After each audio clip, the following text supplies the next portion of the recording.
Board Chairman of the Kenya Revenue Authority, Mr. Anthony Mwaura. And then we had addresses given to us by Mr. Ian Saunders, who is the Secretary General of the World Customs Organization. And then a representative from the East Africa community, representing Her Excellency Veronica Nduva. We had then remarks as well from Demita Chinude, who is the Director of Customs at the AfCFTA. So our opening ceremony gave way to the discussion around the AFCFTA, where we were challenged to think broad and think integration.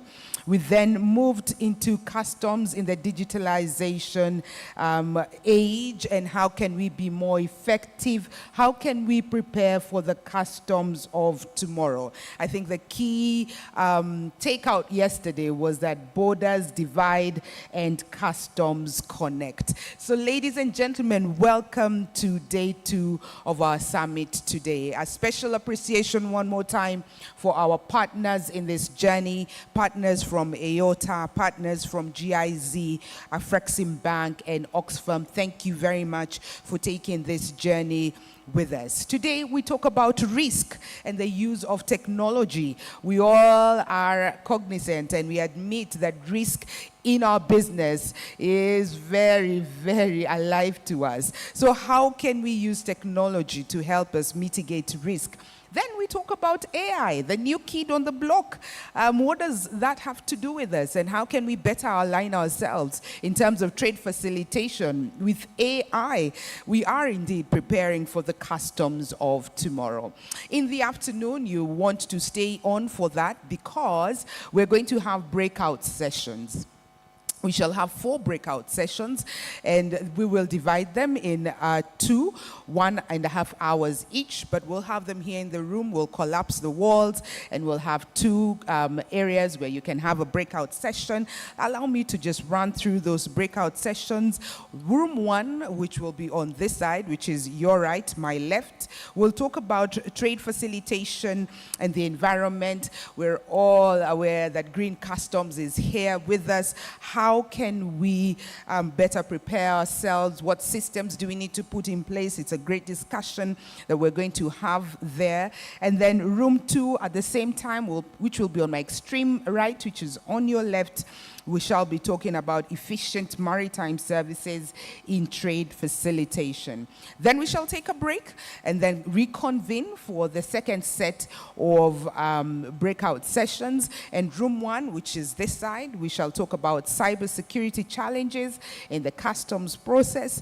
I think we're all cognizant to the black, dark world of cyber, and how can we better prepare ourselves for that. And then on room 2, which will be on that side, which is your left, my right, we shall talk about gender equality in customs in the digital age. I'm looking forward towards that one because yesterday, the Prime Cabinet Secretary, Honorable Musalia Mudavadi, was very curious to find out where is the female leadership at the table. So that's a discussion you want to look forward to. And that, ladies and gentlemen, will then crown our 2 days here of the customs conversation, giving way to day 3 tomorrow for the domestic resource mobilization conversation around taxation.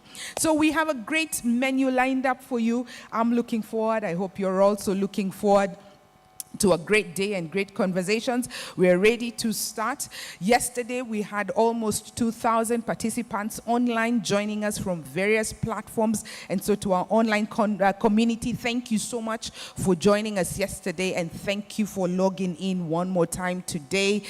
We are looking forward to great conversations online. I understand our hashtag running is Kra Summit 2024. Without much further ado, allow us, ladies and gentlemen, why don't we welcome with a round of applause plenary number 3, talking about risk management and use of technology. Our moderator for this session is Sydney Chibabuka. Sydney comes to us he is a customs and trade facilitation specialist. Sydney, welcome, and please come and introduce your panel to us and the discussion alongside the presentation from BSmart. Welcome, Sydney. Why don't we encourage him with a round of applause? And I understand in Kenya, we clap until the person takes the stage. Thank you, Sydney, and thank you, ladies and gentlemen.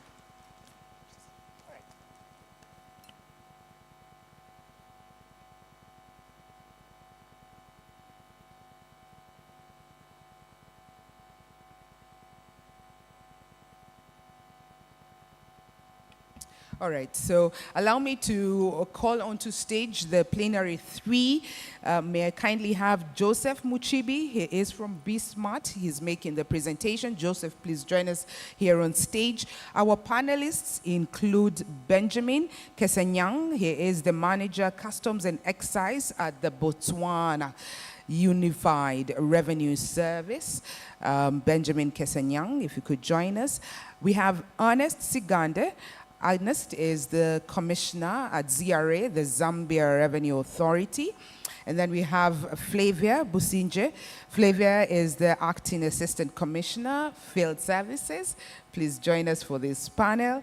And then we have Fiona Tubeine.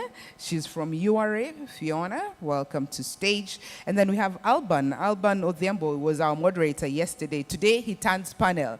So looking forward to those conversations. He's a senior advisor for trade and infrastructure. And finally, we have King Geoffrey, who is the assistant commissioner, risk management at RRA, the Rwanda Revenue Authority. Sydney, your panel is well constituted. We're looking forward to the conversations. Please remember, our delegates also want to engage with the panelists, so please give us time to have a Q&A. Isn't that true, delegates? All right, thank you very much. Sydney, take it away.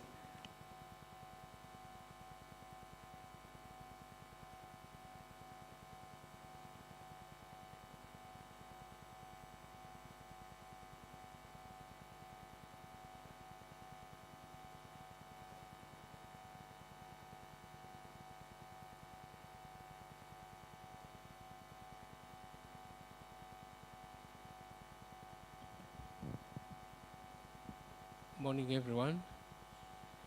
Joseph Muchibi is my name, Project Director, BSmart, in charge of Africa operations. Media team, thank you very much. So, morning, the panel. So, as the MC has put it across, we are looking at leveraging technology in improving on trade within the different partner states. So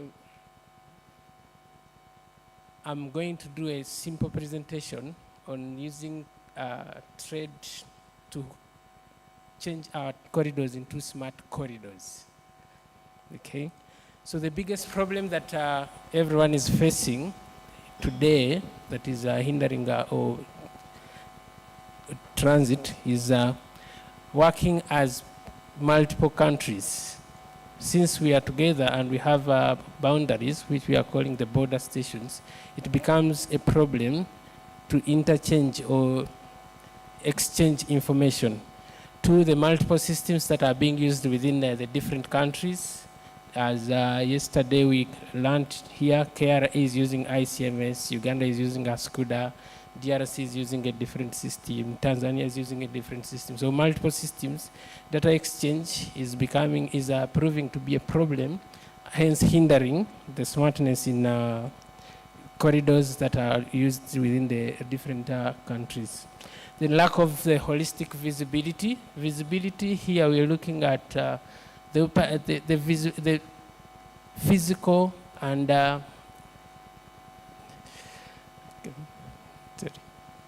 visibility, information of what is happening out there for people who are managing the transit corridors. Okay. Then the barriers, which are the NTBs, as mentioned yesterday.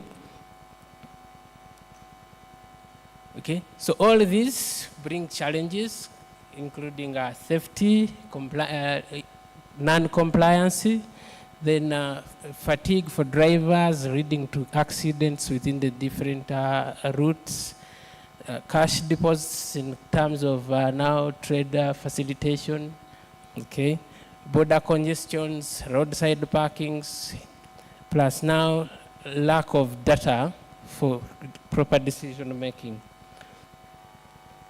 Okay, in the ESC, following the Kyoto Protocol, a system was introduced which is helping now transactions or transit monitoring within the region.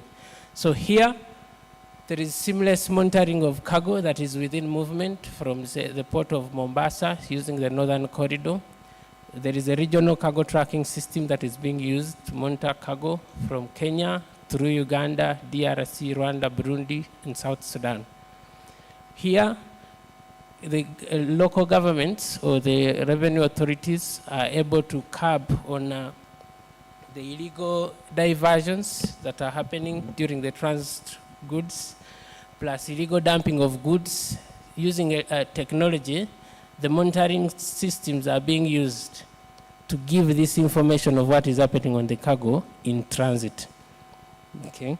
Then in the long run, the systems have been able to create some jobs for the different revenue officers, creating business opportunities for people who are along the transit corridors, better policies formulation with the data that is being gathered from the system, okay?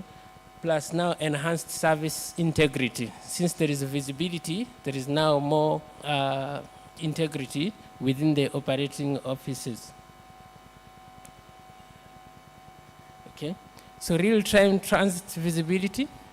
The regional electronic cargo tracking system is a system used within the East African region at the moment. It includes a centralized server where all data is being stored and accessible by all the revenue authorities that are part of this journey. It is accessible at all customs stations where operations or release and dispatch of cargo starts from. There is visibility of trucks that are within the transit corridor from start point to the end point.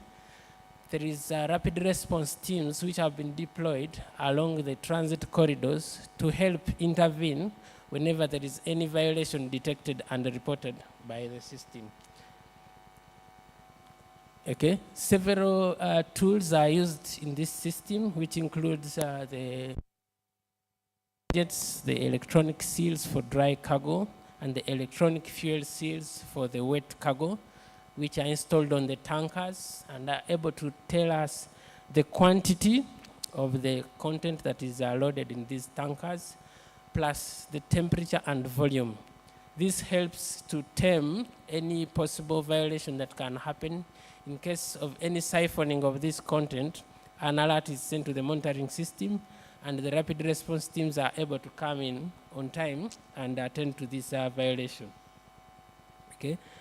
There is also introduction of driver recognition systems working together with the smart gates, where a driver face is read compared with the information that is in the database of the customs systems. If this is the verified driver that is supposed to take this consignment, the smart gate opens for them and the truck starts moving. Plus video surveillance, where we can get live video from trucks that are on the road at the monitoring center now. So this gives more information to the monitoring teams, the custom departments, in order to facilitate travel along the different corridors.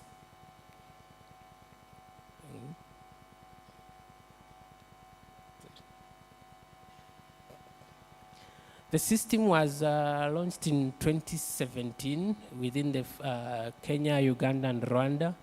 With time, now other countries have come on board.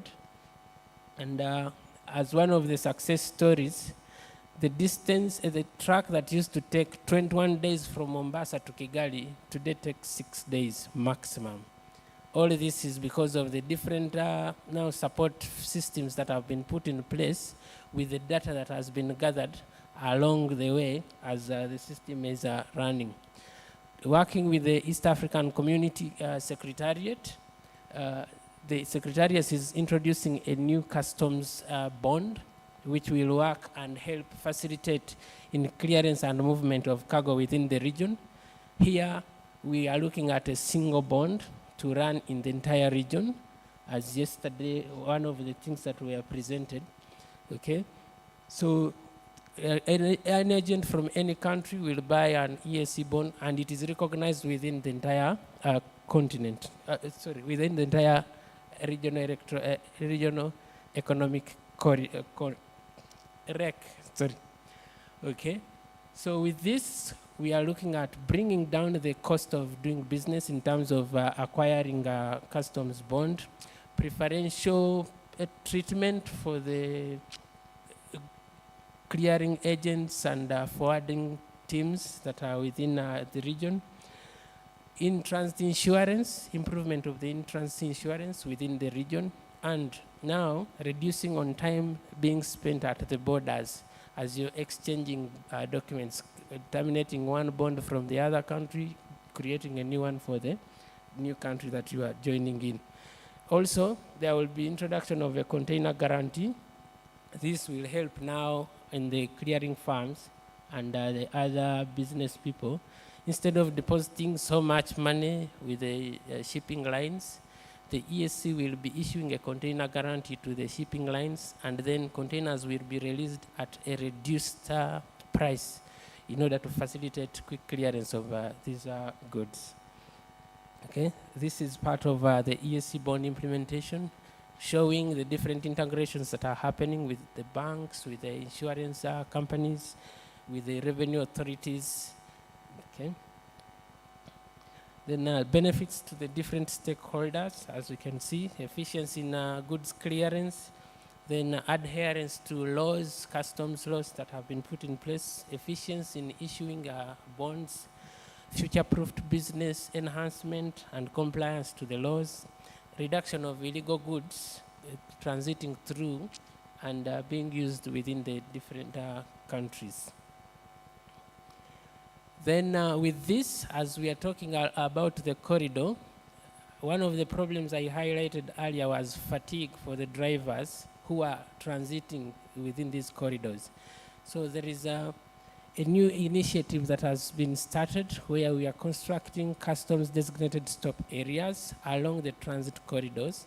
This will help in giving now facilities to the drivers, plus now the authorities and other ministries in charge of transit business.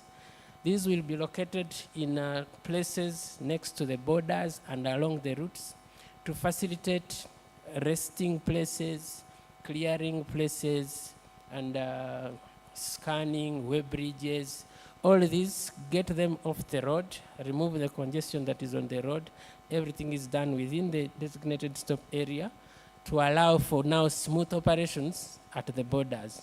So far, 38 sites have been identified, and construction on the Nimuli site has already started. Nimuli, that is South Sudan, border with Uganda. The construction has started. That will be site number 1, and it will be ready hopefully by end of December this year. Okay. So this was the launch of the Nimuli site with the government, the Vice President of South Sudan. Okay. So, as I conclude, as we talk of smart corridors, what are we mainly looking at? Ease of congestion at the border points. With the introduction of the customs designated stop areas, all the clearing processes can be moved away from the border point to this designated area, which is within a few kilometers from the border. A truck that has been cleared from that designated stop area can go now through, which we call a green lane, using smart gates. Truck has been cleared, it gets out of the designated stop area. A smart gate is at the border point. Since this information is already in the system, smart gate reads from the system and the truck just continues. Then reducing of transit times, as I said earlier, we had trips that used to take 3 weeks, now they take days, okay? Then rapid response and increase of security for cargo. Because of that earlier information we are getting from the system, the IoT devices that are on the trucks, rapid response teams are able to come in and we are able to rescue this cargo that is being dumped or being stolen, plus increase of security along the transit routes. Then contactless crossing, as we said, there is a face recognition for the driver, plus now a smart gate for the truck. Combine the two, you no longer need exchange of paper or anything. Okay. Then big data analysis, as we all know today with technology, we are dealing with big data. The more data the system is collecting, the more leverage now the authorities have on doing analysis and making decisions on what to do and where to improve. Traffic control analysis using the information from the IoT devices that are moving with the trucks. We're able to determine which side is too congested, then drive some other traffic to a different site that is not congested. Monitoring and reporting, since we have information now collected, data collected, monitoring and reporting becomes more easier compared to doing physical monitoring or physical tracking. Plus user satisfaction. At the end of the day, a consumer who used to wait for 1 month for a consignment from Mombasa now is getting it within days. So there is satisfaction up to the last person who is the end user of this entire goods. Then increase in tax revenue with now less dumping.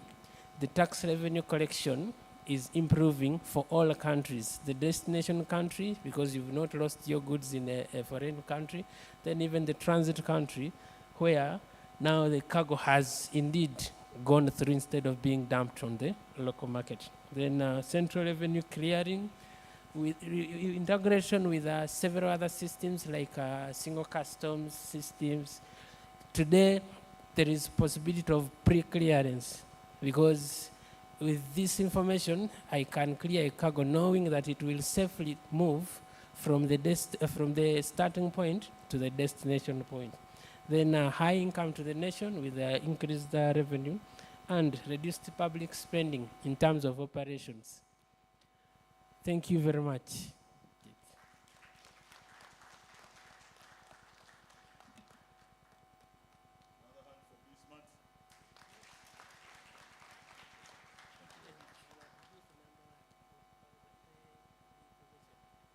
Okay. He's just saying he's available at booth number 1 in case you need additional information. In Georgetown, in the USA, Toyota has a facility where they produce motor vehicles, and they produce 500,000 units in a year. It takes Toyota at this facility 20 hours to produce one vehicle from start to finish. When we import these vehicles into Africa, at times it takes more than 20 hours to just cross the border. Perhaps when we talk about smart borders, this could be one of the solutions to speeding up processes at our borders. We'll hear more from our panelists. My name is Sydney Chibabuka, as introduced earlier. I'm a customs and trade facilitation specialist. Those of you who know me closely know that I talk borders, I think borders, and I dream borders. So I'm inviting you along. Come with us. Let's move from this conference room. Let's go to the borders and see what happens there. So we will be talking about the nexus between smart corridors, trade facilitation, and risk management. Again, closer to Kenya, some of you will remember me from our times at Malaba, Namanga, Moyale, Mombasa, and Busia. So I'm back home. There was a bit of a mix-up when we were introducing our panelists earlier on. So I'll ask them to introduce themselves once again, starting with the commission at the far end.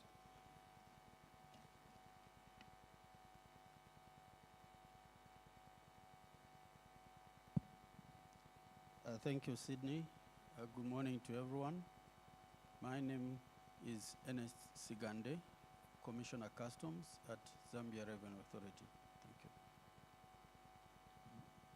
Morning, everyone. My name is Benjamin Kisinyang from Botswana Unified Revenue Service. I'm the customs manager responsible for customs data management. Thank you very much. Good morning. My name is Flavia Businje, Director Customs and Trade at the East African Community Secretariat in Arusha, and I'm glad to be here. Thank you.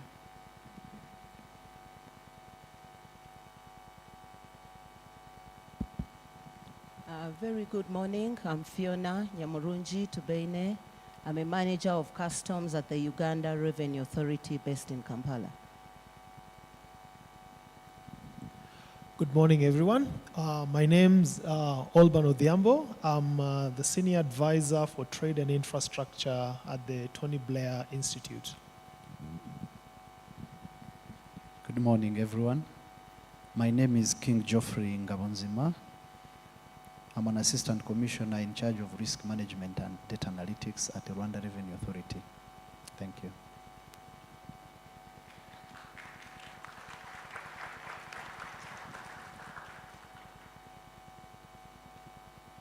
Colleagues, on a number of occasions that the President of the Republic of Zambia, Mr. Hakainde Hichilema, discusses customs, international trade, and border management related matters, he has often challenged us and all practitioners in this space to move towards establishing no-stop border posts. He's always wondering why vehicles, freight vehicles, and travelers have to stop at border posts. Just to be specific, last week there was a Digital Government Africa Summit that was held in Lusaka from the 2nd to the 4th October 2024. I watched the opening ceremony, and again, the President stressed the need for us to move towards implementing non-stop border posts. Earlier on in the year, between 27th and 31st May, at the Kavango Zambezi Transfrontier Conservation Area Summit that was held in Livingstone, Zambia, again, the President, and I remember his words, he said, one-stop border posts are outdated. Why can't we have no stops? Why should we stop at border posts? At the commissioning of the Mwami Mchinji one-stop border post on 7th December in 2022, he echoed the same sentiments.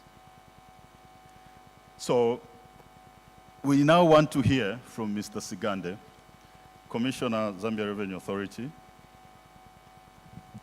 on how the adoption of smart corridors will accelerate the establishment of no-stop border posts, and how will this concept enhance risk management in customs.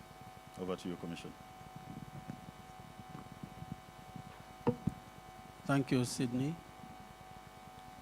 And thank you to KRA for this invitation and opportunity to share our experience in the context of the question at hand.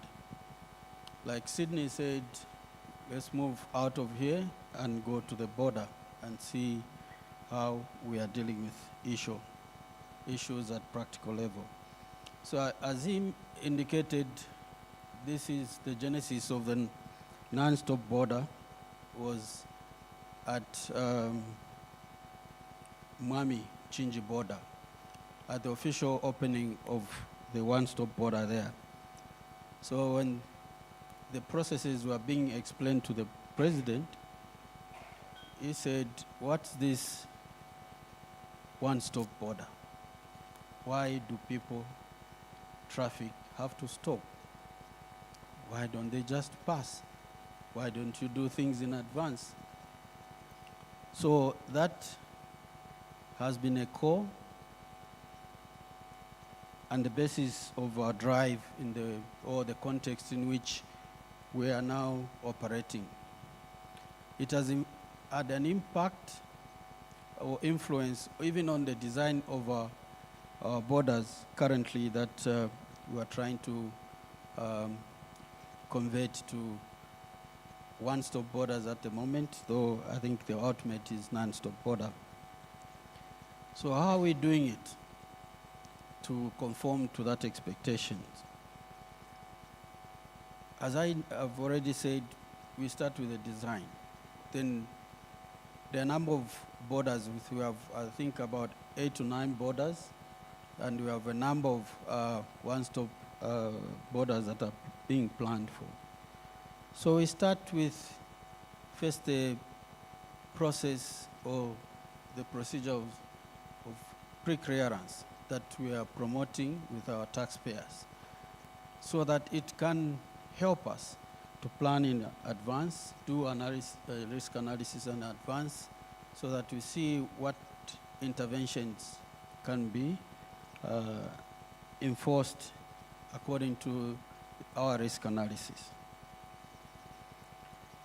Then as we come to the border, that involves both commercial importers as well as the transporters.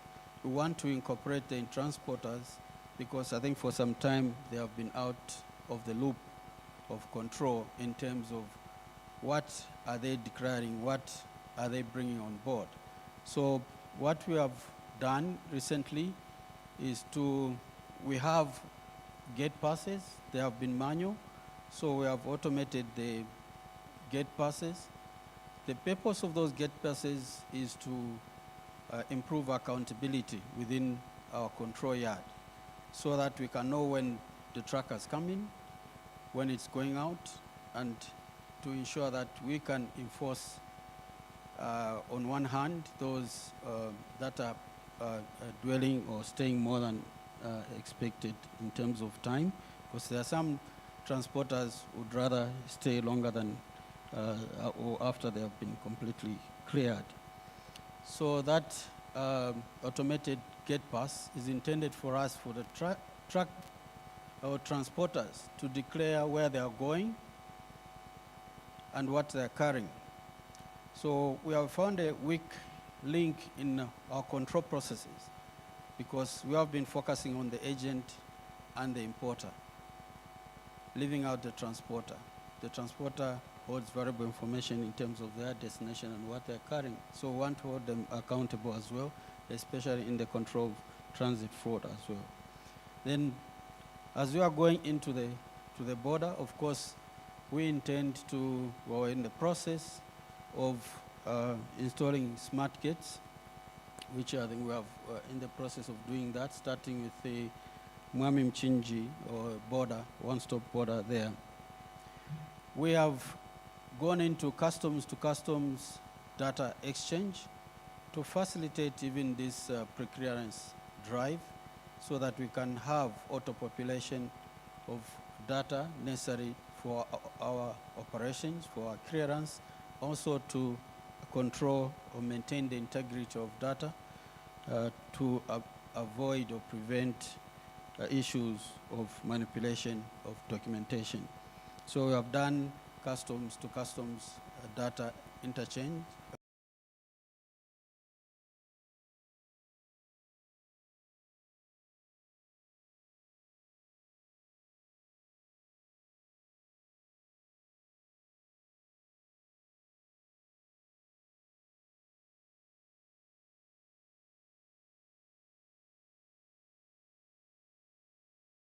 Once we are there, even I mentioned about the issue of the design.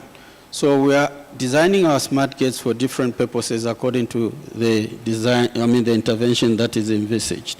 So the issue of smart gates and the number of entry points according to particular intervention will be installed.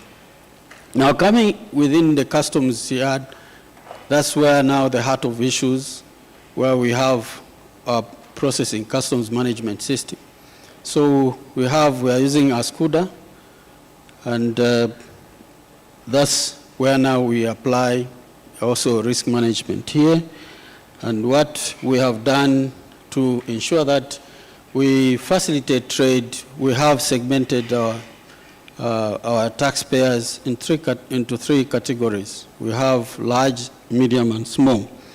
So our large, we have about 97 large taxpayers, and which are about 0.23% of the tax importers' populations. This is segmentation by value.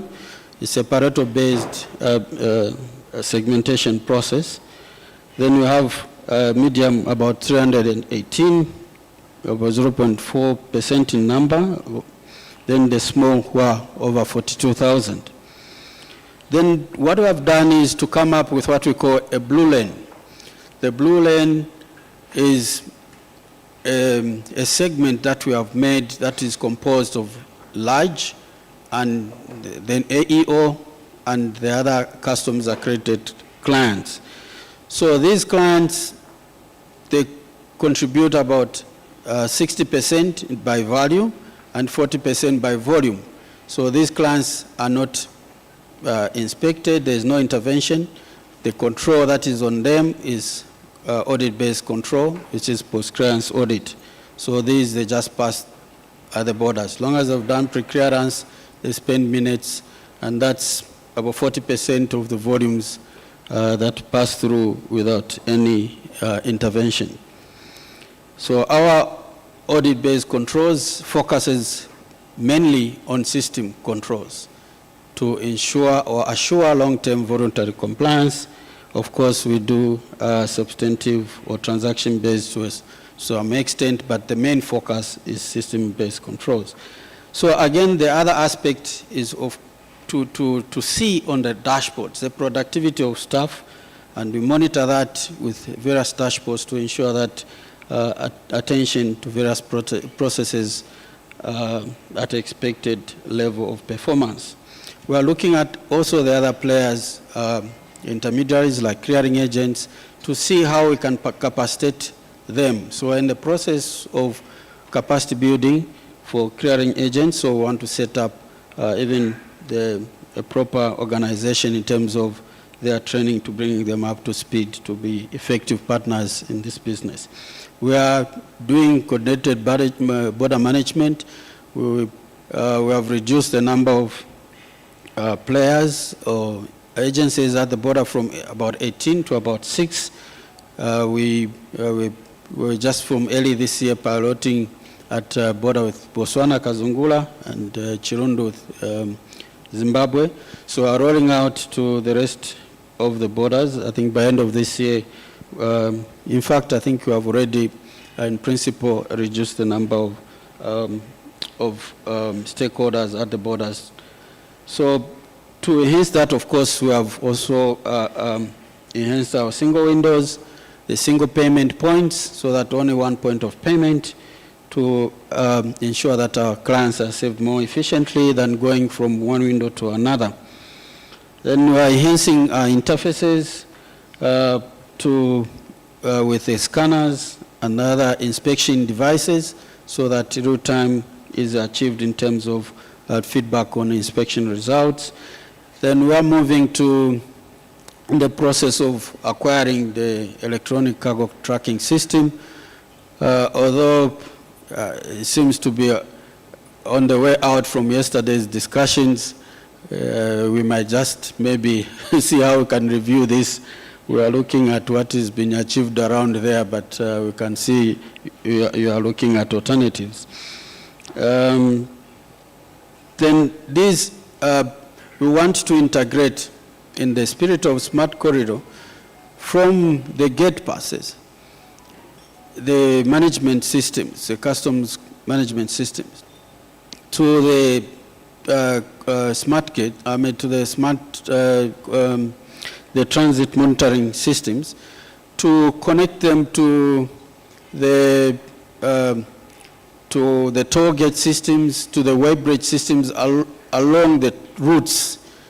So we want to automate that interface up to the exit border, the gates, the smart gates, all the way to the end. And also in our current engagements in terms of customs to customs data exchange, we want to have an automatic acquittal systems between our systems. At the moment, you find staff have to go and verify or validate an acquittal on the other side, on the Tanzanian side, on DRC side. But we want to reduce human interventions by ensuring the systems talk to one another and acquit automatically based on the clearance documentation in the subsequent country. So, of course, we have also customs validation systems at the exit point where officers, instead of recording details, they have interfaced validation systems for acquittals. But of course, if we enhance the customs to customs communication, we will not need customs presence. The receipt and subsequent processing on the other country should automatically provide feedback to acquit any outstanding transit. So in short, these systems are facilitated or will be facilitated, or it's key to know that technology will play a key role. Digitalization, connectivity is critical. These are issues that have been mentioned even yesterday. Then everything in the whole process is data-driven to ensure that even our risk analysis, our intervention, they are based on data analytics. So where we come from, we say, let's stop, let our decision be based on data, not on feelings. So that's the drive and approach that we are taking. So, of course, the other aspect that has been mentioned before is the inclusivity. How do we empower our stakeholders, our importers, our taxpayers, so that we can delegate some of these things we are doing, so that with recognizing that we don't have enough resources, let's empower them. They know what their business better. Certain aspects we delegate to them so that they can take care of the things. So in the nutshell, moderator, this is what I can say in the context of the question. Thank you.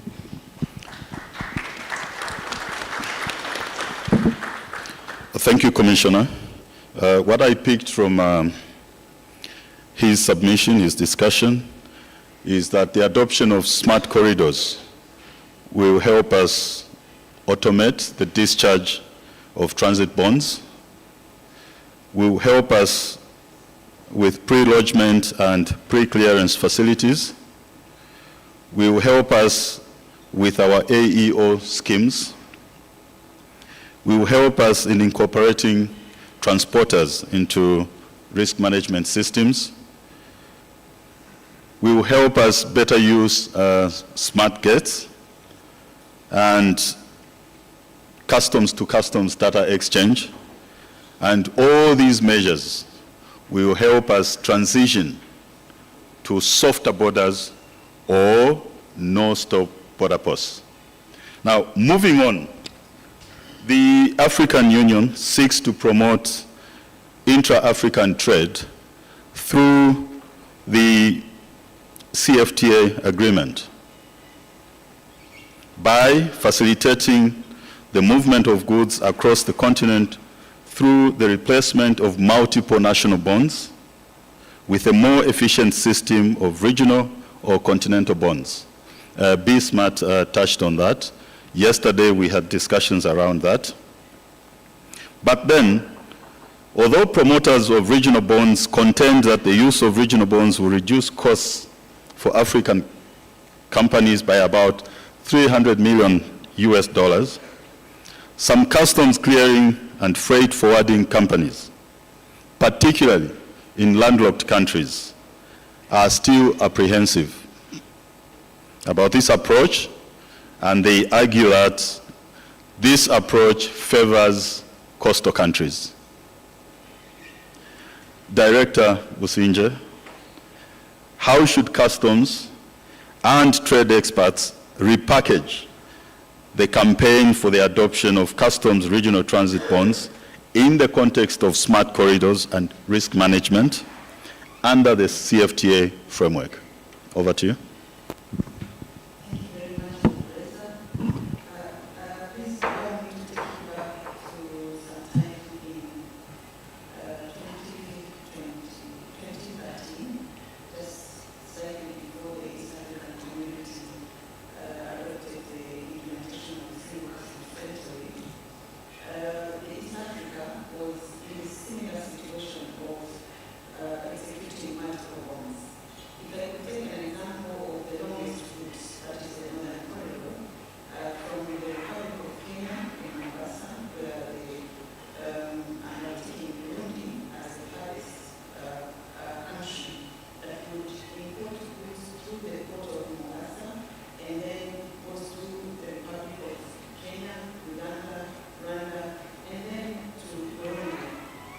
So by the time a consignment arrives in Burundi, they will have executed about 5 or 5, because those are 5 borders to cross. And so at each border, they will execute a bond. From Kenya to Uganda, from Uganda to Rwanda, from Rwanda to Burundi.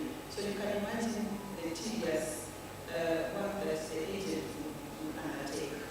That is just in terms of work, but look at it in terms of cost. How much will the importer or the trader or the agent pay in terms of money, even in terms of the agent facilitating the execution of that bond? It was quite enormous.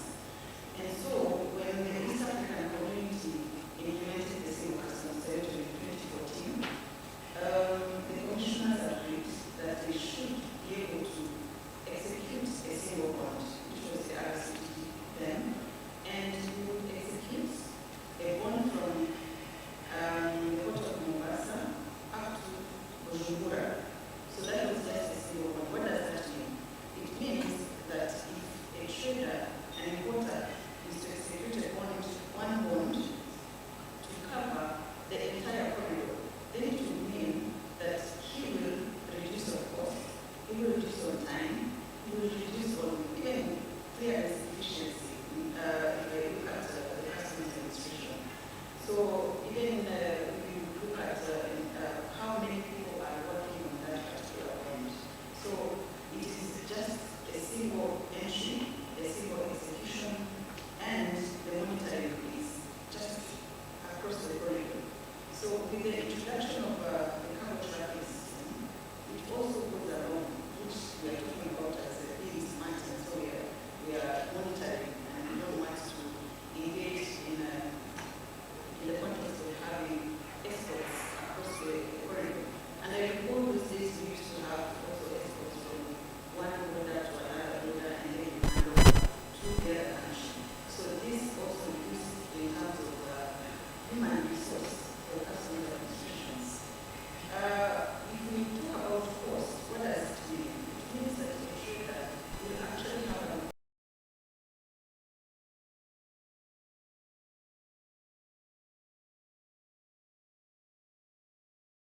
things instead of all the time executing a bond in each country that I transit through.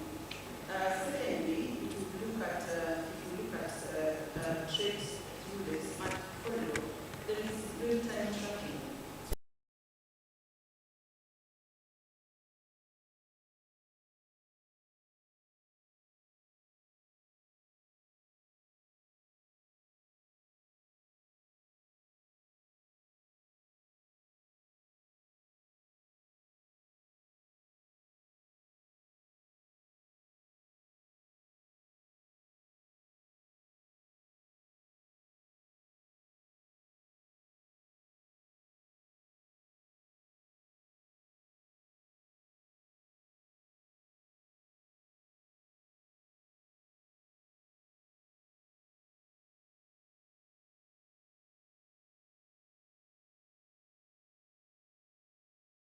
those goods will cross through.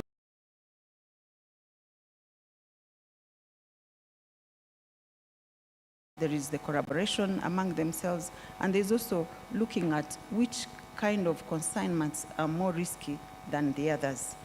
So if we look at it in the context of the Continental Free Trade Area, I suppose if we, first of all, it is very difficult for me to understand the context in which the continent will come from Accra. I find Accra very far away from East Africa.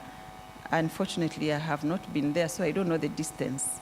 And so, if I execute a bond from Accra that is covering a consignment from Ghana to Bujumbura, I'll keep using Bujumbura because it is the farthest from the northern corridor, then it will be very and not easy for me as a transiting country to trust that whole component of movement of goods without myself being able to track, because there has to be a framework that I'm able to monitor, maybe through the cargo tracking system, if we have a regional tracking system or a continental tracking system, but also a framework that has allowed us to simplify and harmonize the procedures that we undertake as administrations and partner states. So I would imagine that as a EAC,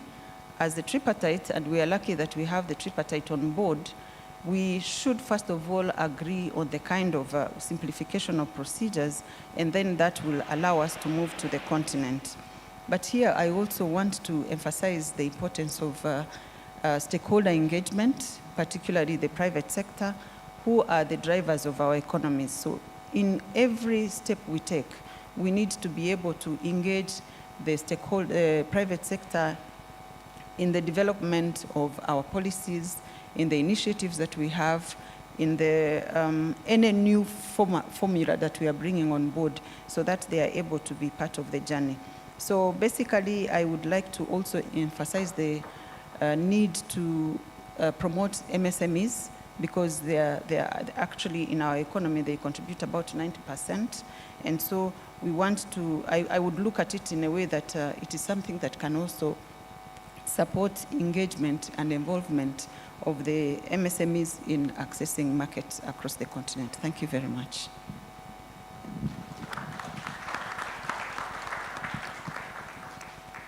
Thank you, Director. She has emphasized the need for us to engage stakeholders.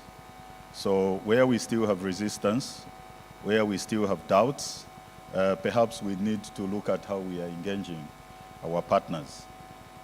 Is the message attractive enough? Why are we having difficulties to convince them on the benefits of having regional bonds? So let me take you back again to a related topic. Panelist Alban. The customs clearance process for goods moved by rail is different from goods that are moved by road transport, since trains do not stop at borders to enter into another country. And this will speak to the management of transit bonds, the issue about no-stop border posts that we started with. So with this advantage that is associated with cross-border railway transport, how will the adoption of smart borders, smart corridors, improve customs risk management for goods moved by rail? Your thoughts? Thank you very much, Sydney. And I'll begin by saying that, I mean, we keep on talking of smart corridors, digital corridors, and as I reflect from my experience on solutions that I've been involved in designing, implementing, or seeing other people doing and implementing, I keep on asking the question, so how smart is smart, or how digital is digital? because, and I'll use some gospel phrases here. So sometimes I think we operate like people who have new wine. We have new wine, but we want to store it in old wineskins. That's exactly what we try to do. So we want to call a corridor smart, but we want to maintain the same way we've been operating. So my challenge is this, and I think yesterday there was a good challenge posed by one of the gentlemen who talked about zero bonds. So if you have a smart corridor, why should you have a bond? What's the function? What risk are you addressing if that corridor is smart? So why are you having a bond? So, and if you have a smart corridor and that corridor is really optimal, why would you say someone, for example, is an authorized economic operator, but they still have to execute bonds? So, and I'll use the example of the railway line because I've seen it. So you have the rail that moves cargo from the port of Djibouti to Addis. So it moves cargo. It is bulk cargo. There are containerized cargo as well that moves on that rail. But it still stops at Galafi. It's a train, but it will still stop at Galafi. That's the border between Djibouti and Ethiopia. And there will be some administrative functions undertaken on a train that everyone knew what it carried when it left Djibouti port, and it didn't stop anywhere. It has been moving. And unless that territory is like what we see in Western movies, old movies, Wild Wild West movies, where men in horses are hijacking trains, that train arrives at the border, but it will still be stopped before it gets to Addis. Gets to Addis, it will still go through some other process again before that cargo is offloaded. And it has gone through a train. So before dwelling into the topic of how we can look at rail cargo in a different dimension and help us probably have really true smart corridors or new systems or new tools, I think our vision has to be much bolder of what we want.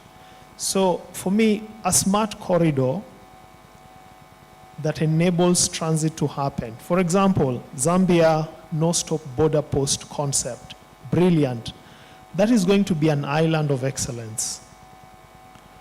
But islands of excellence don't help countries to trade.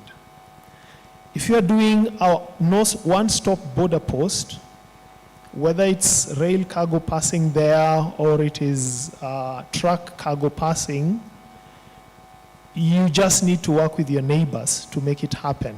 And the experience has been seen in East Africa, in West Africa, where they have done joint border posts, and of course in Southern Africa, that it does work.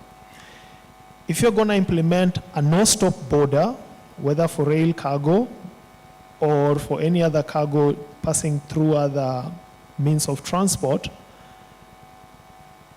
you cannot do bilateral arrangements. It has to be a corridor approach.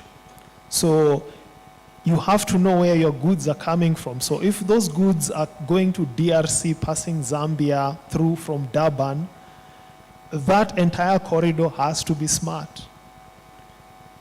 It cannot just be Zambia having a smart border. Then it doesn't work because the scenario will repeat itself. The clog will be on the other side of the border. And then it will erode whatever excellence Zambia has achieved on its side. So it has to be that effort of pushing it and say, we want to start to monitor the transit from the port of where it landed first and where it is going.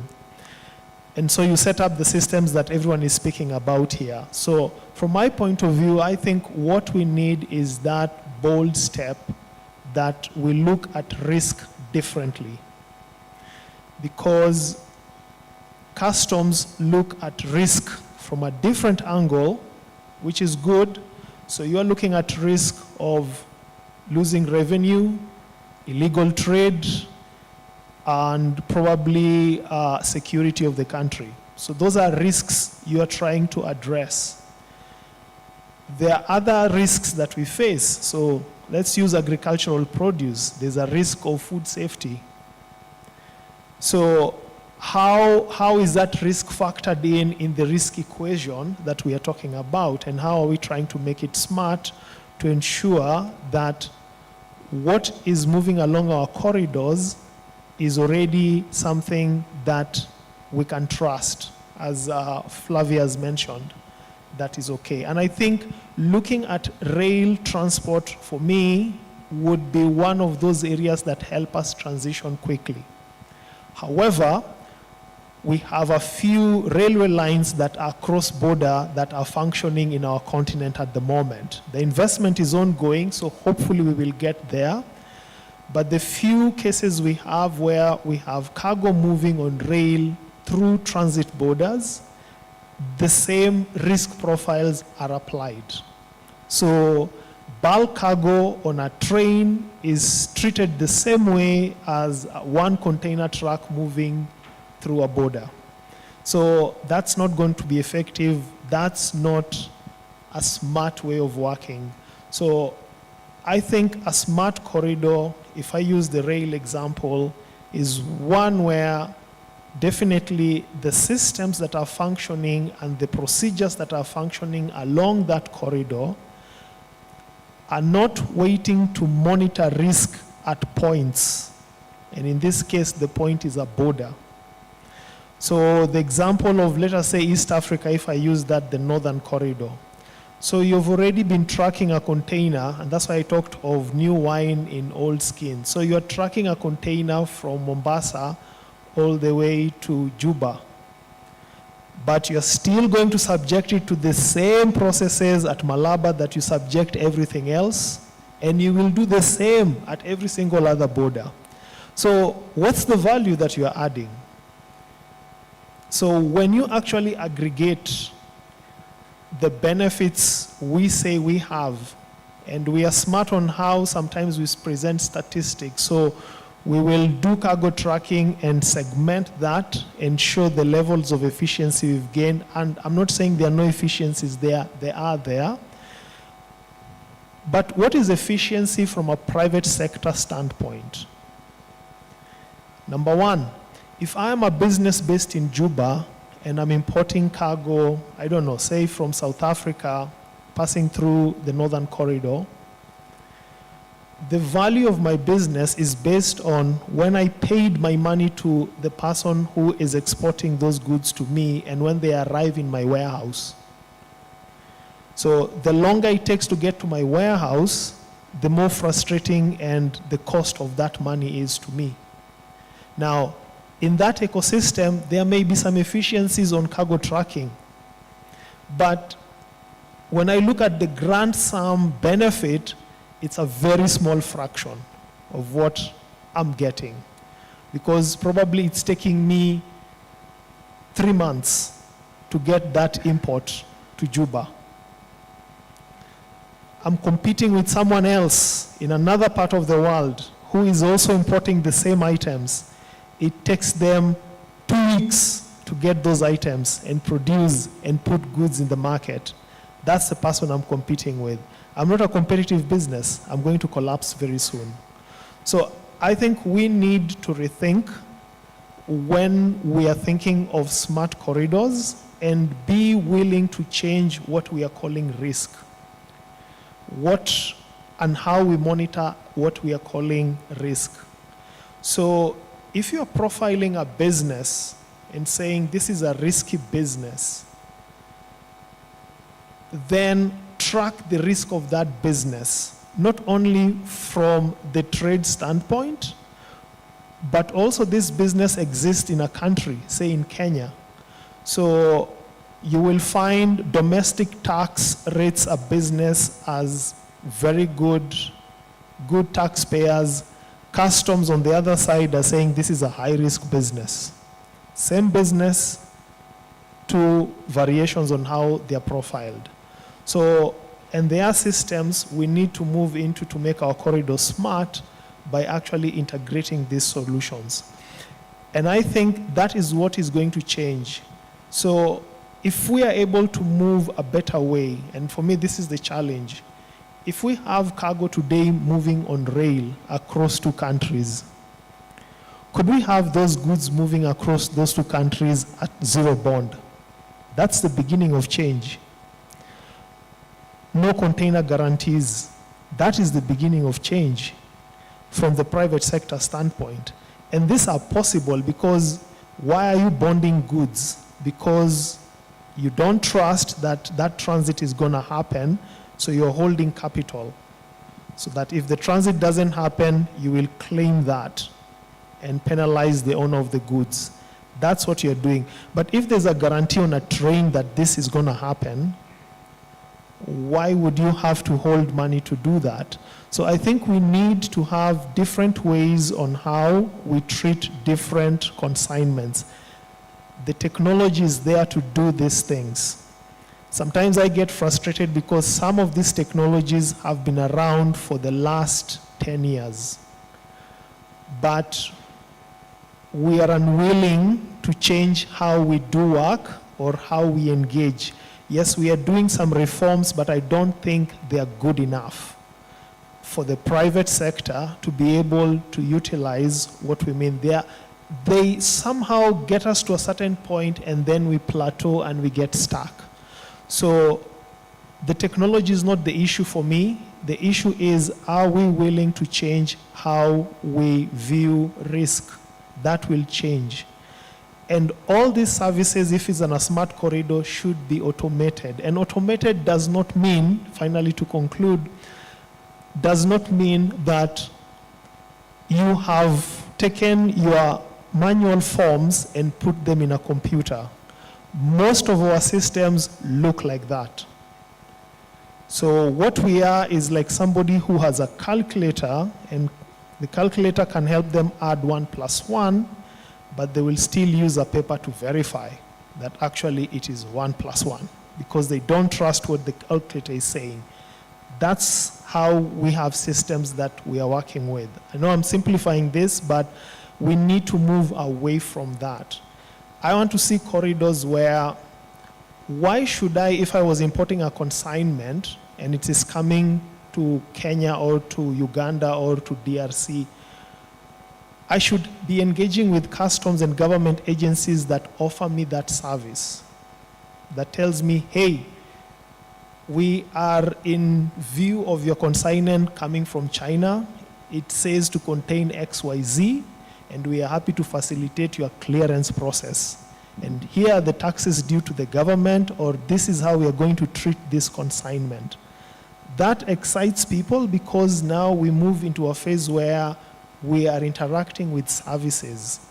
Services are being delivered to us and they are automated. How are they automated? The corridor is smart. As somebody mentioned, there is information sharing happening between the government entities, and bottom line is there is trust and there's security in a way you're moving cargo along the corridors. So rail offers us a good example of how to do this, but unfortunately, as I mentioned, go to any of our rail that do transit, you will be seeing the same scenario you see at borders. The difference is you're just seeing one truck that is probably carrying maybe 100 containers. That's the only difference you're seeing in terms of efficiency and low carbon footprint. But the process at the border is almost the same. The way those consignments are treated from a risk point is the same. So if we start thinking a new way of managing risk, and we think of saying there are certain things we've done because we did not have alternatives, let's manage it differently, because the technology is there that will facilitate those processes and will enable us to look at a new way of how we manage risk, and it will be comprehensive and it will be secure. And bottom line is it will benefit private sector.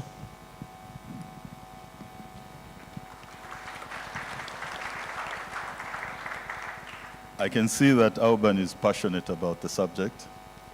I was at pains as to when to stop him.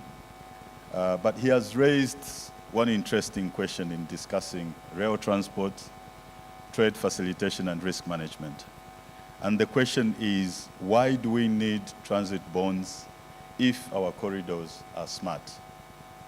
And I want to hear from more from you on why we need to continue maintaining transit bonds if we make our corridors smart. Now, as we talk about smart corridors, we can be as ambitious as we want. We can put in a lot of money as our resources can allow. But you will agree with me that the successful implementation of smart corridors will require additional training and building the capacities of customs officials and all other stakeholders, both private and public sector. And then we also agree that international trade and commerce are also becoming more complex and digital, yet our border processes are still mainly transactional and paper-based at most.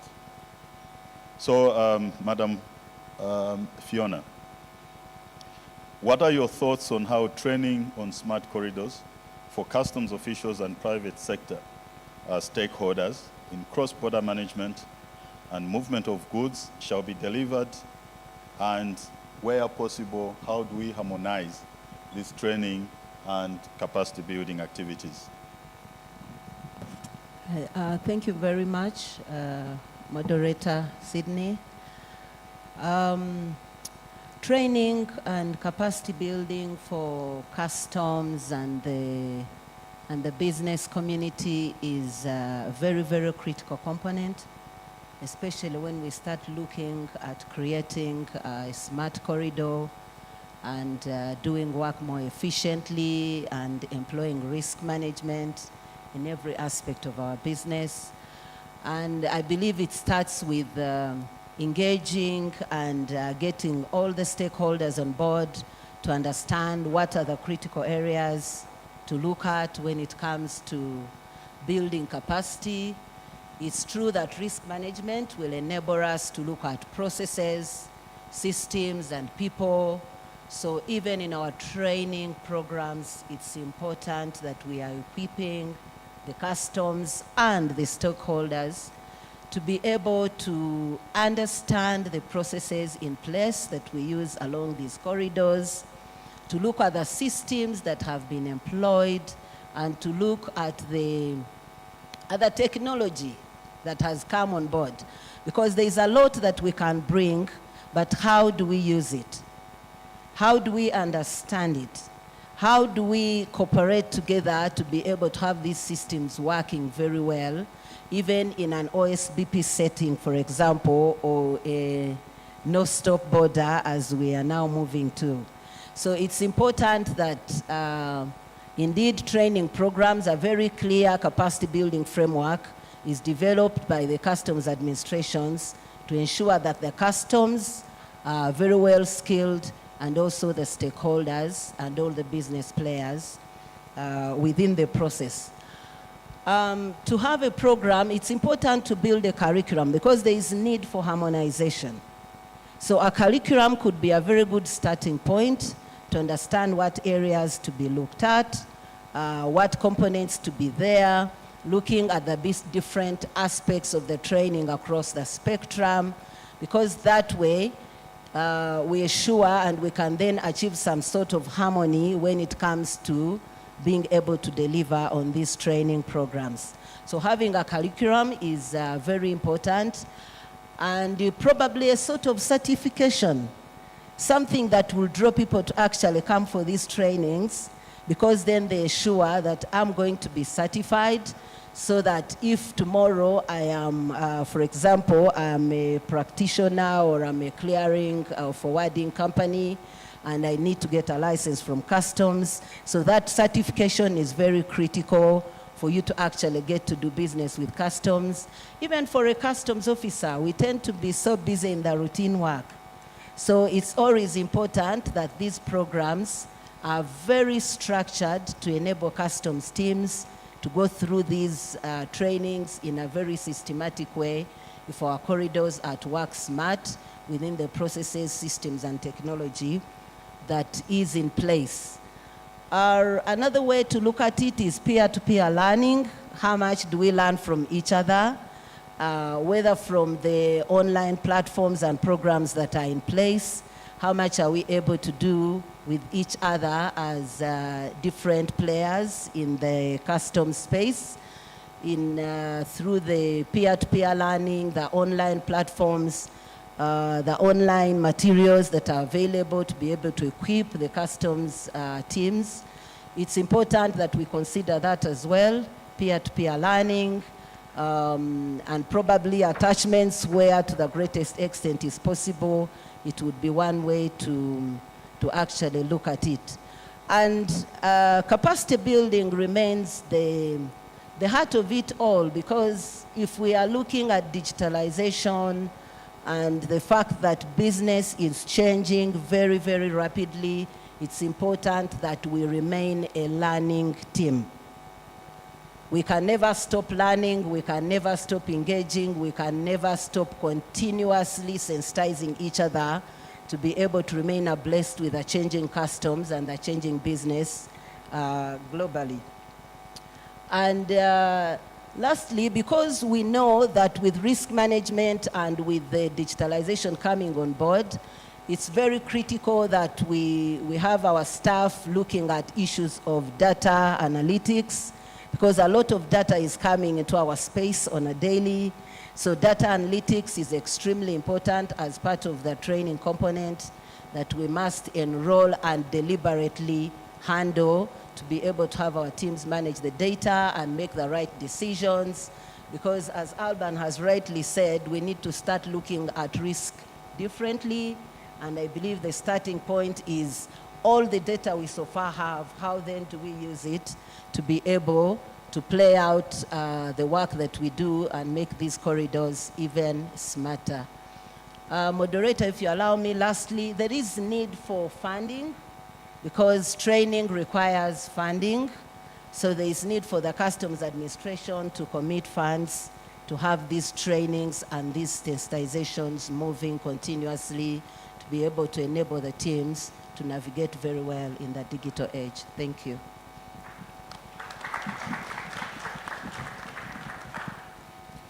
Thank you, Fiona. She's asking us to have structured training programs. She's reminding us to have a common curriculum along corridors and not just a national-based curricula. She's asking us to develop a capacity-building framework so that we can all be guided in the manner that we conduct our training activities. And she also touched on data analytics, and that brings us to, perhaps I'll ask King, you go into a bit more detail because the full implementation of smart corridors, again, provides us a great opportunity to leverage on predictive analytics and risk assessment to identify high-risk shipments. So how should customs harness the potential power of artificial intelligence to enhance data and predictive analytics under the smart corridor environment? King? Thank you, moderator. Let me start by asserting that artificial intelligence is not meant to replace human intelligence, but rather to enhance its efficiency. And there is a lot that customs could benefit from adapting to usage of artificial intelligence under smart corridors. But like my colleague here said, this needs to be intentional and has to cut across the members of a given corridor. Otherwise, if it's an effort done one side, then it will still be zero effect if it's not replicated the other side. Of course, there is a lot, but I will just highlight a few. One is data integration and real-time monitoring. Remember, the whole essence of adopting artificial intelligence is as much as possible to reduce human intervention in the processes. And this centralized data management enables customs to gather bulks of data from different stakeholders, be it ports themselves, companies of shipment, logistics providers, and customs brokers, plus others, so that the visibility is across the supply chain, and that single source of information that is almost authentic, if I may say, gives a broader capability of analytics that is targeted. Second is dynamic risk profiling. With artificial intelligence systems, you can have real-time data feeds from smart corridors that enables you to flag out risk consignments that could be inspected. In that regard, you see that human efforts only do concentrate on what matters most than just random targeting. The other aspect that is so important in this regard is predictive risk assessments. With these different sources of information that I just mentioned, machine learning models are built that leverage on historical data and bring out the importer history or shipment or countries of origin, in that before consignments even reach the ports, you already know what is on board, and you've already made preliminary analysis that again makes targeted risk assessments before even consignments do reach certain points. Another aspect I would like to bring up is advanced targeting and screening, whereby I would even call it automated decision making, where artificial intelligence-based systems can automatically prioritize high-risk shipments by leveraging on shipment values, consignee history, and compliance records, so that you flag out shipments that are worth targeting and looking at. Another aspect that comes up is collaboration with key stakeholders. With the adoption of smart corridors, as I alluded to when I started, that cuts across the corridor, the exchange of information is easy because the source of information is the same and systems can easily communicate, so that even if there are rising trends of risks, they can be shared right in time across the entire corridor. Lastly, with adoption of usage of artificial intelligence, risk analysis, and automating most of the processes, there is another side that comes up, cybersecurity. Because the more you automate your processes, information, there is another side of people that do think of other evil ways of how they can get hold of information. And I tend to believe that he who controls information controls most of what happens. But another positive side of this is that with smart corridors reliant on connected digital infrastructures, it is easy to predict or flag out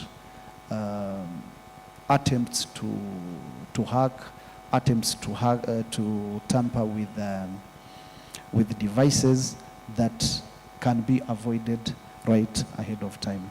Thank you.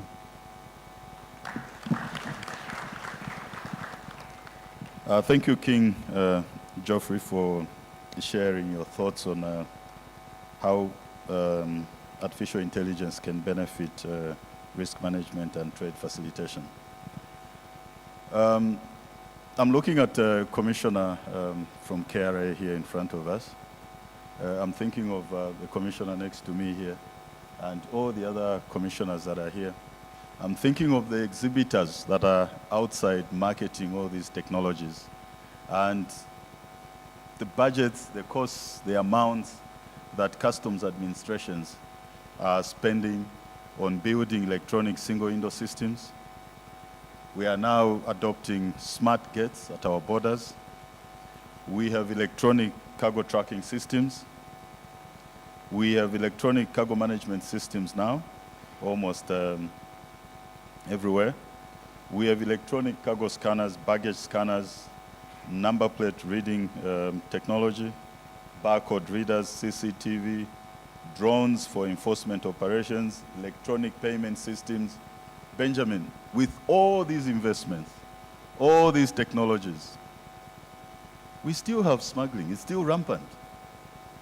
Revenue leakage is still a nightmare for all of us involved with customs. Where are we getting it wrong, despite all these smart technologies? Thank you, Sydney, for the question.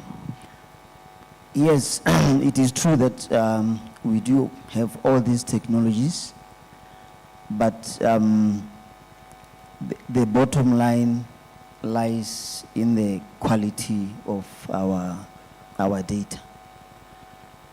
If our customs data is not of certain quality or of high quality, we are still going to have all these smugglings, all this fraud, because take for example, where I come from, we used to think that diamond is our livelihood. By the way, he's from Botswana, that's why he talks about diamonds. Yes. But we as times went by, and maybe you might be aware of what is going on between us and Anglo-American. It is showing that information is very, very crucial in dealing with issues of fraud, issues of revenue collections. All these technologies that are there, they come empty-handed. It is just a system which is empty. For it to be effective, you need to feed it with correct customs information or correct data for proper decision or making, for risk assessment, for revenue collection. And we can achieve this by, like Matthew and I said, capacity building. I wonder why some people are called customs officers, yet they are not certified customs officers. Wrong information comes from people who are not competent, for example, in customs or in international trade. So we need to capacitate people so that they can feed all these systems or technologies with correct information. Our systems, custom systems that we are using, they should follow international standards. Let me give you a simple example of the importance of correct information. Yesterday there was dinner. I was told, one person told me, no, there is no dinner, let's take you to your hotel. So I said, okay, fine, let's go. As I was going down the stairs, someone said, let's go for dinner. I was like, no, there is no dinner. That person said, there is dinner. So all these systems, if you feed them with garbage,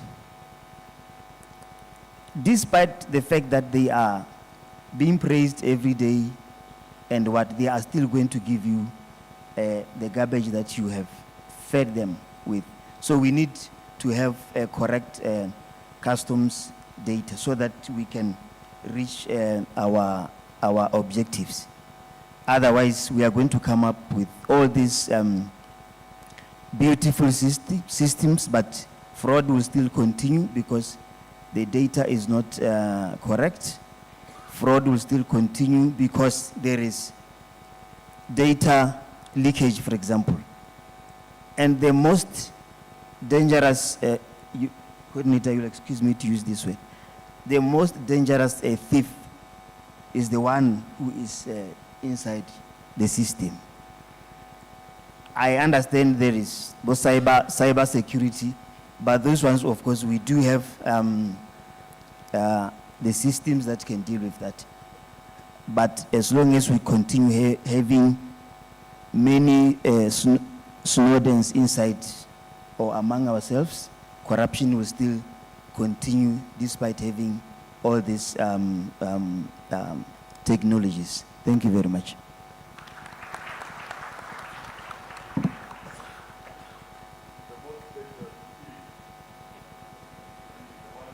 The system. So I hope we don't have thieves in our systems. Benjamin has told us about the importance of correct data. He says it's key for us to have correct risk assessment. It's important for us to have correct revenues, and it's important for us to have effective trade facilitation. So we can have all these fancy smart technologies, but if the data that we put into these systems, then we are going to get wrong information that will lead us to make wrong decisions. We have about 20 minutes remaining. Let me open up the floor for questions, and please tell us the panelists that you are directing your question to. But if it's a general question, any one of them can take that question. And then after the questions, we'll come back to the panelists for their closing remarks. So, any questions on the issues they've talked about, or where you just want to prompt their thoughts? Yes, sir?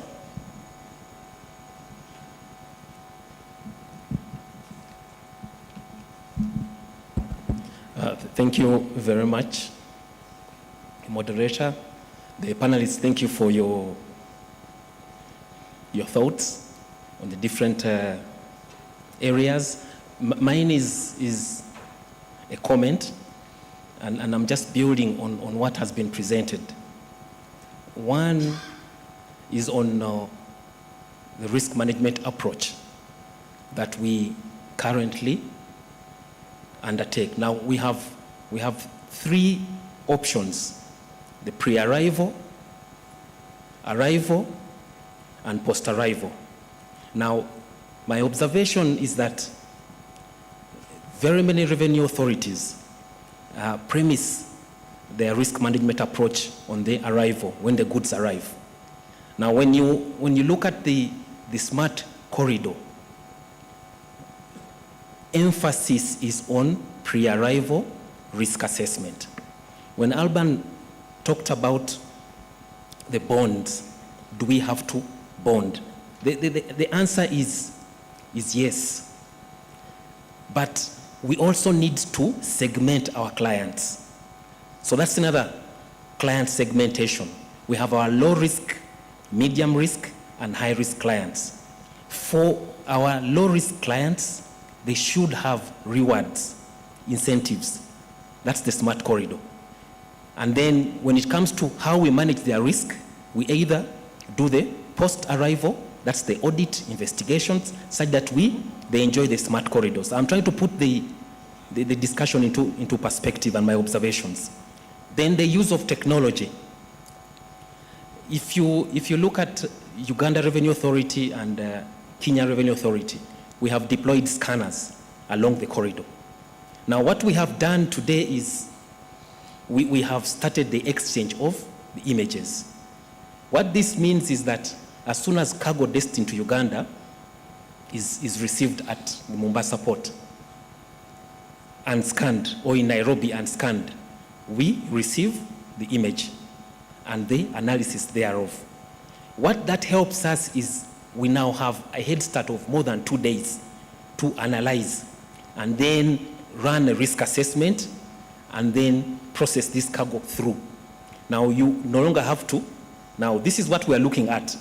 You shouldn't stop at the border, the one stop, because you have already been scanned, you have already been analyzed.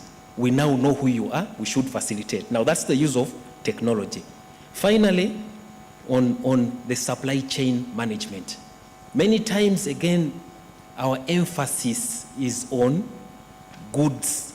Once the goods arrive, for example, in our territory, we need to start to think about the country of export, placing reliance on the controls in the country of export, receiving information at the country of export even before the goods set off their journeys. Now that will help us. Imagine if goods are coming from China to East Africa and they have to take an average of 30 days. So you have a 30-day head start. And in that way, the smart corridor will be effective. You no longer have to stop. You no longer have to arm. Or if you have to arm, you only have to arm the high risk because you have properly segmented your clients. And then we'll be able to effectualize the smart corridors using the data, yes, but also the technologies. So that's an opportunity, and for me, those are the observations that I would make from the risk management perspective. Thank you. Thank you very much. He touched on a number of issues that the panelists also, in a way, commented on. Any additional comments? Just one. The fact that you are neighbors, I want to go far and wide. We are talking about corridors here. Corridor approach. Let's go at the back. We'll come back to you, sir. There was a hand at the back.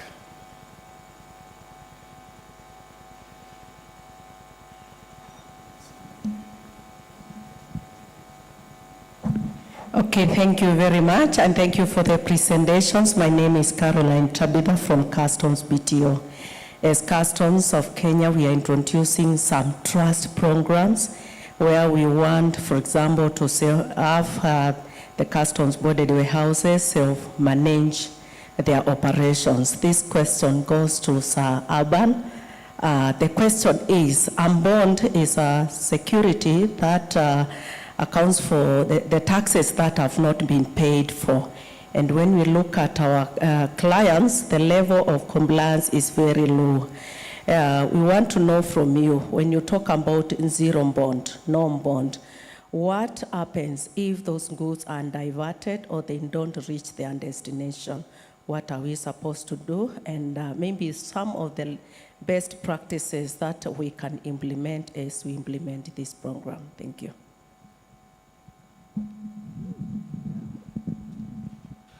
Thank you. Thank you very much. So it's a good question, and I'll pick from what the gentleman who gave comments just made on how you look at risk.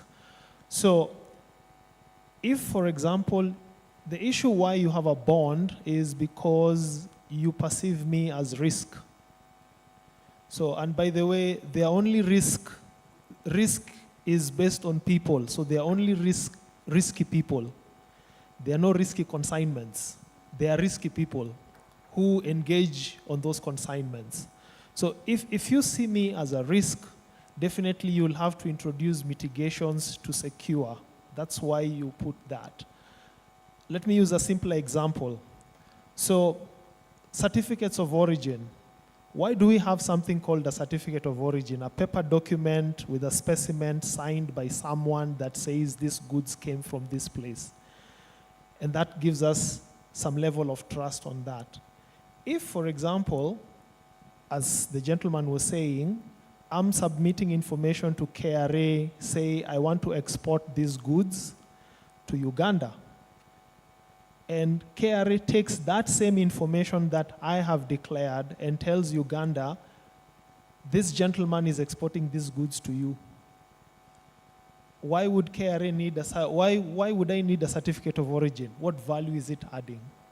Because if already KRA is determining this is origin, you don't need it, and it's that data is flowing. So to answer your question, I think you have to look at risk differently by profiling, as you said, segmenting your people differently. So if I am an authorized economic operator, should I secure them with some guarantee of money that you hold? Then you don't trust me. So that authorized status you're giving me is just on paper. Maybe I get other privilege, but it's not that. So I think with a smart way you operate customs or you operate a corridor end to end, you should be able to move to those levels whereby where you are subjecting bonds. When I say zero bonds, it's not on everything, but I think 90% of what moves through your corridor, you should be able to secure it and create the levels of trust that actually you don't need those bonds. If you have smart mechanisms to share information to control the consignment, so you're reducing the levels of diversions or that. So you remain with a very small percentage that actually you say, this we must bond because we don't trust this. And banks do that all the time. There are people who they have a certain value they give and they will treat them differently on how they assess them in terms of the securities they give of their loans. So you profile them in that regard. Thanks. Moderator? Thank you, Moderator? Alban. Moderator, if I may, sorry. Flavia. Who's speaking? Flavia. Oh, sorry. Yes. All right, thank you very much. I actually want to just echo what Alban is saying. And right now, the commissioners of customs, I'm glad that some of them are here, have already considered the authorized economic operators to add no bond as one of the benefits that they can get. So as long as you are a trusted trader, then you should be able to benefit from some of these benefits that come with technology. So I'm hoping that from this conference and from Alban's submission, we will be able to implement by giving AEOs additional benefit of no bond, as long as we are able to ensure that their movement is well secured and the trader is trusted to undertake the goods wherever they are supposed to be. Thank you. Thank you. That's a new challenge for customs administrators. Yes, sir. We can have your comment or question. Morning, everybody. I'm glad to see my little poke on the zero bond story yesterday is taking fruit. So today I would like to actually just, since commissioners are here, the issue of trust, monitoring, bonds, etc. is all here. I think one of the fundamental issues that we have is any transit cargo that moves, generally there's an agent involved in placing the bond. So how do you license this agent? Can you go to the root of what are the requirements? What are the fundamental, I would say, guarantees that you have to license an agent? Not only on transit, but the same agent you're licensing to collect revenue on your behalf. So I think that first and foremost needs to be seriously looked at by the licensing authorities, of the revenue authorities there. In other words, today you will have conditions A, B, C, D, but if you want certain, I'm not talking only the AU program, I'm just saying, even if it's not within the AU program, I was very unhappy when my dear madam from Commission of Customs here in Kenya said, low compliance. I'm sorry, but I really don't agree with that.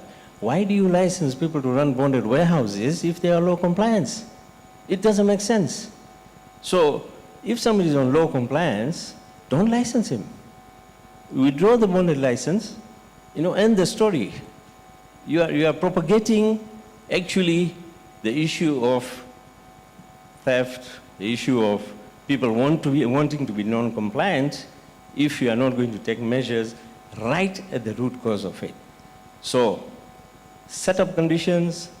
Yesterday I mentioned to the CG here that, okay, I'll talk for myself. I've been 48 years in this company, in this logistics industry. Never have I been called to pay a bond. Yes, we've had cargo stolen, we've had cargo destroyed, we have had cargo, looted. As soon as you are demanded money, you pay. But a bond has never been called. On the other hand, I am paying to the insurance company today, let's say year 2023 and 2024, I already paid in excess of 80 million shillings, almost 100 million shillings in bond premiums, which has not benefited us, which has not benefited our clients, which has not benefited the revenue authorities. So this whole purpose of the bond needs to be looked at. I'm willing today to go to my dear friend, Madam Commissioner, say, Madam, here's a deposit. You want cash, you want a bank bond, I'll leave it with you. If I'm a bad boy, take your money.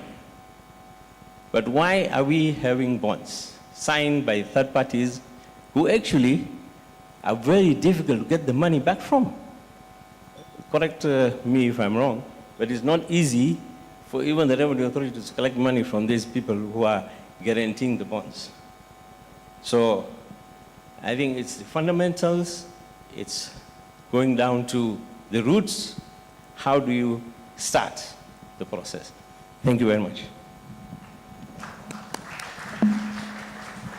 Okay,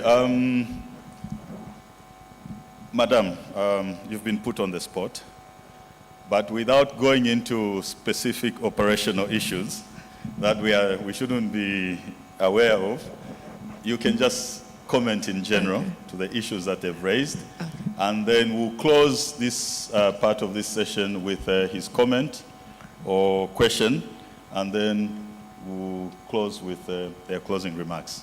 So over to you. Thank you, and thank you, Baiji. I don't know if I need to stand, but I guess I can be heard from here. Okay, I'm visible.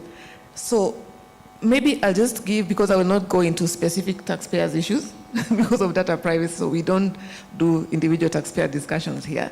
But generally, I think I need us to also understand there's the need and interest of the private sector, because these are our clients, right?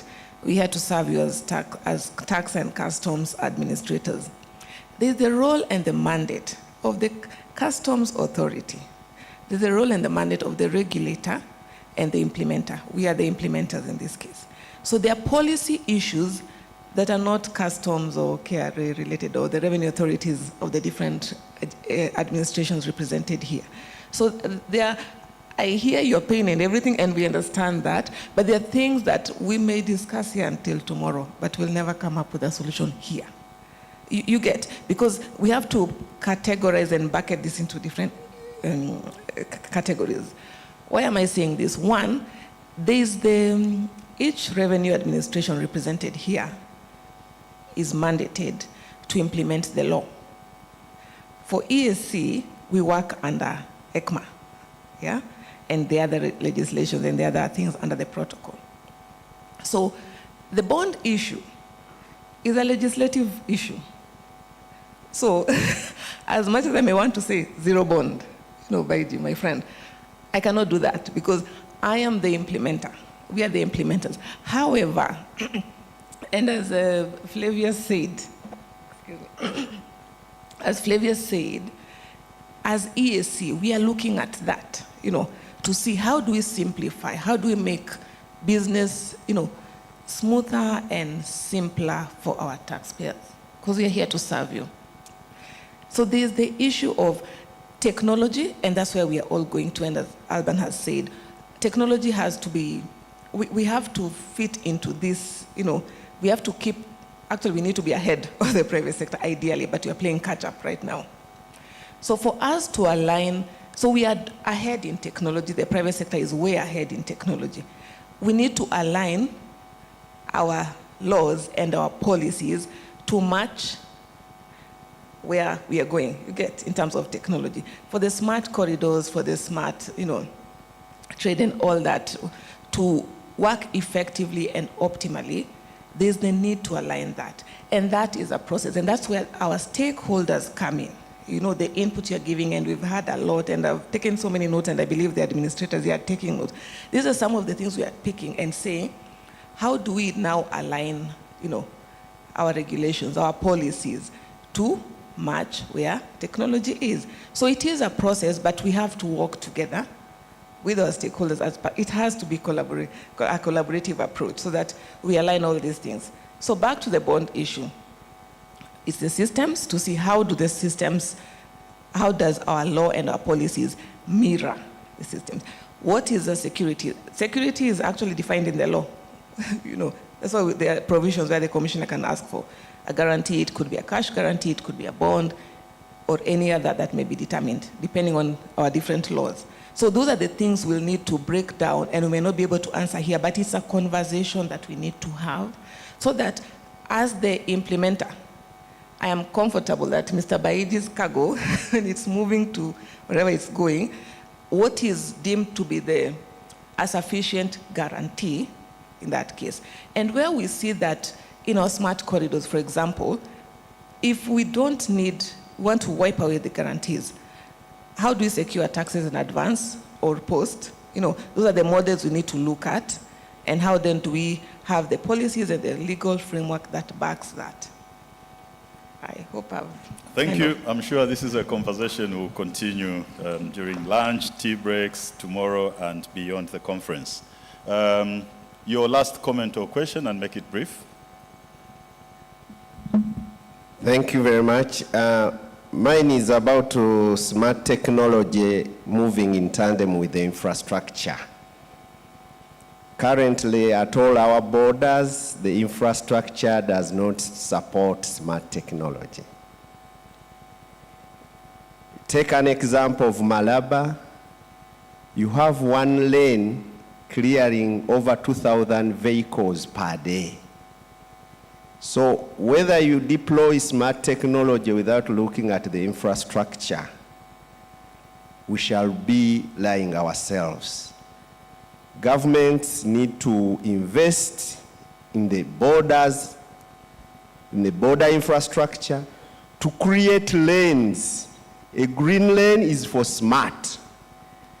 A red lane is for those who need more compliance, more actions. But now you find a trailer with a traveler, with a pedestrian, all on one bridge. Where will the smart technology function in such an environment? So as we look at mitigating risk by using the smart technology that is coming on board, the issue of infrastructure is critical, and countries can't go it individually. We need to have a pool to develop the infrastructure at the borders. I submit. That was Acting Commissioner Customs and Excise from URA. Thank you for sharing your thoughts. We have to close this session. So from all these discussions, as we implement smart corridors, let us use data to build trust. Trust within our institutions, trust with other government agencies, trust across the border, trust along the corridor. Let us use data to enhance risk management. Let us use data to promote trade facilitation. For the closing remarks, I'll start with my immediate right, under a minute, and then we proceed in that manner. Thank you. Thank you. I will just reiterate that if customs intentionally embrace use of artificial intelligence, it will enhance their capabilities of predictive analytics, risk management, and that way result into quick clearance of goods, and that implies trade being facilitated and maintaining security and the oversight of compliance. Thank you.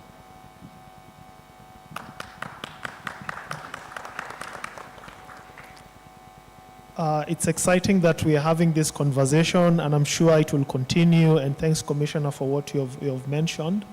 So I'll conclude by saying, if we effectively implement smart corridors, the scenario he was pointing at, what happens in Malaba, would not happen. There would be no queues, even if you had one bridge. It would not be there.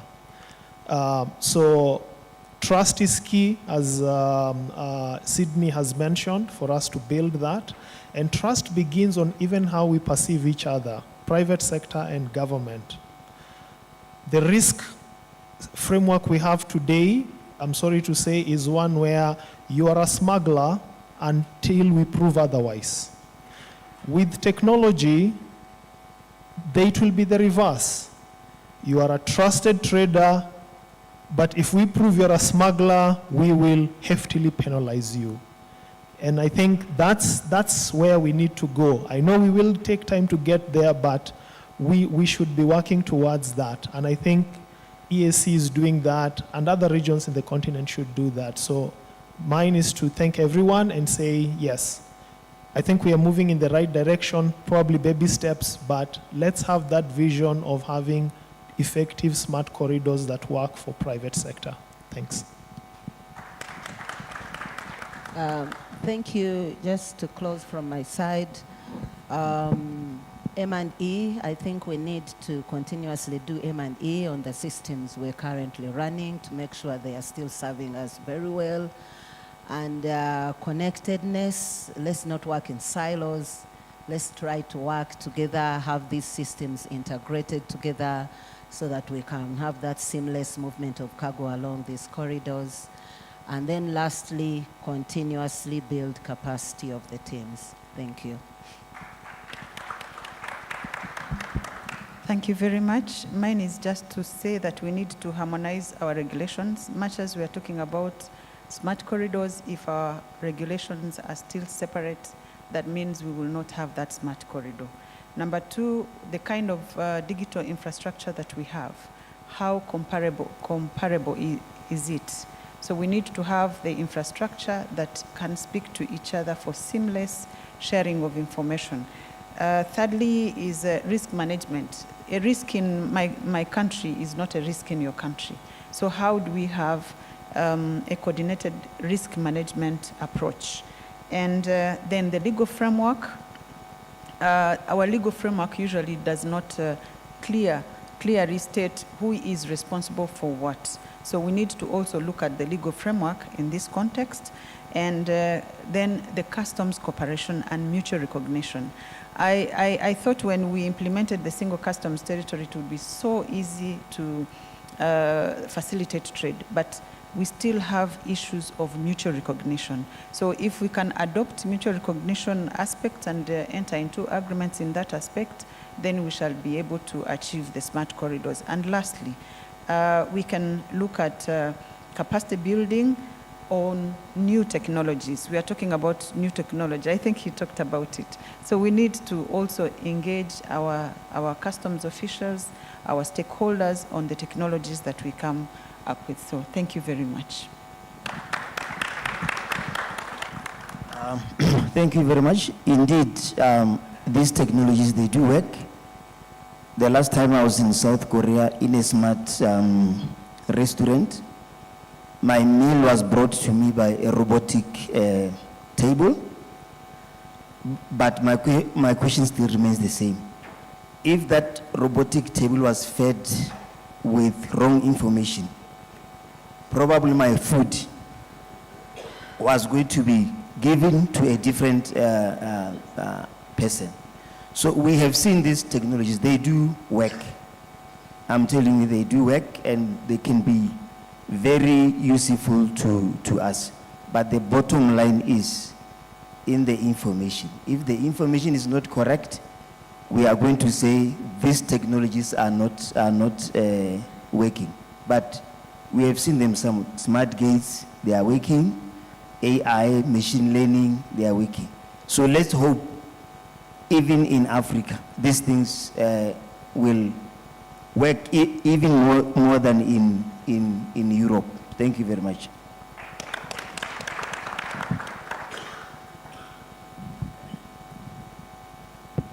Thank you. I think one of the key issues that has been talked about is trust, the issue of trust. So we need to build that trust. We are partners in this whole process with the stakeholders, especially also in knowing that we should apply differentiated treatment for different sizes of taxpayers. We can't use the same treatment. So we have to look at the process stage risk treatment mapping to know what's the appropriate point to apply whatever intervention, because each size of client poses different, or they have different inherent risks.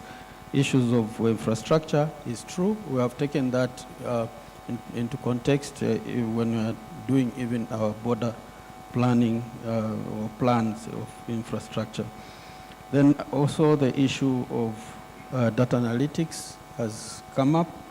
It's important that we use information that we have. We harness the information that we already have using data analytics to make accurate decisions and focused interventions.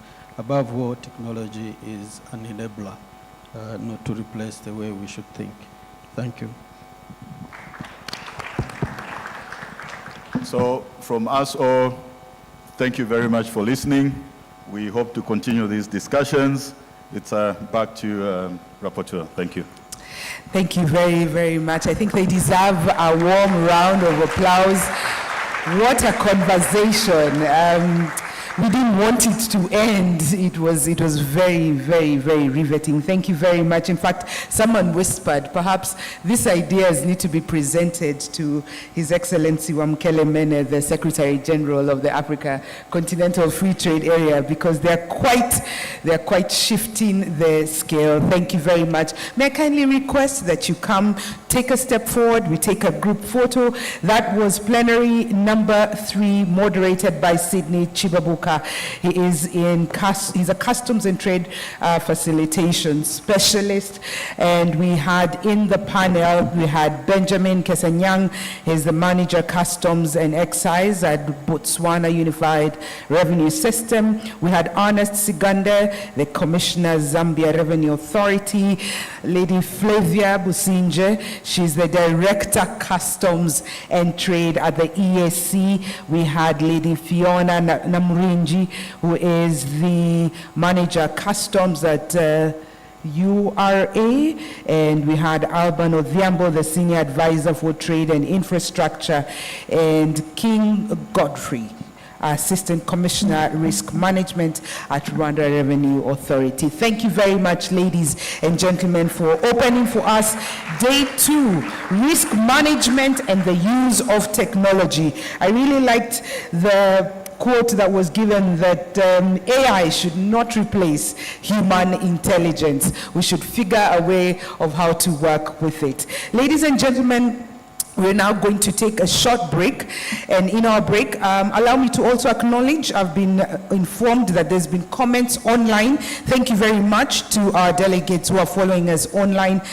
Jonathan Sesenga, you have given us great comments. Thank you for all your feedback. We have submitted it for consideration as well. We really appreciate your participation, our online audience. I understand that we are about 2,000 delegates who are joining us online. So thank you very, very much. Esteemed delegates here present with us, we're going to take a short break. And as we take a short break, allow me to prepare the second plenary. And we're going to be talking about artificial intelligence for customs and trade facilitation. And in this one, allow me to call out the panel members. We had Rudy Wee from the Hong Kong Customs. We have David Smasson from Cargo Sia. We have Nick McGuane from HMRC. We have Eric Sirali from Trademark. We have Peter Kanake from Oracle, and Femi Olarinde from FIRS. If they can see Charles is the gentleman standing on to your left as we take our break to prepare you for the next session. Secondly, we will have breakout sessions in the afternoon, as I'd mentioned in the morning. The QR code should be going up, and once you can scan that QR code, it will redirect you to a link where you will choose the breakout session you'd want to go for in the afternoon. All right, we have our exhibitors at the foyer as you proceed to take your tea, so please take a walk around and see what we have to offer, or what they have to offer, and then we should be back at exactly 10:55 a.m. after your tea break to take on plenary number 4. Thank you very much. I think we have Zello, the saxophonist, if he's around. Please come and play some beautiful saxophone music. Enjoy your tea break, ladies and gentlemen.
Kra has implemented various initiatives. One of them is the Integrated Customs Management System, which is basically a risk-based system that ensures that there's faster clearance of cargo while enhancing leveraging on technology, while ensuring that there's minimal human interaction. So we increase speed in terms of clearance, reduce the timelines, and also give the taxpayer a good experience interacting with the system.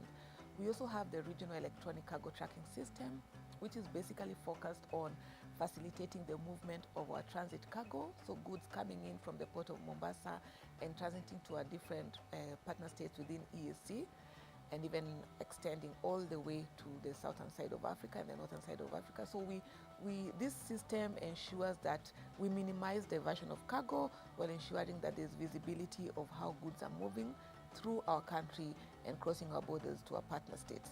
The third initiative is the one-stop border post, which again we have worked together with our partner countries and to ensure that we minimize the clearance process at the borders. So we are clear once. So when goods are coming from Kenya into Uganda, they are cleared at the border point of the importing country. When goods are coming into Kenya from Tanzania, they are cleared at the border point of the importing country, which in this case is Kenya.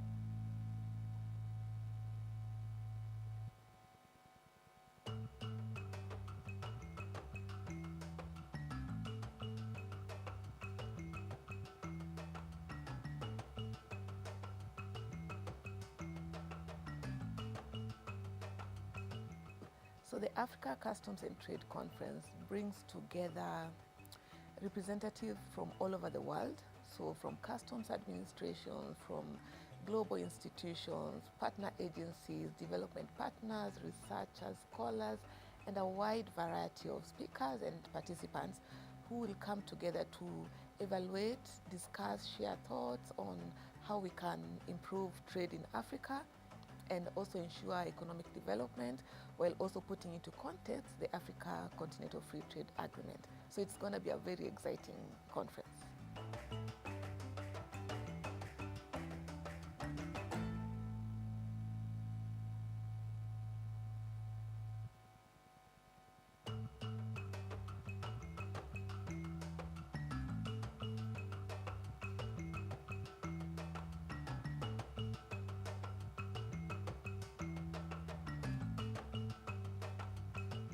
So Kra has implemented various initiatives. One of them is the Integrated Customs Management System, which is basically a risk-based system that ensures that there's faster clearance of cargo while enhancing leveraging on technology, while ensuring that there's minimal human interaction. So we increase speed in terms of clearance, reduce the timelines, and also give the taxpayer a good experience interacting with the system. We also have the Regional Electronic Cargo Tracking System, which is basically focused on facilitating the movement of our transit cargo, so goods coming in from the port of Mombasa and transiting to our different partner states within EAC, and even extending all the way to the southern side of Africa and the northern side of Africa. So this system ensures that we minimize diversion of cargo while ensuring that there's visibility of how goods are moving through our country and crossing our borders to our partner states. The third initiative is the one-stop border post, which again we have worked together with our partner countries and to ensure that we minimize the clearance process at the borders. So we are clear once. So when goods are coming from Kenya into Uganda, they are cleared at the border point of the importing country. When goods are coming into Kenya from Tanzania, they are cleared at the border point of the importing country, which in this case is Kenya.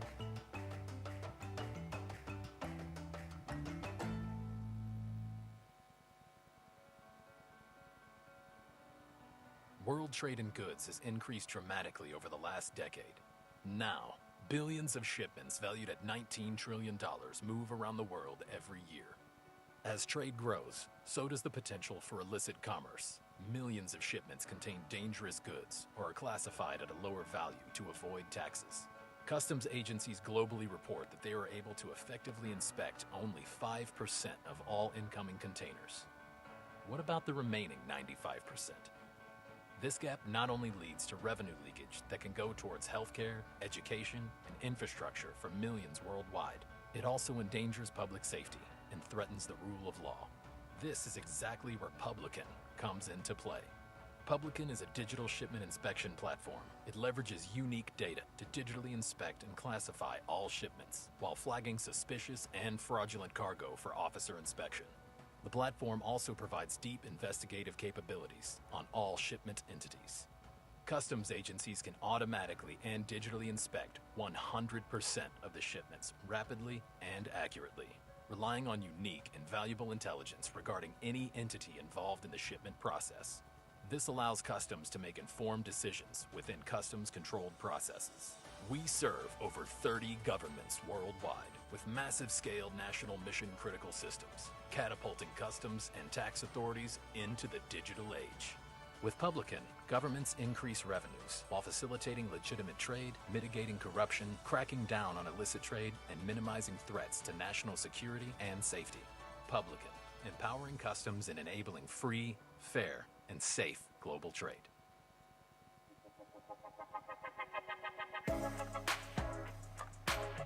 At Space and Style, our vision is to be recognized as world-class leaders in the provision of building solutions. Our company, which is headquartered in Kenya, started over 20 years ago as a trading business in natural stone-coated roofing tiles.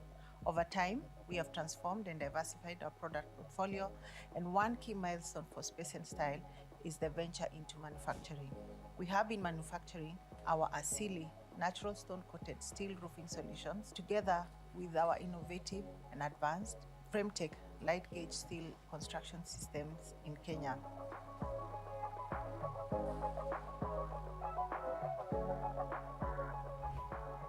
It is our intention to collaborate with other like-minded companies as we grow our export agenda through digitization.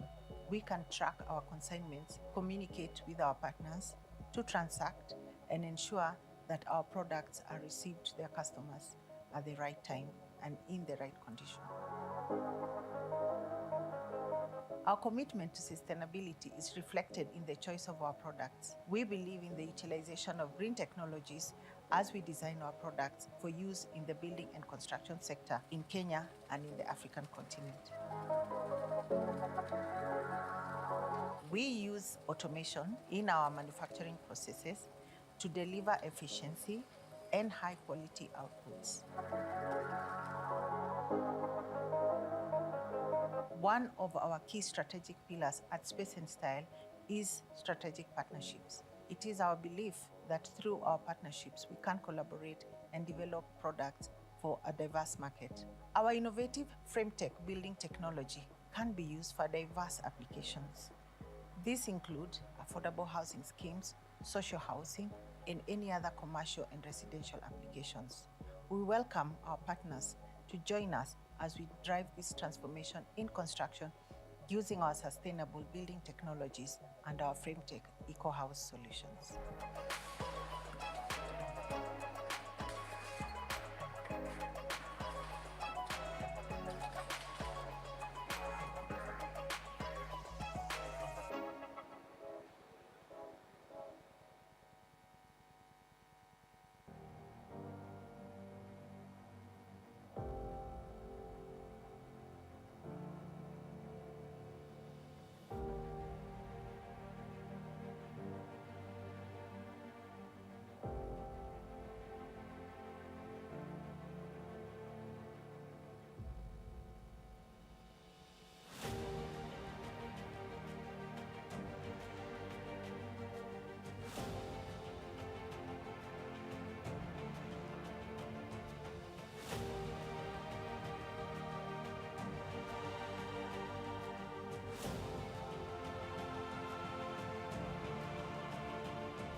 In the complex tapestry of global trade, customs processes play a pivotal role.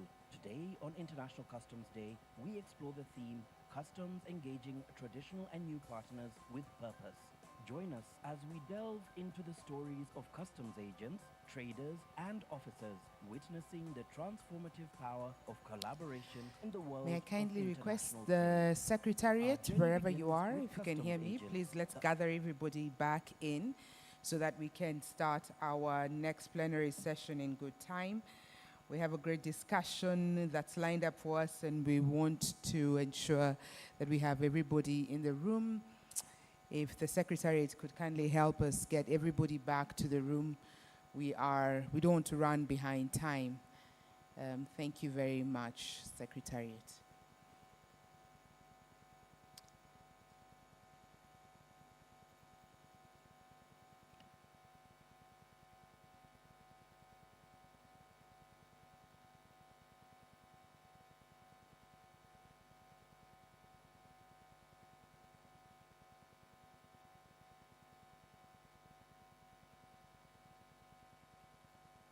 Wa kazi. Zamani hatungeweza karibia ofisa. Ofisa alikuwa ni kama tuseme bosi. Saa hizi ofisa ni mtumishi. Na unajua tofauti ya mtumishi na bosi iko. Saa hii KRA ofisa unaweza kaa naye kama kuna shida anakusikia, na kama ni kazi pia mtaelewana, kama hakuna popote ambapo tunakosana. Traders, the heartbeat of international commerce, share their experience navigating customs processes. From a time of bureaucratic hindrances to today's narrative of purposeful collaboration, traders and customs authorities work hand in hand. Discover how this collaboration has streamlined documentation, reduced bureaucracy, and brought predictability to trade operations. Before the introduction of the one-stop border post, which brought all the government agencies, which brought all the players that are involved in cross-border trade under one roof. It was hell, it was difficult. We had to move from one office to the other. Right now, first thing, the government brought in the one-stop border post, where all the government agencies, all regulators and the private sectors involved in supporting cross-border trade are in one. You can be able to access them. The government introduced May I just the find digital out if our platforms panelists where we can are be able ready? to track our Let me entries. just do a quick When roll a small-scale call. cross-border trader lodges an entry, they're able to track where the entry is, which government agency is working on what. The second thing, we are able to do payments digitally. It is very easy from the comfort of my home or my phones. I can be able to make payments without going to the bank. The other thing is that when it comes to security, there are surveillance cameras here. Tulikuwa na uwizi wingi pia, kwa sababu mtu atakuja kwamba ni clearance agent, maybe sio clearance agent. Kuna pesa zilikuwa zinatumika yenye hauwezi jua inaenda wapi. Mtu anaitisha pesa kwamba huyu custom officer anataka pesa na maybe anaika kwa mfuko yake. So jina za custom officer pia ilikuwa inatumika vibaya. Na pia environment haikuwa mzuri. Kulikuwa na mambo za crime mingi sana, unasikia mtu amepoteza mzigo, mtu amepoteza pesa. Right now hizi vitu unaweza kuaccess mwenyewe kama uko na hata ukiwa nyumbani. Before hata ufike hapa tayari umeanza kuaccess vitu kwa e-citizen. So imeisia vitu, na before ufike hapa hata kwenda kununua vitu ngambo ile tayari umeshaenda kwa sauti platform, umeshajua procedures zenye inatakikana, unafaa kuabiri ofisi gani na ofisi gani ili upate cheti gani na cheti gani. Na hili wame-improve juu kitambo tungekaa like 2 to 3 days. But jana nimekuja asubuhi na sasa hivi naona process inaendelea vizuri. Sasa hiyo benefit ni yetu hii kuenda haraka haraka. Unaona? Juu sasa hivi nikimpigia simu kama niko Kisumu, alikuwa na gari gani fulani, unamtumia majina, ID, kila kitu. Ukifika hapa makaratasi imeshatoka. Sasa ile mzigo iko juu yako, hiyo ndio inakuweka hapa. Now we turn our attention to the guardians of border security and compliance, customs officers. Their journey reflects purposeful integration of technology, empowering them to enforce regulations efficiently. Explore success stories where partnerships enhance enforcement without impeding the flow of legitimate trade. With collaboration that we are going on, there is various collaboration that we do. This involves various law enforcement agencies at the border, that is government, other partner government agencies. We work together to ensure that we smoothly allow goods to come in, and this has been successful in ensuring that when we are doing a verification, we are saving time on clients, because we bring them together. Ladies and gentlemen, allow me to do a checkup on plenary number 4. At this time, do we have this Mr. saves, Rudy the time Hoy? taken, to verify Is goods. Rudy here? At customs level, From we always Hong Kong engage Customs? various partners, Okay, such as, excellent. partner government Do we have so we David ensure that, Smarson? also we David go was here. All right, wider there's and get David. the other stakeholders, Do such we as have traders, Mick McGuane? clearing agents. All right, Mick, So I there is see a you. constant Do we engagement. have Eric Sirali? Eric? Okay, great. I see you. Peter Kanake? Peter, excellent. And finally, Femi. Femi, I think I saw Femi. Okay, excellent. Ladies and gentlemen, it is now 11:09 hours East African time. As we wait for the other delegates to start, we shall start our session in the interest of time. If I can request that the video goes down so that we can start our plenary session. Allow me to make a quick announcement one more time. Could the QR code for the groups please go up? The QR code for the breakout session go up. Once you go to that QR code, scan it with your phone. And what you do when you scan with your phone, it will redirect you to a link through which you can select, pick and choose the breakout sessions that you will have, you want to attend. We shall have 4 breakout sessions after lunch, 2 for the first 1 hour 15 minutes and another 2 for the next 1 hour 15 minutes. Now this huge hall, we shall collapse it and form 2 rooms. Therefore, one room will be on this side and the other room will be on that side. Therefore, the breakout session, when we come back from lunch, the first breakout session on trade facilitation and environment taxation will be on your right side. So this will be room number 1. And then room number 2 will be on your left, which is efficient maritime services in trade facilitation. So once you come into the room after lunch, those are the 2 breakout sessions.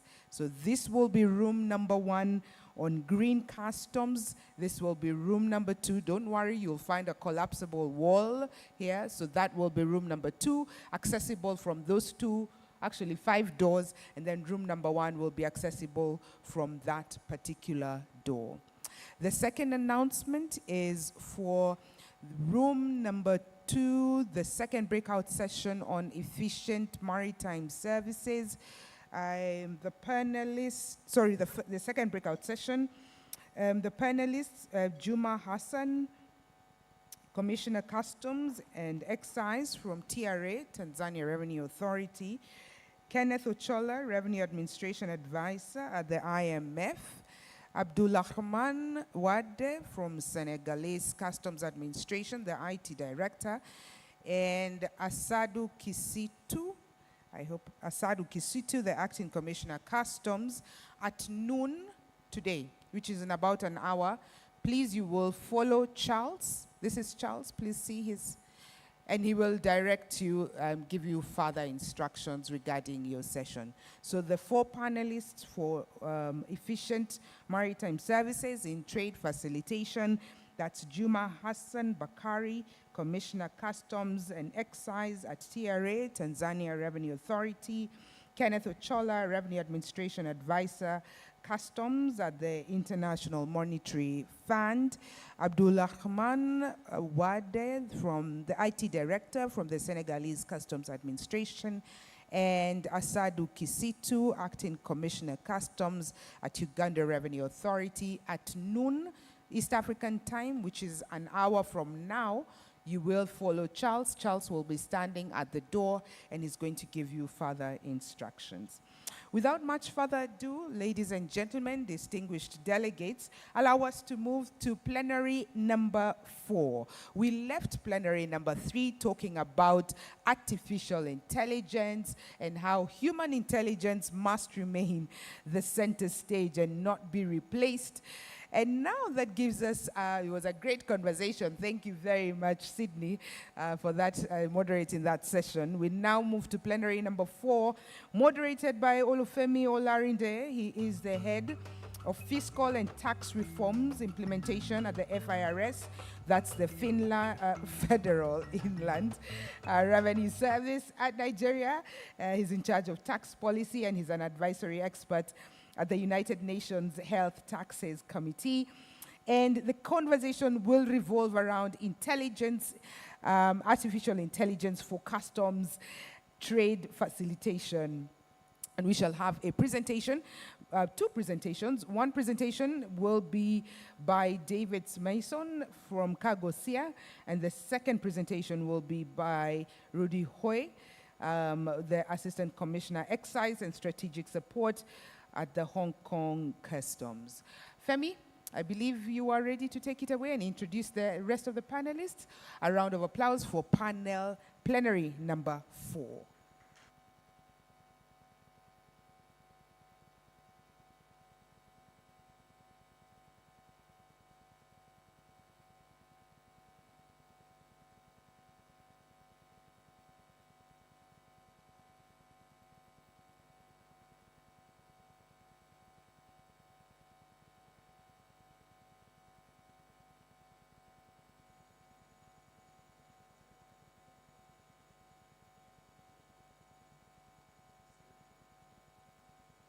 Are you ready?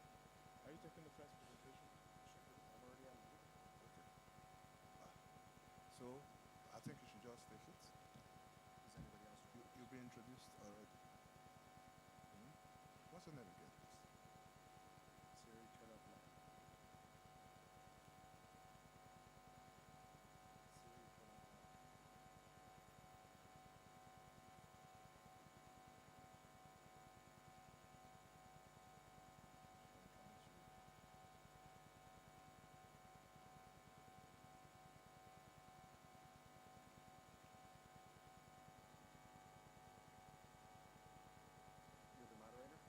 Yeah, yeah.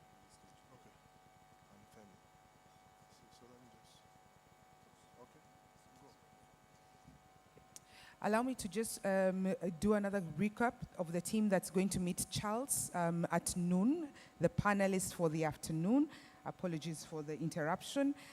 We shall have Juma Hassan Bakari from Customs in Tanzania Revenue Authority. We shall have Kenneth Ochola from the IMF. We shall have Abdulrahman Wadeb from Senegalese Customs Administration. We shall have Asadu Kisitu from URA.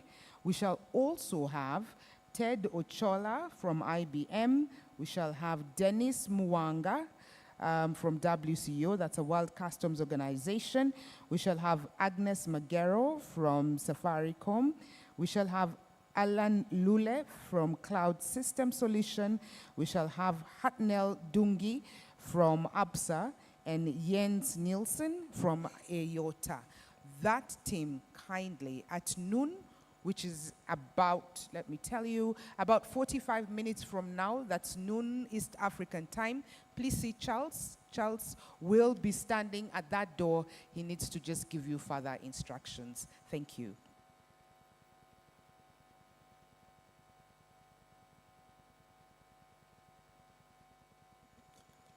So good morning, distinguished ladies and gentlemen, and you're welcome to our session, the fourth session of the conference. And as people are getting in and settling down, I will be introducing our next speaker, who will be speaking on artificial intelligence for customs trade facilitation. I'll be inviting Mr. David Smarson to the floor to make his presentation. While Mr. David is coming in, I would like to invite other speakers and panelists to take the floor, to take their seats, while Mr. David is making his presentation. We also have a second presenter who will also be speaking to us about Smart Customs in Digital Age. And this will be taken by Mr. Rudy Uy, Assistant Commissioner, Excise and Strategy Support at the Hong Kong Customs. Mr. Rudy Uy, if you are here, can you come to the front, please? Can we give him a round of applause as he comes, please? Also joining Mr. Rudy Uy will be Mr. Ocean Young Won. Is he here? Mr. Ocean? Okay, you can join us. Okay, okay. Thank you. You're welcome. Let me also invite all the other panelists, my panelists to the floor while they take their seat. Mr. Rudy, who is already seated here, is going to also join us on the panel. We are going to have Mr. Mick McGuigan from the HMRC. Is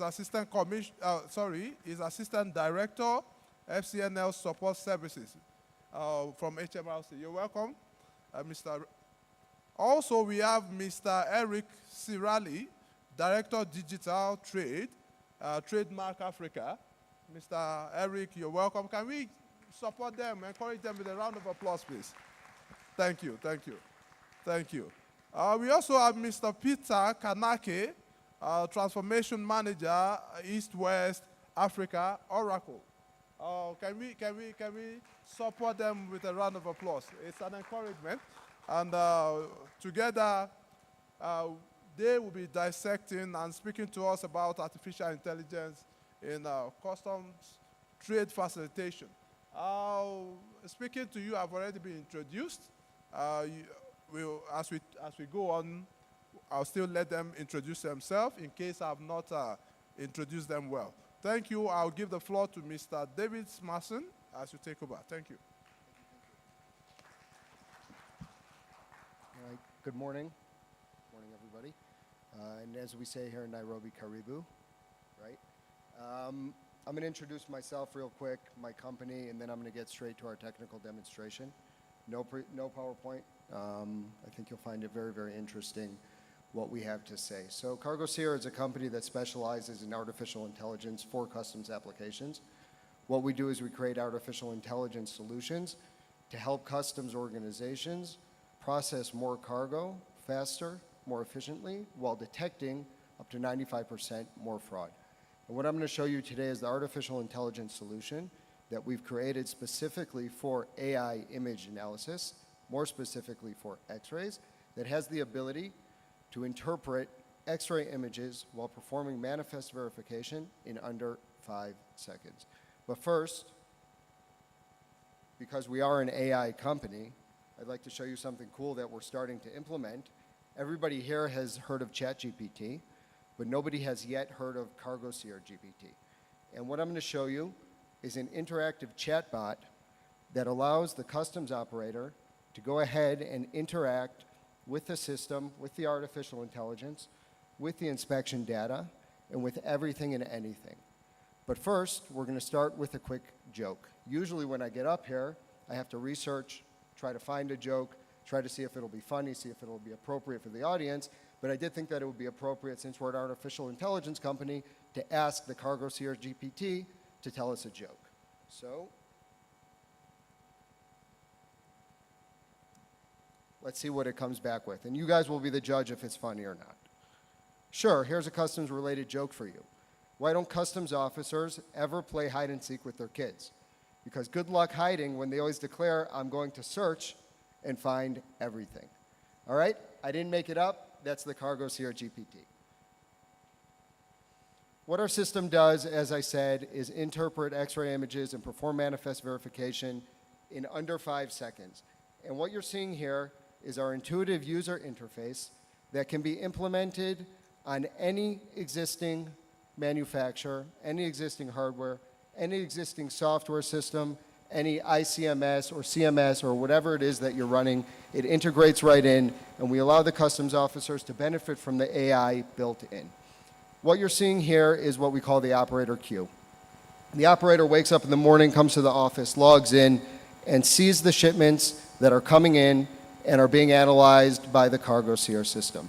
And what they do is they make a very, very quick decision. And you'll notice throughout the CargoSeer system, We're all about creating efficiency for the customs operator. The name of the game is not to replace the customs operator, rather to provide decision intelligence and decision support. So I'm the customs operator. I open up the CargoSeer UI.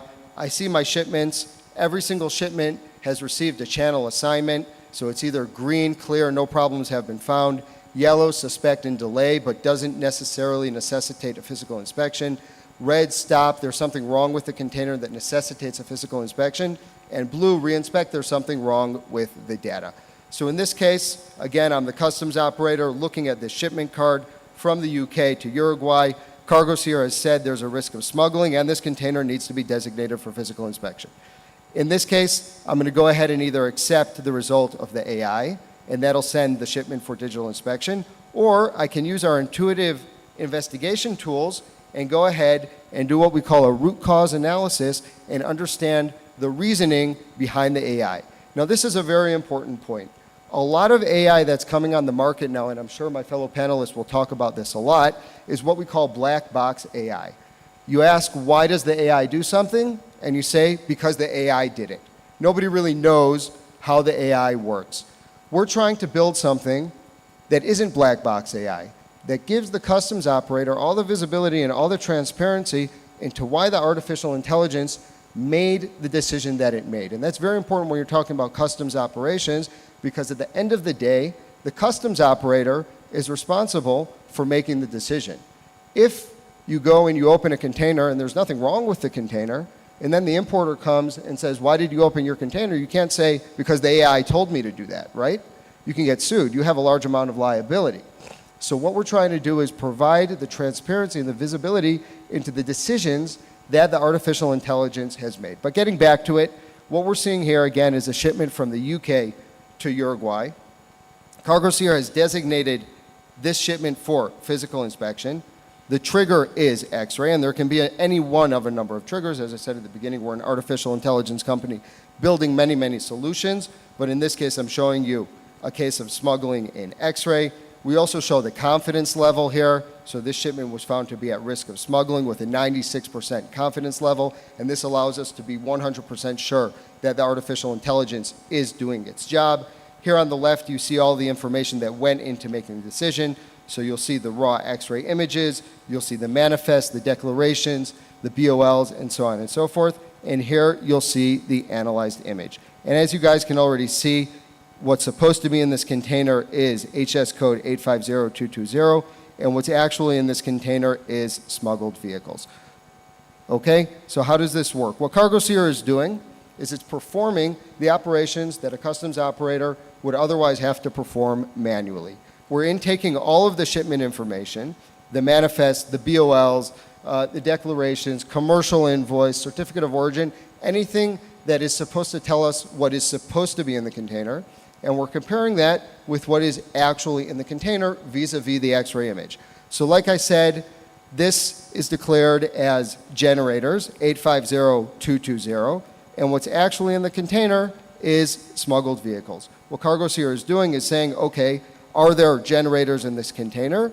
Yes. Are there only generators in this container? No. Let me show you where there is an area that does not look like that does not look to us like containers. So that's the essence of the CargoSeer system, performing the manifest verification and the image interpretation in under 5 seconds. Let me show you another couple examples.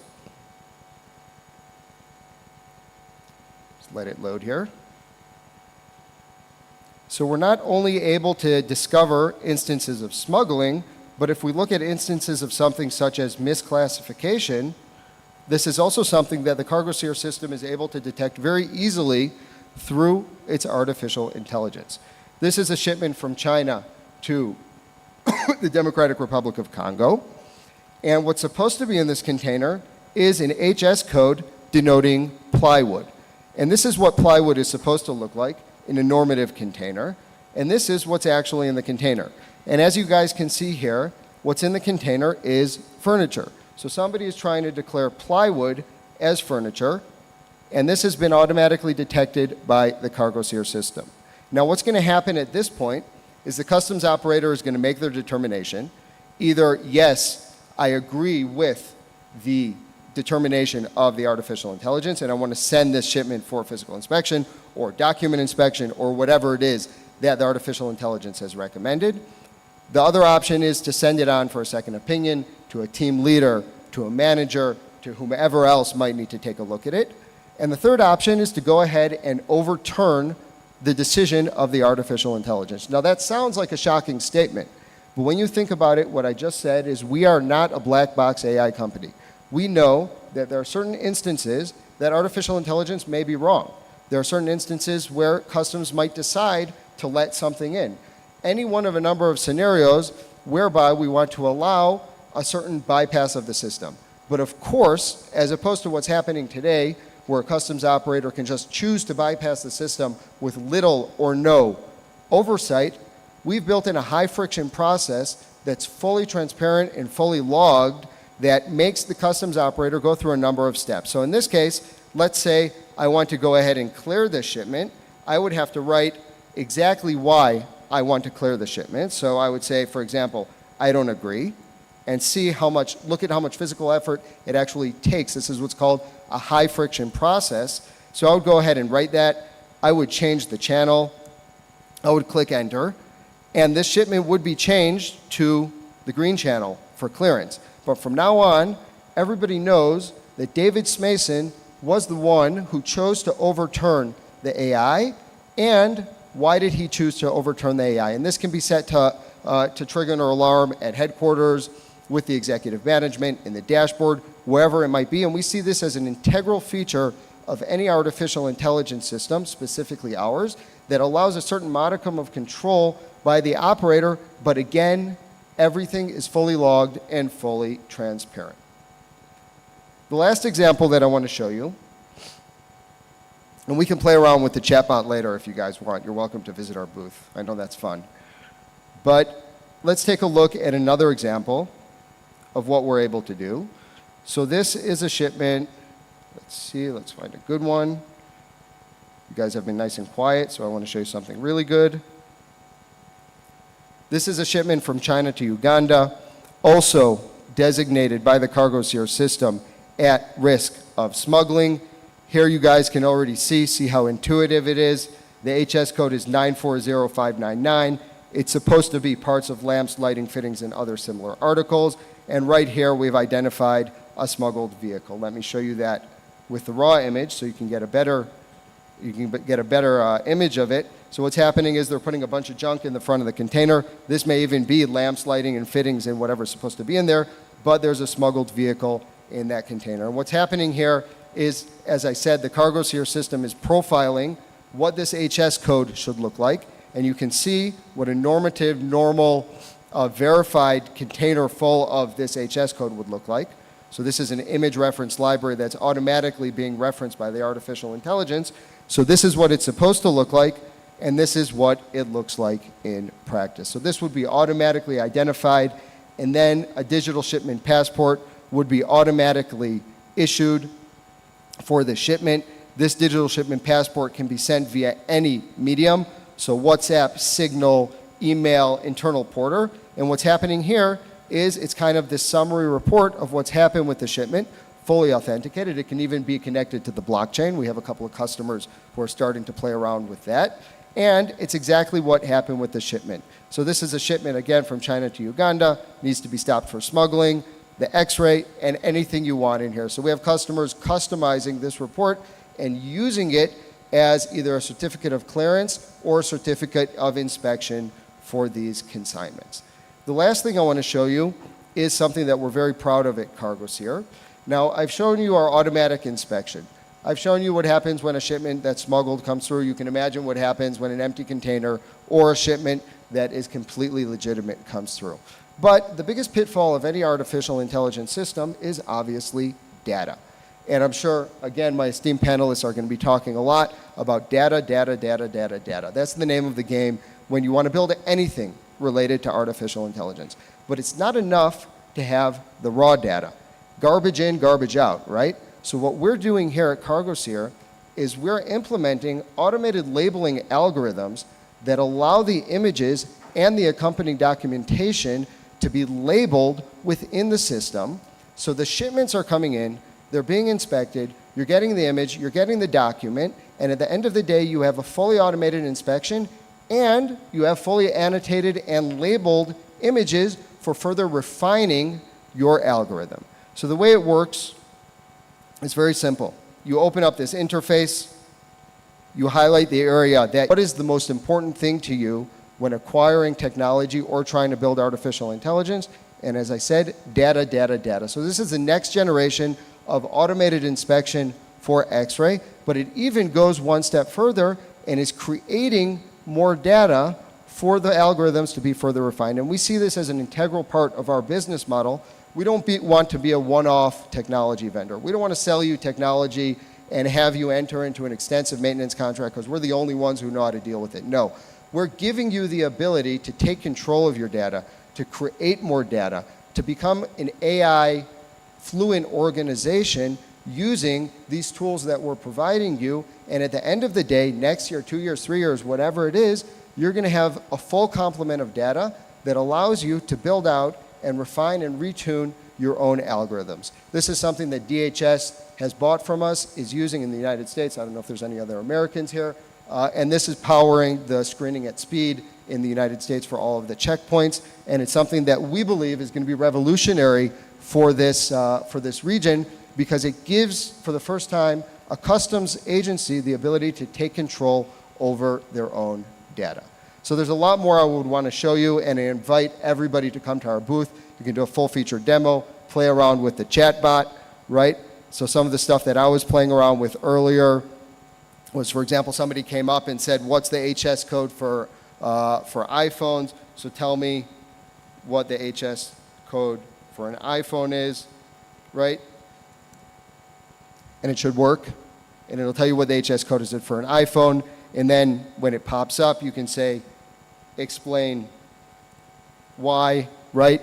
And somebody, I don't remember who I was talking to, was talking about the implications of something like this for training, right? So if you bring in a new customs agent, you can use this chatbot to train them. You can say, explain to me why this HS code is this, or how HS codes work. Or you can even connect it to your own data, and that's the next step. Right now, it's not connected to any proprietary data, obviously, because we're very sensitive around data security and privacy. But the next step for this is building a fully customized LLM, large language model, similar to what ChatGPT is doing, for every single customs agency in the world. So again, we're talking about automated inspection of AI X-rays, automated inspection of X-rays, taking it one step further and creating the data, and then going ahead and using that data to power the institutional knowledge and allow fully autonomous customs operators. That's what we see as the future, and I'll welcome any questions during the Q&A session. Thank you very much.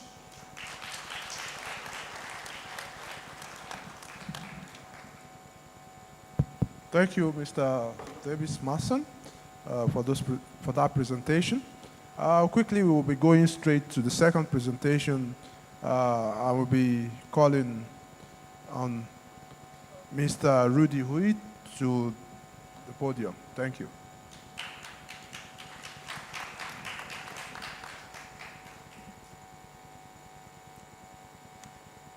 Distinguished College of Kenya Revenue Authorities, ladies of Customs Administrations, valuable guests, good morning, everyone.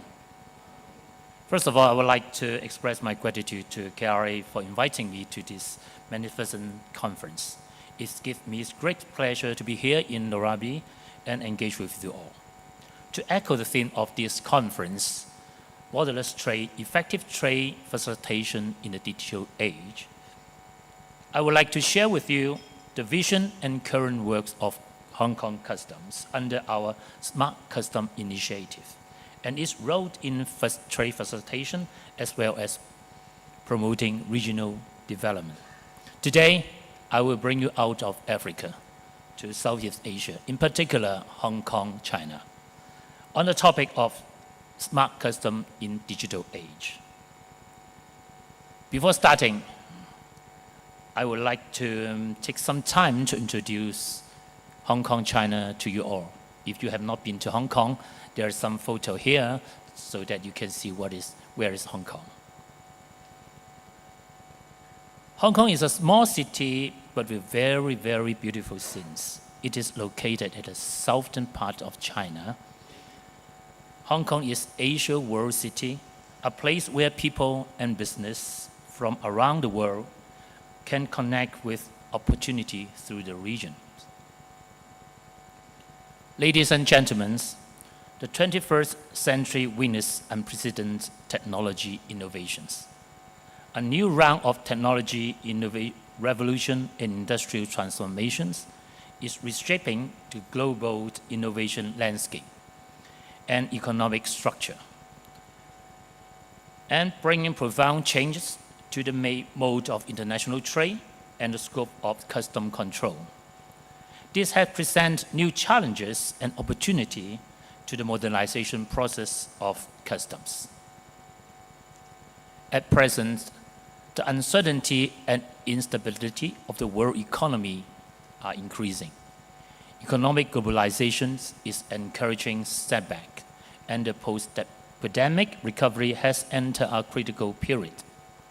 Against this backdrop, the international community has raised urgent requirements for protecting safe, stable, and smooth global industry and supply chains, and has high expectation to customs to strengthen technology innovations and apply smart approaches for more efficient control and cross-boundary trade.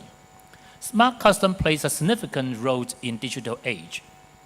The WCO Smart Customs project had launched a survey to gear the global adoption of disruptive technology among WCO members and identify capacity building needs. Customs have multiple stakeholders. Each has its own infrastructure and formats, but it needs exchange of significant amount of data in real time. Smart contract can also be automated and the custom clearance process by automatically releasing shipments that match custom criteria. Nowadays, smart custom plays a crucial role in upgrading custom operations and facilitating economic and trade developments. Today, I would like to share with you the smart custom blueprint of the Hong Kong Customs and how we employ innovative and technology to enhance custom clearance, law enforcement, promote trade facilitation, and foster economic development. First of all, what is smart custom blueprint? The Hong Kong Customs has formulated a smart custom blueprint since 2019 by employing innovative technologies to implement a series of smart initiatives.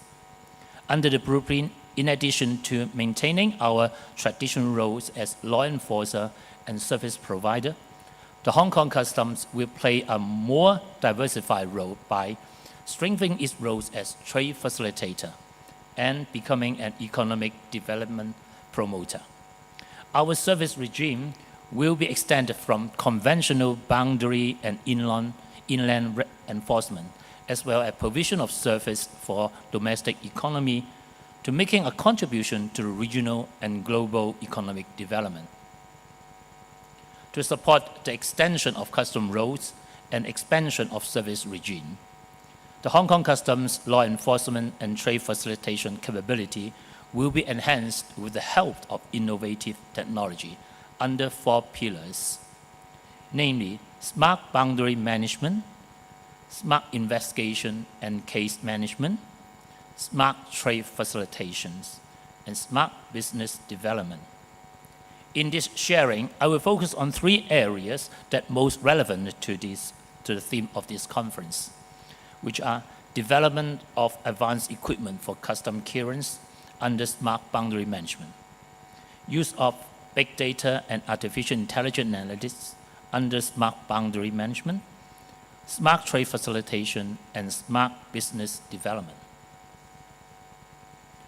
First, on the development of advanced equipment for custom clearance, Hong Kong Customs has introduced advanced inspection equipment. For instance, the CT scanner with AI function to provide 360-degree scan image with no blind spots and automatic recognition of dangerous drugs and other contrabands. Also, we have introduced the auto detection device for existing X-ray checker to assist in screening for suspicious objects and automatic detection of various contrabands, especially firearm and ammunitions, gun parts and weapons, and etc. In 2023, Hong Kong Customs introduced Smart Under-Vehicle Robot by applying artificial intelligence to compare high-definition image. Smart Under-Vehicle Robot could more effectively and quickly detect contraband concealed under the vehicle, including specific contraband. Moreover, we have endeavored to upgrade public services and provide greater facilitation to our travelers. For instance, in order to provide instant and accurate response to public, we have developed the Smart Custom Interactive Response System, which include the virtual custom ambassador and online chatbot. Through this system, traveler can easily obtain the information required for Hong Kong Customs, which further facilitate both passenger and cargo flow at the control points. Meanwhile, we have been developing smart control point, especially in the use of advanced all-in-one profiling and inspection system for passengers, cargoes, and vehicle clearance. Such advanced system will conduct pre-risk assessment and analysis on passenger, cargo, and vehicles to identify suspicious entities and reduce the numbers of inspections on legitimate passengers, cargoes, and vehicles. Not only could this innovative system and equipment enhance our capability in combating smuggling and other custom-related offense, but also increase our overall clearance efficiencies. We, Hong Kong Customs, as other custom administrations, is facing that we process massive amount of cargo data for custom clearance every day. Traditional methods are unable to perform effective and efficient risk analysis. Therefore, since 2018, we have been studying the use of big data analytics to analyze massive trade data. In 2020, the Cargo Big Data System pilot program was launched to strengthen the capability of risk profiling for custom and clearance. The CBDS Cargo Big Data System has 3 functions that allows Hong Kong Customs to effectively and efficiently conduct risk assessment on import and export cargoes. First, the first key function is cargo analyst. By analyzing import and export declaration data, a normal trading pattern can be reviewed as to assist our custom officer in identifying high-risk cargo for inspections. The second key function is the vehicle analysis. By analyzing the behavior of vehicles and driver, for example, the crossing pattern including the crossing time as well as the frequency, the batch of vehicle crossing at the same time, or even the pairing of vehicle and driver, suspicious vehicle and driver can be identified and selected for in-depth inspections. The third key function is web calling. The system can search specific website automatically to collect crucial data for facilitating risk assessments.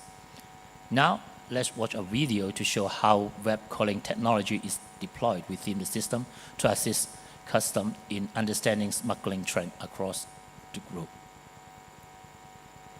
As you can see in the video, the web calling helps to extract news and articles of smuggling cases from specific websites for subsequent analysis.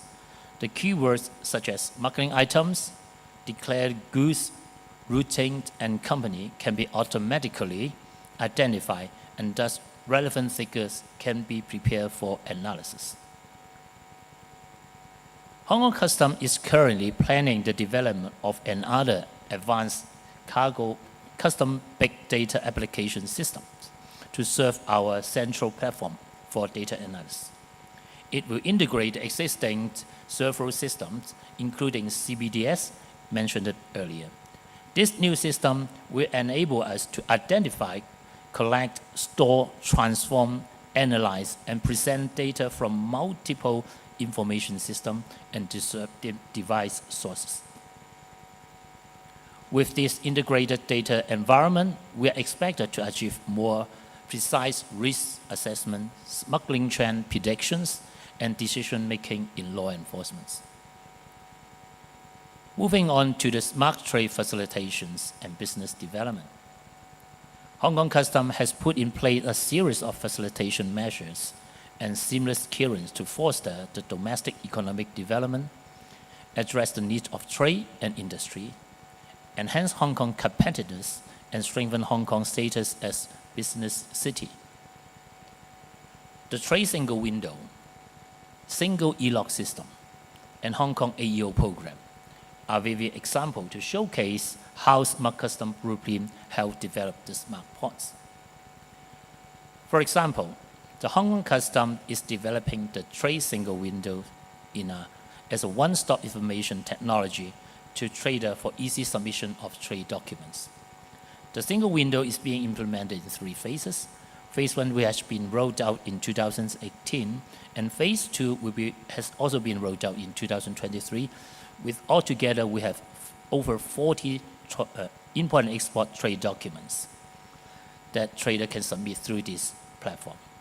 The 3 phases will be implemented in early 2026, and which is the final phase, which covered all the submission of cargo informations for different transport mode, that is air, sea, land, and import and export declaration will be rolled out. The single window is an essential component in building smart ports to enable seamless and efficient trade process by providing a centralized platform for traders to electronically submit trade-related documents. Trader will benefit for the speedy custom clearance by using single window. The single window will also provide interconnectivity capability to exchange cargo data or cargo information with other custom administrations, so that trader will eventually enjoy the benefits on one submission to 2 administrations. Besides, Hong Kong Customs has introduced single in-lock scheme to expedite custom clearance and facilitate cargo flow. This provides a more business-friendly environment for local traders. By making use of GPS technology, we keep track the movement of the vehicle and the shipments. Make sure the shipment had not been tampered between the 2 clearance points of the 2 custom administrations. Currently, the single e-lock scheme has been extended to cover 87 clearance points in Guangdong provinces of mainland China, including 9 cities in Greater Bay Area and Honan provinces of mainland China. Together, we have 13 clearance points in Hong Kong. The scheme provides the trade over 900 routes for conveying their transshipment cargo across the boundaries. By implementing these schemes, the duplicate inspection on the same shipments by both customs administrations will be reduced, will further streamline the clearance process and expedite the flow of transshipment cargo. On smart business development, the Hong Kong Customs have promoted international trade by assisting local enterprise go global and attract foreign traders coming to make investment in Hong Kong. So as promote Hong Kong as the status of as an investment city and also performing the role of international logistic hub.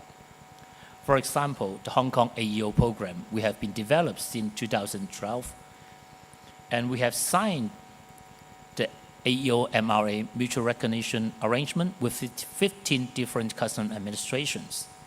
Through the MRA, the signing parties recognize the custom procedure of each other's and reduce the duplicated custom inspections. The recognized that we promote a greater trade facilitation and encourage more business to enter into bilateral trade.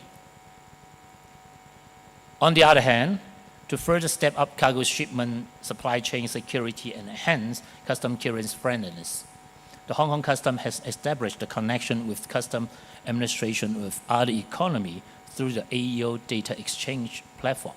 We name it as APEX, APEX. In April 2022, we have implemented the automatic exchange of AEO data with mainland custom through this platform to allow AEO companies to enjoy faster clearance service by more efficient, secure, and timely transmission of AEO data between the two places, including Guangdong, Hong Kong, Macau, Greater Bay Area. In November 2022, Hong Kong Custom and Mainland Custom and also Macau Customs signed the MOU to further enhance the AEO program in the Guangdong, Hong Kong, Macau, Greater Bay Area. We aim to facilitate trade between Hong Kong and mainland and further promote the cooperations between three areas through our MOU. As our background information, the GDP of the world, three major Bay Area in 2021 are as follows. First, the Tokyo Bay Area. We have the GDP of around 2,094 billion US dollars.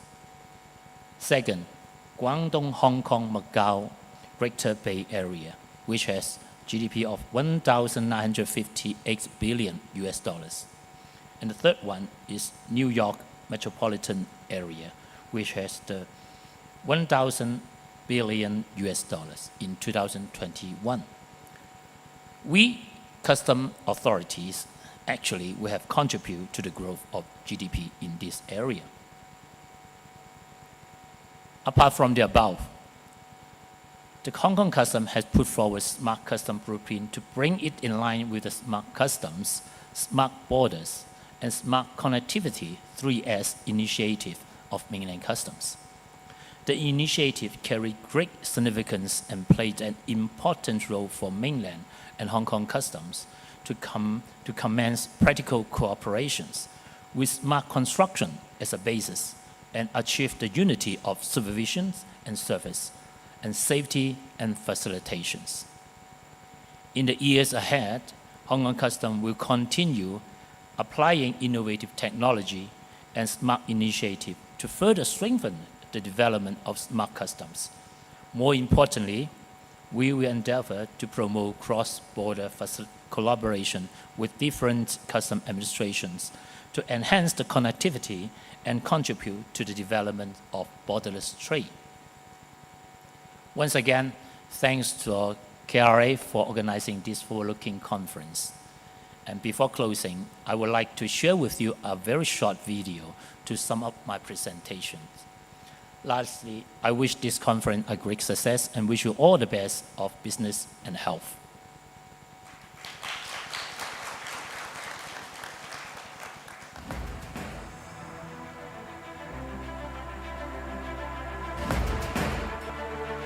Ever since 2019, along the path of Hong Kong's smart city development under the Chief Executive's policy address, Hong Kong Customs has proactively promulgated the Smart Customs Blueprint.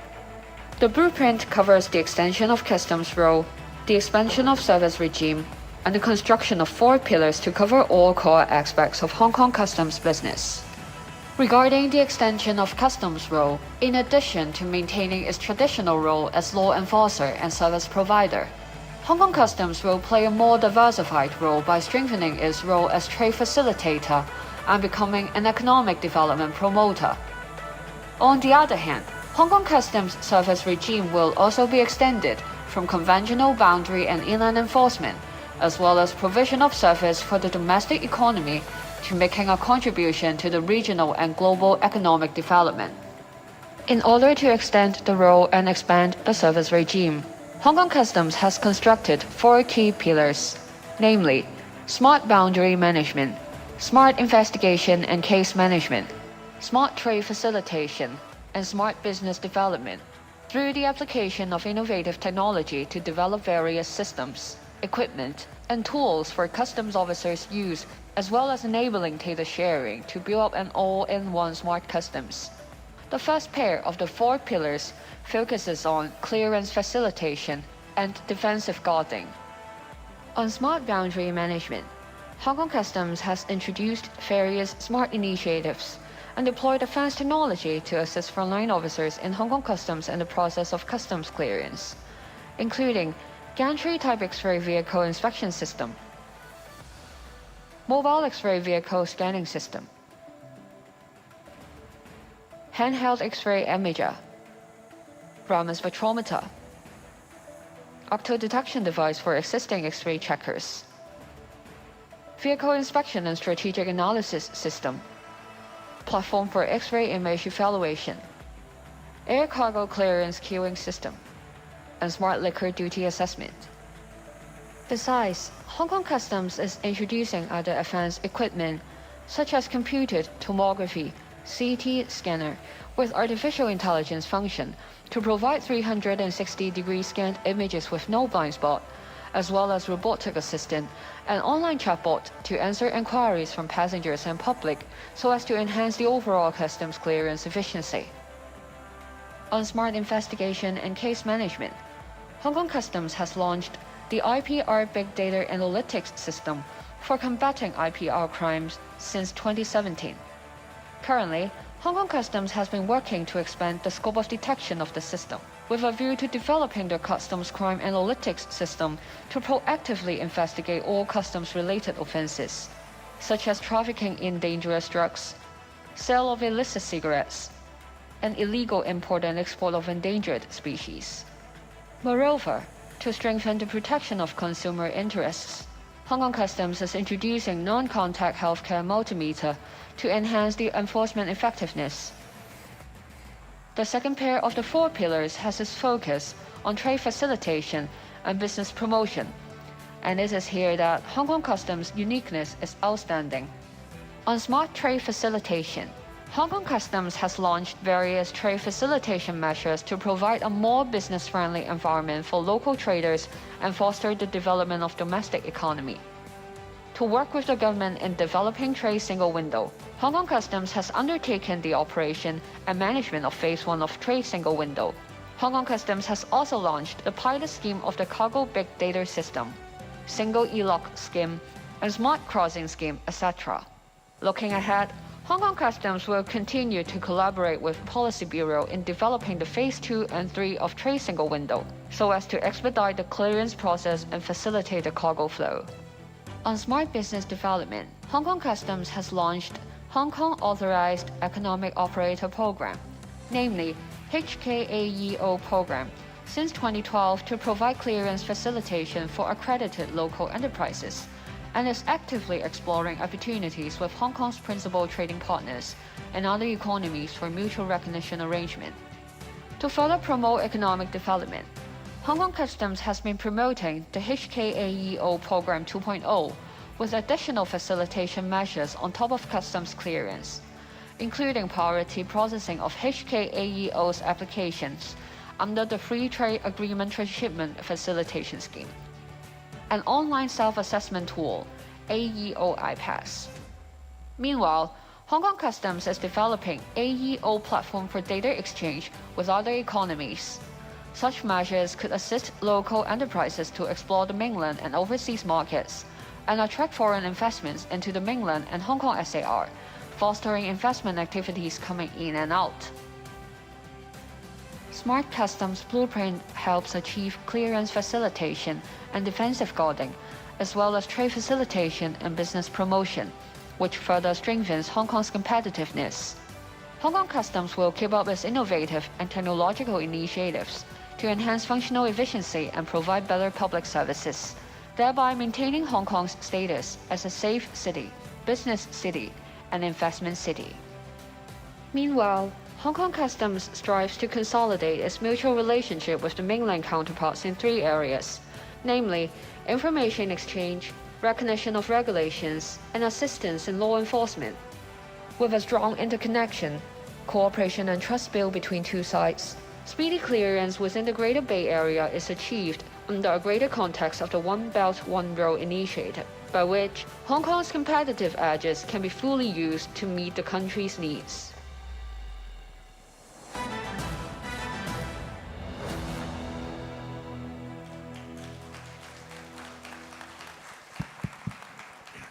Thank you very much, Mr. Rudy Uy, and thank you for the presentation. The video also helped to put more perspective to what you have spoken about. And you know, this in Africa, many people there are some traditional belief that when you give birth to a child, some could get a soothsayer, depending on what name is called, a dibia, or what name is called, to check the future of such child. And today, Mr. David has brought us a solution that can see the future of your cargo before even arriving. So he called it a cargo seer. So I guess that's, in a nutshell, that is what I've seen with his presentation. I will also, Mr. Rudy has also given us a presentation. He said he was taking us on a journey. He took us out of Nairobi in East Africa and to South Asia, to the city of Hong Kong, to show us the smart city. The smart city of Hong Kong. The journey, we explore the smart city, showcasing the innovation in business automation, and also the smart customs, which play a crucial role in customs operation and trade facilitation. And he told us a lot about that. I will leave the comment to my panelists to, I think in 1 minute, our time is fast spent. Please keep the introductions. You've been well introduced. So just in 1 minute, a comment about the presentation, and so that we can take it up from there. Thank you. But so I'll start from Mr. Peter. Yeah, Mr. Peter Kanake. Your comment, please, on the two presentations. I think the overriding factor that you will see during the conference is data, and not just any data, but the kind of data that will make you, that will help you make the right decisions. And secondly, what we are learning is artificial intelligence helps us in pattern detection. So pretty much that is what we are seeing. So how can you predict the future? And it uses that data to learn and predict the future. Thank you. Mr. Eric Sirali, 1 minute from you. Yeah, no, quite exciting presentations, and I could see the crowd being moved. I think some of them were literally inside the container. But for me, I think is the convergence of tech. Today we'll be speaking about AI, but from the presentation made by Rudy, you will see the convergence of Internet of Things. You saw electronic seals. There is a convergence of with distributed ledger, or others call it blockchain. So you have AI in the center, but you're also leveraging other technologies to make AI much more powerful. Thank you, Mr. Meek. And just to say that, you know, two excellent presentations, key points being data, but also good to see that the human interface was still very important, and that in Peter's presentation, you could make a decision not to do something. And finally, I think it's safe to say that the chat box would tell much better jokes than what I can do. Thank you, Mr. He was our presenter. He was, except you want to speak about the first presentation. Thank you for colleagues on my presentations. I will mention about the smart custom. Actually, the topic of today will be on the AI developments. So before the moderator lead us to talk about the AI developments. So the AI developments, as the last speaker has just mentioned, that AI is not a replacement for human. It's just an enhancement. It's just an enhancement. So we make use of the AI technology, not to replace our custom officers. Thank you very much. Like he has said again, AI is not a replacement for human. And in Mr. David's presentation, he said something. He said, you cannot, I got something that AI cannot take over the role of human. And you cannot blame AI for bad decision, for decision made. It gives you the question, that you ask it. It gives you the answer, and it's left for you to take the decision. And so we are talking today about artificial intelligence, and as we navigate the increasing interconnected global economy, it's very known that technology is playing a big role. And technology, particularly artificial intelligence, and it's becoming pivotal in streamlining custom processes, reducing trade barriers, and enhancing efficiency at our borders. And we are going to be extracting some of the issues that comes with AI, artificial intelligence, for custom trade facilitation. Quickly, I'll be going through some, asking my panelists some questions, and so that they could help us dissect and speak more to how AI can help in customs trade facilitation. I'll start with Mr. Rudy Wu, who made the presentation. I'll start, in the context of increasing global and trade complexities that comes with, there are a lot of complexity that comes with it. Customs authorities face daunting task of identifying and managing risk effectively. Traditional risk assessment methods often also rely on historical data and manual analysis, which can be both time-consuming and prone to human error. Once more, I would like you, in a short time, just tell us how can AI help in improving customs risk assessment processes. How can AI help to improve customs risk assessment processes?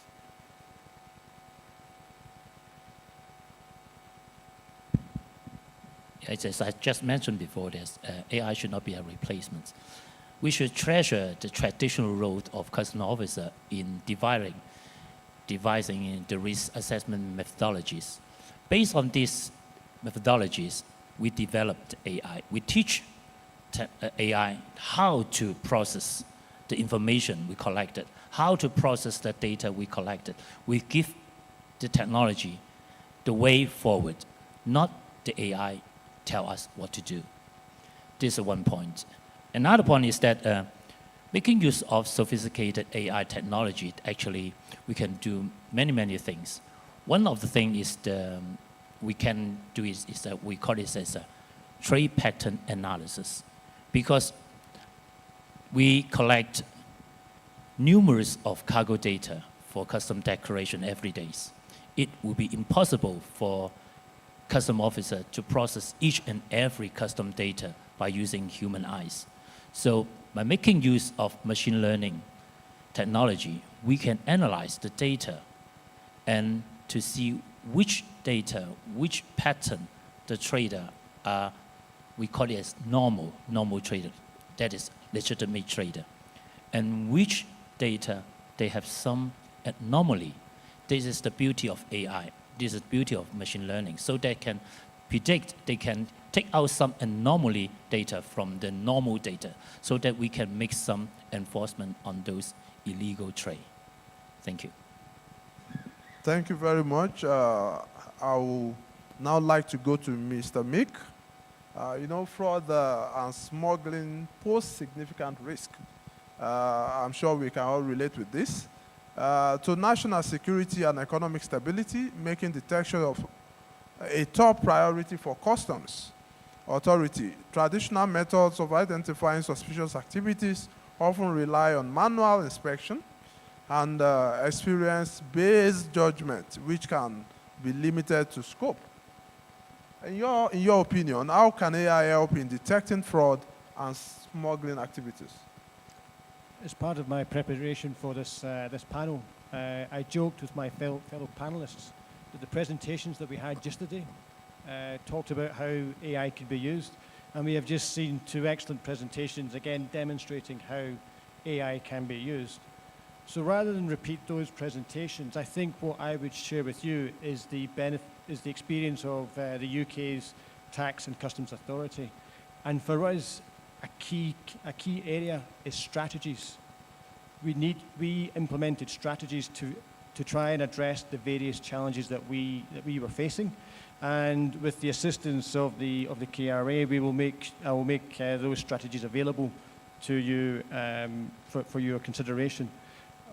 But I think the important thing is that it's the strategy, it's thinking about how we manage the data, how we take the data forward, and how we make the data work for us.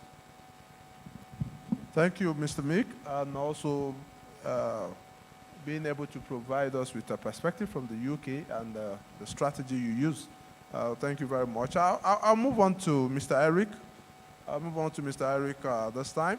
You know, trade facilitation agreement between countries aims to streamline customs processes and enhance cross-border trade.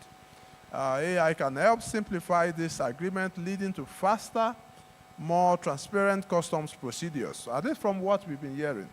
I just want to hear from your own perspective. How can AI play a role in facilitating and streamlining trade agreements between countries? You know, we've been talking about AfCFTA earlier yesterday, and now how do you think, how can AI play the role of facilitating and streamlining trade agreements between countries? Yeah, thanks for that question, and I think I'll agree with Mick.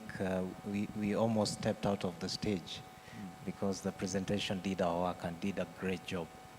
But interestingly enough, yesterday we had very, very interesting conversations here about AfCFTA.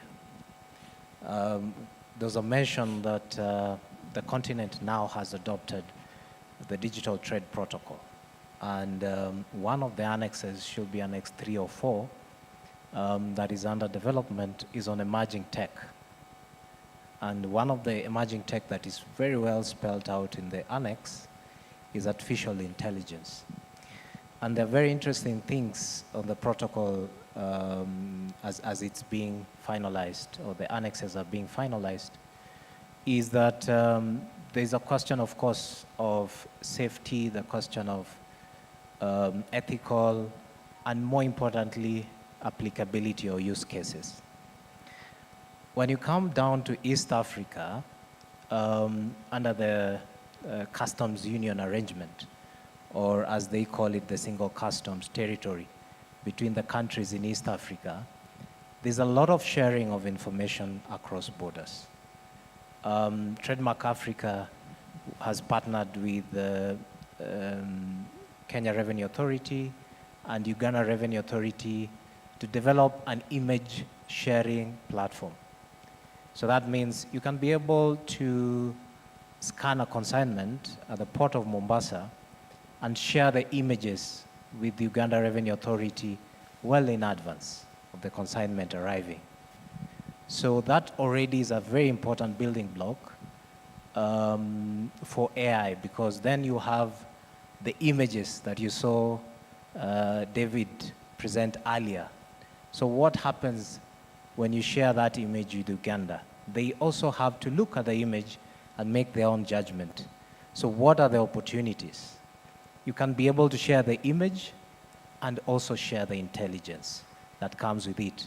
And therefore, you are able to support and facilitate your partners across the borders to make better decisions using AI. So that is one very interesting example that actually Trademark Africa, together with the other revenue authorities, we are working towards that future. And I'm sure colleagues from URA and KRA would agree with me that that future is not far off. It's probably at the horizon. The other second example I would want to share is also, and forgive me, we have a lot of examples from East Africa. That was our home before we grew up, and I think every child always has a start point. We've also collaborated very well with the East Africa community, and we've helped to establish a regional AO scheme, or Authorized Economic Operator scheme, where if you're an operator in Kenya or Rwanda or Tanzania or Uganda, ideally, if you are cleared by one revenue authority, and of course with the other conditions that have been set for recognition across borders, then it should be possible for you to be recognized across borders. So we've built the first layer of what we call the single customs territory information sharing platform across all countries in East Africa. And one of the capabilities of this platform is the ability for cross recognition of AEOs. So how can AI come into this question? And I liked when Rudy mentioned this very, very dominantly in his presentation, that actually, apart from sharing the operators that have been recognized in Tanzania with Rwanda, you also would want to share the intelligence of their behavior from that first country to a second country for you to be able to have the comfort that actually this operator is behaving the way they're supposed to behave. So that means if they're on green channel or yellow channel or whatever channel you have defined, then you can be able to have the comfort that you can clear the consignment and do post-clearance audit and also enable things like advance clearance. So on my third point, there's a lot of opportunity for also advanced clearance through AI. The reason is, and this was also highlighted earlier by Rudy as well as David in their presentations, if you are able to use AI, and you saw the demonstration of the HS code, if you're able to use the AI and ensure that all the declarations, the way they are done by the importer and the clearing agent are done properly, and that you have a mechanism to verify the authenticity of documents, that means you rely on other technologies such as distributed ledger, extract data from invoices in advance, compare that invoices, compare it with other reference databases, and make a judgment of that declaration well in advance, then you can be able to have a much more streamlined clearance process and enable advanced clearance and faster clearance of consignment. So that then enables cargo coming from origin, whichever origin, whether it is Europe or Asia, or even when you're exporting, to use AI to enable international trade. Yeah, those are my thoughts. Okay, thank you, Eric. I'll go to Mr. Peter Kanake. You know, while AI promises numerous benefits for customs integrating these technologies poses challenges, such as the need for infrastructure, training, and stakeholder cooperation. Yesterday, there was a session, there was a mention about capacity building, even in technology adoption. I want to ask, what are the main challenges customs authorities face in implementing AI solutions, and how can these be overcome? A lot of those challenges have actually been alluded to in the presentations when they give us the solutions. But the first thing that we need to recognize is a lot of custom agencies are running on legacy systems. That's the first thing. The second thing is data. Data is the new oil. Remember the colleague from Botswana was talking about how they're known for diamond, but then now we're looking at data. And then, of course, the skills. And then the last point I'll look at is regulation. So the thing about legacy systems is, imagine trying to bolt on artificial intelligence capabilities to your existing environments. What that means is you get to a scenario where you've made an investment in your existing environment that cannot allow you to start enjoying what AI can do. So there are a couple of things that you probably will need to look at when you're considering AI.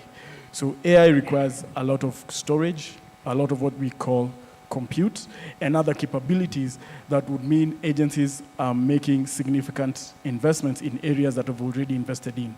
So one of the solutions that we are finding is, we saw that from even my colleague David's presentation, is we already have organizations that have made that investment for you. So you have cloud organizations like Oracle or whoever else is in the market that have pretty much invested in an AI-first strategy. So whatever storage, applications, platform that they're there, it already comes in embedded with artificial intelligence. Thereby, it gives you that opportunity to focus more on what you are meant to do. So the second thing that we'll look at is the data. Now, the thing about data, and Eric has given the solution, but the first thing about the data is a lot of agencies have either fragmented data, incomplete data, or inconsistent data.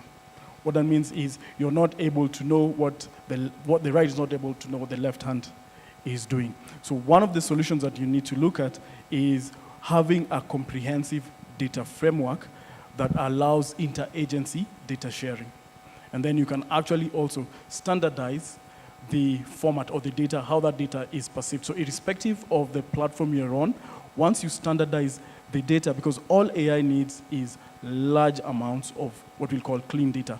It can be structured or unstructured. So we're getting to a point where I'll just allude to this. So you have classic AI that uses pattern recognition or generative AI that is able to create new images from existing data. So it can either pick an image, it can pick a poem and create anything for you. So once we have that data framework, then it makes it easier for agencies to embed AI in the data that they already have. Then there's a skills transfer. So this just doesn't sit with your IT or the technical expertise. So you may need to either one, go in the market and source for AI experts, or collaborate with technology companies who already have those skills, who already have that capability to help you upskill. So you can either upskill and reskill your existing bench so that whatever capabilities that you need as surrounds AI is already enhanced. So when it comes to upskilling. And then, of course, for the regulatory framework, that requires a multi-sectorial discussion, just bringing the policymakers, the lawmakers to have a look at issues to do with privacy and use of AI in data. Thank you very much, Mr. Peter. We'll be taking a second round of questions. Please, I would like you to make your intervention as short as possible so we could give time to the audience. Mr. Rudy, I'll come back to you. You know, custom clearance is a critical step in international trade that often encounters delays due to complex regulations and paperwork. The efficiency of this process directly impacts trade flows and economic performance. I want to ask, do you think AI can enhance? I know you've spoken about a lot about the smart, but I want you to also quickly articulate to us how AI can enhance the efficiency of clearance, custom clearance, specifically. Thank you, moderator. Yes, AI actually, they can help to facilitate or speed the custom clearance process. Actually, as I mentioned, that we receive thousands of information daily to process the clearance. So applying the technology, the advanced technology, including machine learning, NLP, and other big data analytics, we can speed up the clearance process, especially when the data is structured. As one of the speakers just mentioned, the problems nowadays we are facing is about the standardization of the data. The cargo data may be different from each place of custom administrations. For example, in Hong Kong and mainland China, we are two different custom territories, and we have our own custom data standards. And mainland China, they also have their own custom data standards. So how do we standardize the differences between two custom administration is one of the questions. Even though we have an AI technology, even though we have a big data analytics power, even though we have some sophisticated technologies, but how the first step is the standardization of cargo data. It is one of the core issues that we have to resolve. As in the last panelists, they have been discussed about the sharing of cargo data or sharing of cargo information between the custom administrations. The sharing is, of course, will help to expedite the cargo clearance. But going back to the square one is, before sharing, we have to standardize our cargo format. This is our sharing.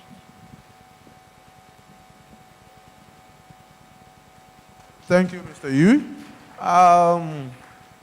Mr. Mick, you already said something about HMRC. You're already deploying some level of AI in customs operation. And you know the deployment of AI in customs operation have raised some, disruption of technology generally, and adoption of it has raised some concern. Ethical questions about the use, about concerns about data privacy. There's been the issue of algorithm bias. There's been the issue of accountability. And the paramount, particularly given the sensitive nature of customs data and its implication for individuals and businesses. I would like you to share with us what are the ethical considerations in using AI for customs operation, because I know in adoption, people would have raised some issues. I'd like you to share with us what are those ethical issues, ethical consideration in using AI for customs operation. Thank you for the question. So the UK Tax and Customs Authority collects, in the last financial year, collected just over $1 trillion of revenue for the government. We, as I said previously, we've used a lot of data. We actually have a HMRC app, which has got, in the last financial year, has got 3.8 million users. And of that, there were just over 88 million logins. So there's a lot of data being created. And as the moderator said, what are the ethical considerations when we look at that, all that data? And I bring you back to my first point when I answered the first question, and that is a strategy. And His Majesty's government have got a strategy, and again, I will provide the link to the strategy to my colleagues in the KRA, which talks about the generative AI framework for His Majesty's government. And in particular, in relation to the question, I would draw your attention to Principle 2, which talks about you use generative AI lawfully, ethically, and responsibly. And that means that you engage with a variety of people. Within your organization, you would engage with professionals such as data experts, privacy experts, legal experts.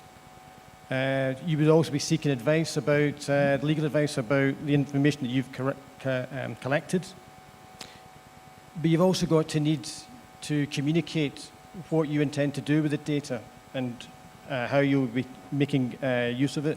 And also, as part of your communications plan, you need to be able to address those ethical concerns that people may have because you're collecting so much data.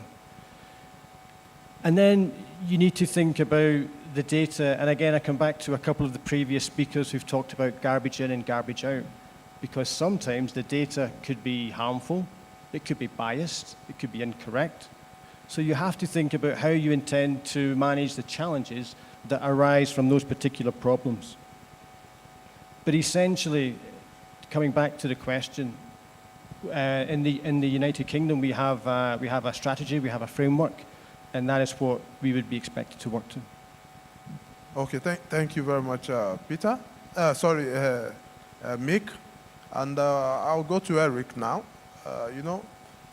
In taxation in recent times, the concept of cooperative compliance should be more of what should be projected. That is to say, both the tax authority or the customs need to collaborate with both the taxpayers to ensure that the compliance is full. And I want to ask Mr. Eric, in AI could enhance this collaboration between automating data exchange and improving communication. In what ways can AI enhance collaboration between customs agencies, trade stakeholders to foster better outcomes for all parties? Okay, thanks for that question. I'll just cite one possible example. I think we'll use the word possible since it's, most of us still refer to this as emerging tech. Something very interesting. I was reading a material done by IBM, I think published between 2019 or 2020. And they had done some trials on customs, and they say there's potential to accelerate custom services by up to 300% in terms of service delivery if you're able to leverage AI. I think customs officers in the house sitting on my left here, we have you can either agree or disagree with that fact, with that observation. But to bring the point home, I had a chance to meet the Uganda Consolidators Cargoes Association recently, and there's a very interesting conversation going on there, because today you will import a consignment from the port of Mombasa to Uganda. It will take you 3 days, but it will take you 21 days to clear all the cargo in one consolidated container.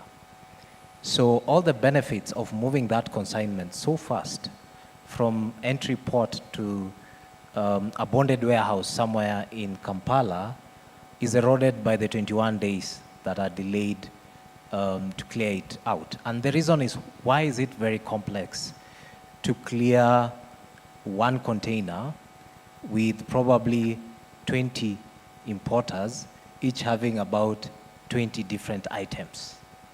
How do you make it possible for the Revenue Authority to actually solve that puzzle? I know in East Africa it's still a maze that most of our revenue authorities are struggling with. I think there's a chance that AI could make this possible. If you look at some of the proposals that are being floated by private sector, trying to work very closely with the Revenue Authority, how can you, in advance, prepare some of those consolidated consignments, have all the importers' information in advance, have all the consignment details in advance, and then use any of the AI engines to assess the risk and the behavior of all these parties and start allowing for advance clearance as those consignments are coming through. I think that's one viable option that I see possible to shrink the time for handling consignments that are fairly problematic in the region. And beyond that, they are very easy to implement tools, and of course, taking into consideration what Peter and my colleagues have mentioned around the quality of data, is also to implement simple tools such as chatbots. I know today some airlines, you can be able to book your ticket as an ordinary person just by engaging with a chatbot. What is it that the revenue authorities can do, especially on handling of customer issues or importer issues? If you have a variation, an issue with a declaration or an issue with the valuation of the declaration, how can you use this tech to make it faster and easier?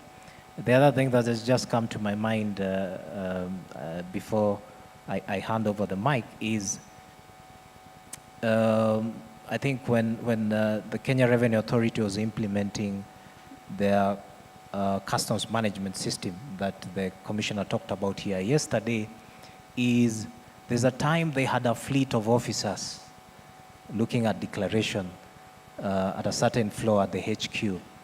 And this will take a day or two for a batch to be cleared or to be passed, as officers will call it, with much fairly rudimentary approaches on using data. They were able to reassign all those officers from that point and take other responsibilities by just having the first level of utilization of data using basic analytics to do assessment of those valuations. So that means you're able to give the private sector a chance for their consignment to be cleared much faster. So what happens if you apply AI on top of already that important foundation that, for instance, KRA applied? So I think there's a lot that can be done for the private sector to enable them to comply better. Thank you. I'll now go back to Mr. Peter Kanake. You know, global supply chains have become complex and vulnerable to disruption, which can significantly impact customs operation. AI offers solutions for predicting and managing their disruption, like the one David presented to us. So what role can AI play in helping customs authorities manage supply chain disruptions and ensure smoother trade flows? I think over and above the overriding theme of data is what you mentioned during your remarks after the presentation from Rudy, is the SEER. There's a period where I think people would pay an arm and a leg to predict the future. And how AI has helped us is, what we saw in the presentation is the web crawler. Basically, what AI will do for you is pattern recognition. So how I'd look at it when it comes to supply chain disruption is AI will help us in three things: predict, manage, and mitigate the disruptions. So under prediction, you look at where you can, one, pick information from whatever is happening in the world today. So recently, there's parts of the world that are in conflict. There's other parts of the world, like recently in Kenya, there was a bit of upheaval because of a specific generation that requires change. All that information is input in the system, and AI is able to predict for you specific disruptions that are anticipated to happen.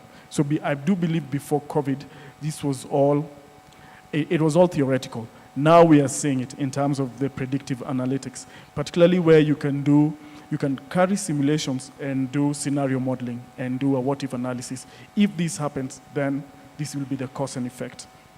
So once you're able to predict, then how AI helps you is managing the resources that you have, optimally managing the resources. So if there's a disruption, then what do you need to redirect? Is it a disruption that comes with the volume of traffic? Is it because of time of day? Whatever optimization that requires, then AI helps you now manage that aspect of the disruption. And then finally is the mitigation of the risk. So we saw from David's presentation where you look at a shipment, and in as much as it is marked as lamps, you see a vehicle. So AI will help us in three things: prediction, management, and mitigation of supply chain disruptions. Thank you very much. Before we open the floor to audience, I would like to ask David also a question. And I would want to go to some other areas which we've not been speaking about. And if you look at the UN Sustainable Development Goals, one of the things it advocates for is going green. And I want to ask, sustainability in growing priorities in global trade and customs agencies are being called upon to also adopt greener practices. AI could help to drive sustainability efforts by making the processes more efficient and less resource intensive. I would like to ask you, how does AI contribute to sustainability of customs operation, particularly in reducing carbon footprint and optimizing resources? Yeah, thank you very much. Thank you to all the panelists for this wonderful, wonderful discussion. When you look at a solution such as ours for artificial intelligence, as I said at the beginning of my presentation, what we're doing is reducing the time necessary for a customs officer to look at a container. And that has a waterfall effect and reduces the time for everything within the supply chain. So if we're clearing the container that much faster, the truck is idling that much less, right? More containers can go through in less time. There's less exhaust. There's less traffic. There's less of everything on the one hand, but there's more of the stuff that you need to be happening. So that's how artificial intelligence can contribute from, it can contribute in many, many different ways, but that's just one example. Artificial intelligence can contribute to the sustainability and kind of the green initiatives that we're seeing at the global customs level, reducing the footprint of customs by making the processes far more efficient. Thank you. Thank you very much, and thank you, my panelists. We are going to be opening the floor for questions from the floor. From questions, I think we still have about 17 minutes left. So if there are questions on the floor, can I see a raise of hand, please? Okay, one. Anybody else? Can somebody help us pass the microphone down there? Okay. Please go ahead. You can, if you want to address someone, please identify who you want to ask the question, so it could direct it so the person can answer you. Thank you. You have the floor. Let's know who you are. Introduce yourself. Then you ask your question, please.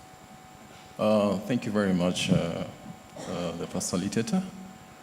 Thank you very much, gentlemen, for all your presentation and comments. Very informative. You will excuse me, I've forgotten your name, the gentleman from Hong Kong Customs. Rudy. Okay, Rudy. Yes, of course, we have been talking about how data is actually the current new gold. And we're talking about also the challenge of standardizing data across customs authorities. For me, I wanted to ask, do you think there's an opportunity, since you're actually doing it, that exists to ensure data integrity by collaborating with manufacturers about their products, information that is being fed into AI, and what challenges do you think actually exists if you pursue such a route? Thank you.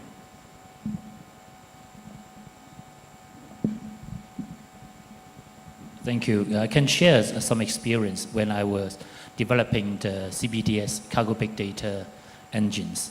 One of these difficulties is that what I've mentioned is about the standardization of data. Yes.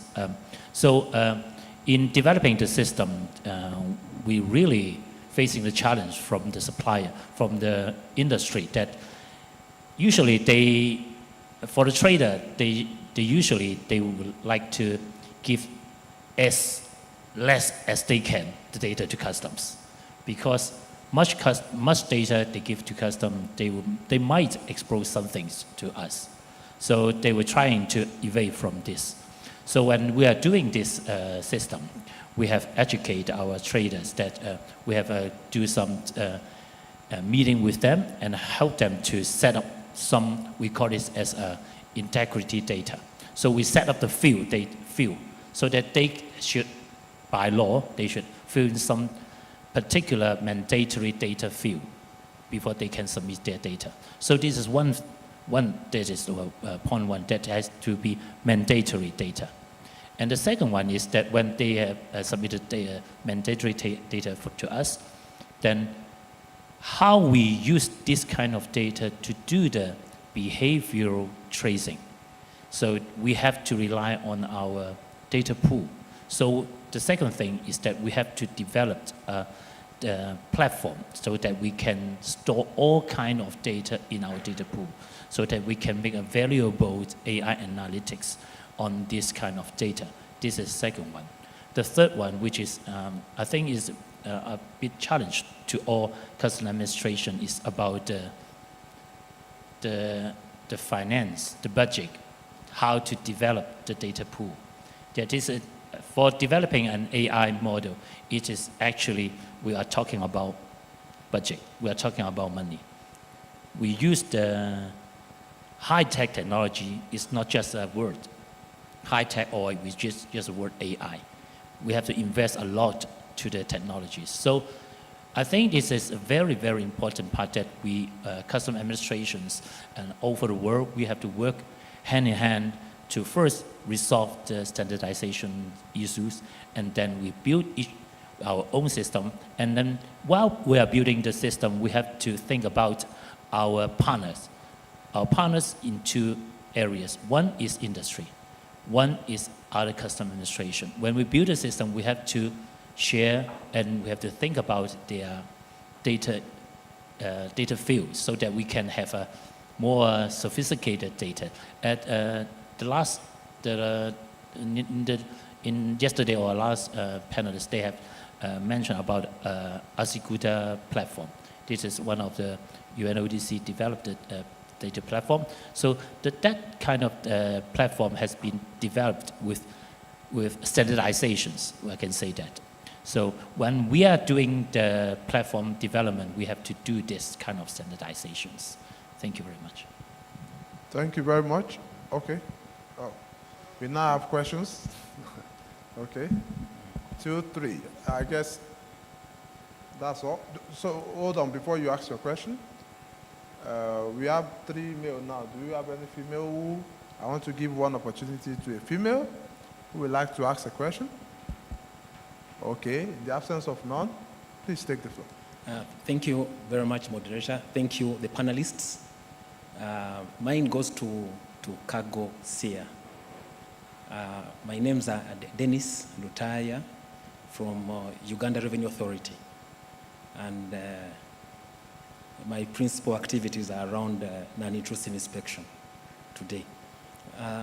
The risks that we face today under non-intrusive inspection border around the concepts of organic and inorganic. Now, what is happening today is that clients out there have known that we have this technology deployed. So what they are doing is they look at organic items. For example, you look at the textiles, and we all know that depending on whether these products are finished or unfinished, they attract different rates. So they narrow down and have an organic item, classified, correct classification, but it's a finished item, and it is described as unfinished. That's what we are facing. Now, from the artificial intelligence and image analysis perspective, automated, have you gone into that space in trying to look at items with similar composition that can easily be misdescribed? That's one. Then the second one is on collaboration. We have thousands and thousands of images generated over time. We have run this facility for close to, I think, from 2008, when we had the China aid. So have you gone into the area of collaboration to make use of these resources? Yeah, thank you. 2 excellent questions. Oh, the next question, please, so we could round up, in case it's too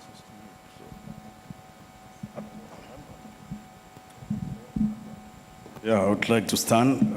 My name is Joseph Tonui. I work with Kenya Revenue Authority. I work with the Corporate Data Office. Thank you very much for the presentations, all the resource persons. I think this is a very important area. I know revenue administrations, they have a lot of pressure. Your question, sir? Yeah. So my question is to Kanake.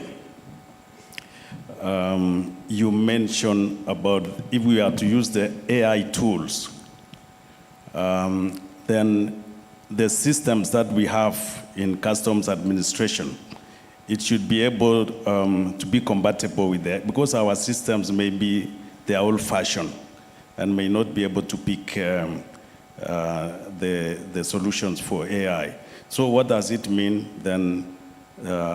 Some investments are required to be able to take advantage of such. So my question is, these solutions on average, how much does it cost? What investment can customs officials make in those particular areas to be able to tap the potential? Then my other question, my colleague from Hong Kong, you mentioned about exchange of data, perhaps amongst countries. And I was looking at jurisdiction like where we are, African countries. We have data protection laws, which are very restrictive and may therefore hinder the exchange of information and diminish the potential that we should be able to get from this engagement. So perhaps those are my questions. Thank you. Thank you. David, please take your question. Dennis, thank you so much for those questions. I'll answer them briefly. The first one, the first one was about organic materials and finished and unfinished products. The way our artificial intelligence works is it intakes multiple data inputs. So we're looking at the documentation and the images. Now the images are not one single image. You can have low energy, high energy, material discrimination, whatever you may have. And then it'll look at it at the pixel level, right? And then it'll go ahead and take those pixels and compare them to known pixels from other images, the image reference, as I showed earlier. And that's how we're able to determine at the pixel level what kind of material it is, right? Or what kind of product it is.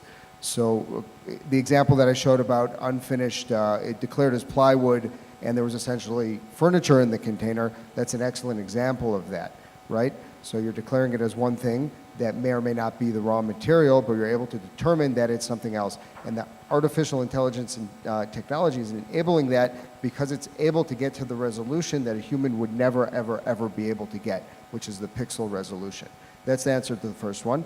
The second one is regarding collaboration, and I'll use this question as a platform to invite any customs agency or any organization that wants to enter into data sharing collaborations, wants help with cleaning their data. One of my colleagues talked about the importance of having clean data and knowing how to prepare the data. We're here as a resource. We're not only a private sector company, we're here as a resource for any customs agency that wants to have help preparing the data, dealing with the data, structuring the data, and the short answer to that is yes, we're very, very interested in those types of collaborations. The long answer is anybody who wants help with their data, please approach me and we'll figure out how to do it. Thank you very much. Rudy? Michelle, about the data sharing section, this is the challenging one for all custom administrations. We all have our local legal requirement for data privacy. This is the one we have to break through. Then how we break through this kind of things, that's in our situations that for data sharing, we must have the consent from data owner. We must have the data consent from data owner. So the purpose of data sharing is to facilitate the trader so that they can enjoy the benefit of faster custom clearance. So that this is their need. So if they want to have faster custom clearance, they will give their consents. For them, in our platform, we will have a button for them to give their consents. If they give their consents that we can share their cargo data with other custom administration, we will use that. If they doesn't give their consent, we won't share that cargo data. That is how we do it. Thank you. Peter? Sure. Mr. Tanui, I really appreciate the question. So from an Oracle perspective, how I'd look at it is in 3 tiers. So we have the application layer, the infrastructure layer where you have your workloads, and the platform layer where you have the ability to create specific applications that are unique to you. So in each and every one, we have AI embedded. So when if we were to look at your existing environment, we'd have to walk that journey and understand this is where you are, this is your aspirations, and then of course we will work on the costings. So it's more of pretty much understanding your environment and then us coming together and saying this is what we would recommend. And then I'm fortunate enough, right behind you are my colleagues, so we'll continue that discussion after the panel. Thank you very much, Peter. And in closing, I will call on Mick to also, I'll take your responses at your closing. So I'll call on Mick to give in 30 seconds, please, your closing remarks. Just very quickly, so one thing I'd say is that my thanks to the Kenya Revenue Authority for organising an excellent conference. But organised criminals will be having a similar conference, not necessarily in such a nice hotel as we are just now, but they will be working together to target our jurisdictions. And that is why both the public and the private sector have to work together, because the criminals are working together. Second, just one, if you bear with me. Second point is that As the UK Tax and Customs Authority, we've learned a lot of lessons, hard lessons. And I think I've mentioned strategies. It's possible to have a strategy and a plan, but things change. And it's not a sign of weakness to change your strategy. In fact, it's a sign of strength. The economist John Maynard Keynes said, "When the facts change, I change my mind. What do you do?" Thank you very much, Eric. Your closing statement, please. 30 seconds. Yeah, thanks. Two quick ones. As you move goods, services, people, and funds, and I think that's the business of customs, it's emerging that you also have to move trust. It's becoming a very important component. And sharing of information, as we've had, is not important. My view is that let's also find ways to share intelligence as part of what you share. And secondly, the collaboration between private sector and public sector is imminent. Customs have to be intentional about innovation, and therefore setting up sandboxes and opportunities for trials is something that is paramount for adoption of AI. Thank you very much, and thank you for the audience for listening to us. I'm sure we've been enlightened. In this session, we've spoken about how AI can actually not take over our role as customs, as human. And so, even in the adoption, we've spoken about responsible even adoption of AI. We went to the extent of even talking about how it could also help us in green efficiency. And I know at the end of this presentation, we'll be more enlightened. I want to thank the audience and everyone for listening to us. And it's been a pleasure to lead this conversation. Thank you very much. And thank you, KRA, for giving us the opportunity to speak. Thank you. Before we appreciate you, Femi, and your panel, please indulge me. We've received a few questions from online. I know we are right on time. It's 1300 hours. But can I just read one question from the online audience just to bring them into the conversation? We have Gideon Chepkole, and he says, what role, just a quick comment, what role can AI play in strategic collaboration between government agencies and the private sector in combating trade of intellectual property rights infringement in Kenya? Okay, I think Peter had responded to issue of collaboration, right? Okay, who wants to take that, please? Just a quick comment, just to ensure that we have met Gideon's request. Eric, do you want to take that one? Eric, please. Yeah. Quick, please. Yeah, I'll give it a shot. I think for intellectual property, one of the very important instruments that can assist, and I talked about the collaboration between AI and other digital instruments. One I know that will work very closely with intellectual property is the distributed ledger or blockchain. And if you're able to store enough of this, be able to also share intelligence across borders, then you can be able to help to build what you will call either safe or trust infrastructures between actors, either within borders or across borders, to support the private sector to feel protected on what they have developed. Yeah, that's what I will say. Thank you for responding to our online audience. Ladies and gentlemen, plenary number 4, moderated by Femi Olarinde, Head of Fiscal and Tax Reforms at the Federal Inland Revenue Service in Nigeria.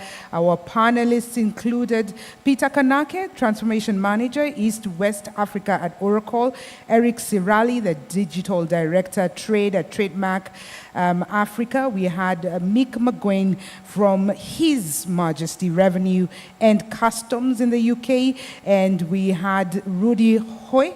I hope I have pronounced it well. Okay, Rudy Hoy he's the Assistant Commissioner, Excise and Strategic Support at Hong Kong Customs. He also did a presentation, and also a presentation by David Smasson from Cargosia. Gentlemen, could you please take a step forward? Let's take a photo, a group photo of that panel. As ladies and gentlemen, may we kindly appreciate this plenary number 5. Great engaging conversations. Thank you very much for sharing your experiences with us. AI will indeed help us predict, manage, and mitigate disruptions. Esteemed delegates, it is now 1300 hours. We want to break for lunch. And we will go for lunch at the exact same place we went yesterday. It is called the Nyama Choma Ranch. We have the Kra Summit Secretariat across the room and out on the path, and they're going to direct you to the lunch area. You will receive a voucher. Kindly surrender that voucher at the restaurant area.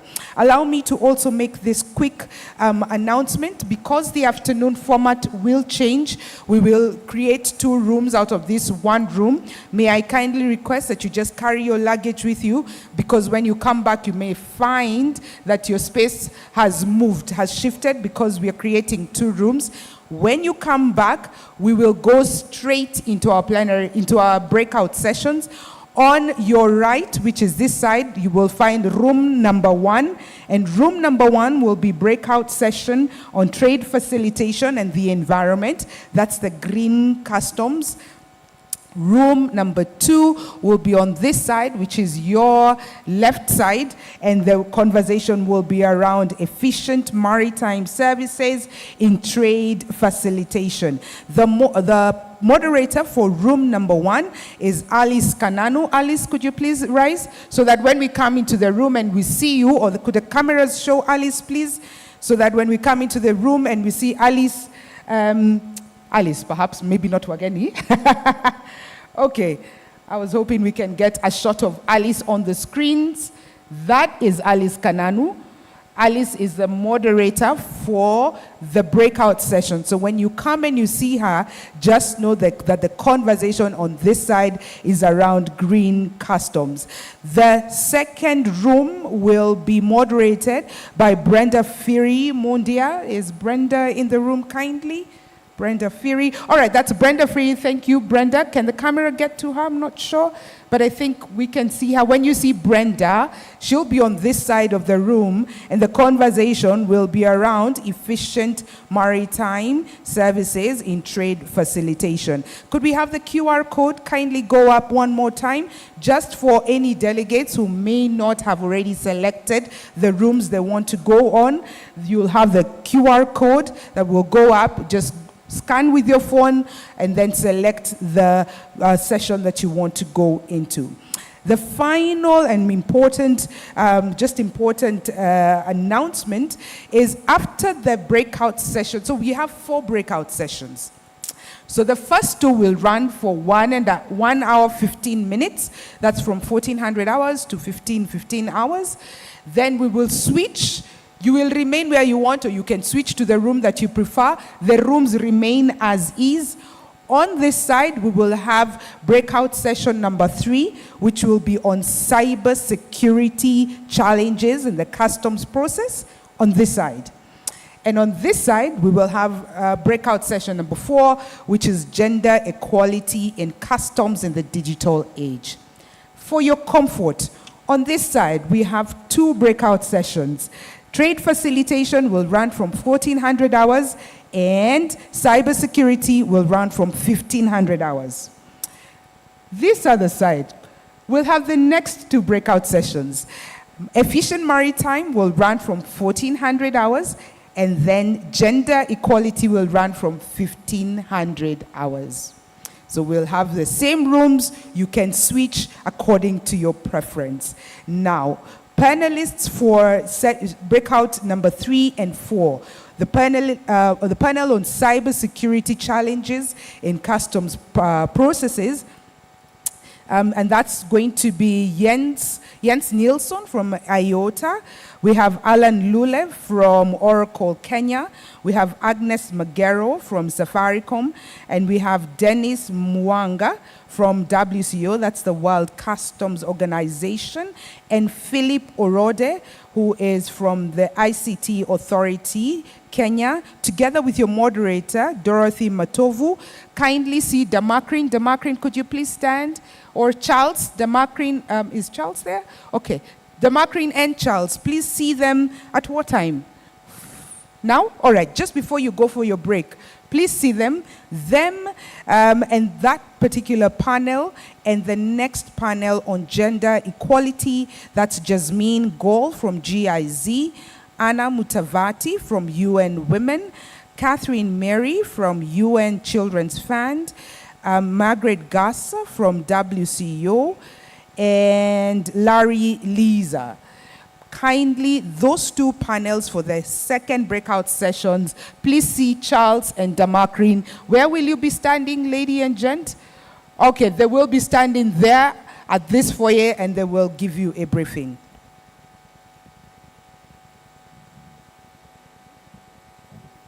All right.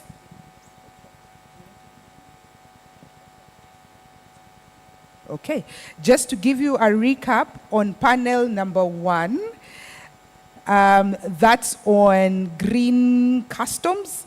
Paul Barak, who is the Commissioner for Customs at Seashells Revenue Commission. Paul, are you here? Samuel Muraya, Assistant Director, Policies and Strategies at the State Department for Trade. John Mushina Ng'ethe, Trade Policy Advisor at GIZ Kenya. And Major Retired Augustine Ouma, the Acting Director, Public Education and Consumer Protection at the Petroleum Regulatory Authority. Alice Kananu is your moderator. I have said a lot of things. Just in case you have forgotten, you know, it is fine. Please ask myself or Charles or Damakrin, and we will be happy to support you. But for now, with all the information we've received, I think it's a good time to have lunch. Please welcome for lunch. And a quick reminder is in the evening, we have a dinner for you, just in case you carried your country regalia and your country attire. Please come dressed in it. We will commence our dinner at 1800 hours. But for now, bon appetit, enjoy your lunch, karibuni, and we will see you at the breakout sessions. Thank you.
Check.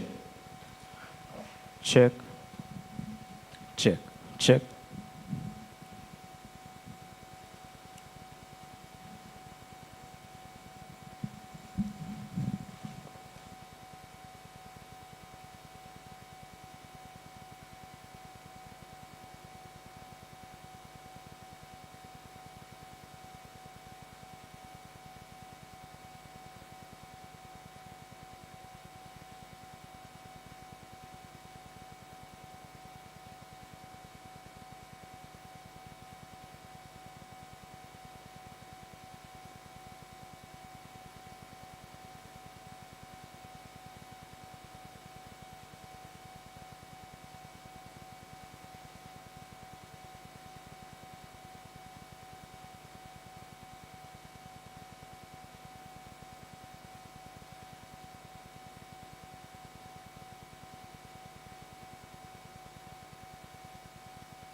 Hello, hello, hello.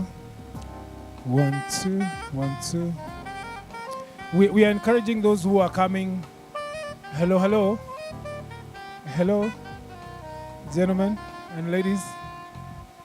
We are encouraging those who will be in room 1 to, as much as possible, sit on that side so that the sound from that side does not interfere with your concentration. That's why we are having even the facilitation going down there. So if it's possible, just move to that side kindly. It will be better for you.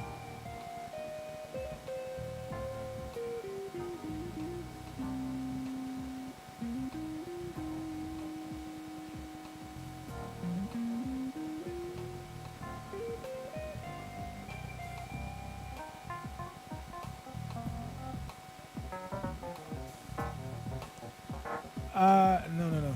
There's audiovisual. Let's have the topic up there. Let's have the topic for room 1 up there. Topic for room 2 on the other side, on the other screen. Yeah, this is breakout room 1. The other one is breakout room 2.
Good afternoon, ladies and gentlemen. Welcome to this particular session. Thank you for coming and keeping time. We're just making sure at least the panelist has a good number of people. May I confirm the media team? Do you have the presentation for this session? You don't have it. Grace, could you find out from Alan where the presentation is? Yeah. Grace Karasha, please find out from Alan if John Mark can get the presentation.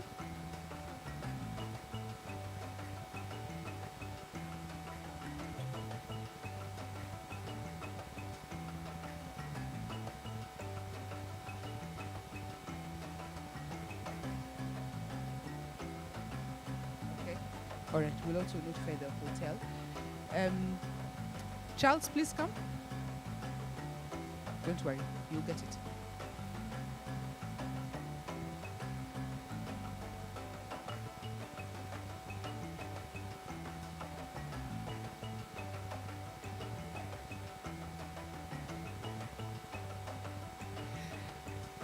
All right, for the delegates who are seated on this side, just to let you know, we'll have the conversation more on this side so that the sound does not seep too much into the other room. So I hope you don't mind. We may stand more on this side. You're free to come to this side. You're still free to sit there. But just to let you know, we will try and have the conversation more on this side so that we don't have the conversation seeping to the other side. We do have our panelists ready. This is the Green Customs breakout session, just to reiterate. Green Customs breakout session. We are talking about trade facilitation and the environment. What does that look like? Green Customs is the new kid on the block. This session will be moderated by Alice Kananu, who is a lecturer at the Kenya School of Revenue Administration. The Kenya School of Revenue Administration is part of the Kenya Revenue Authority. And she informs me that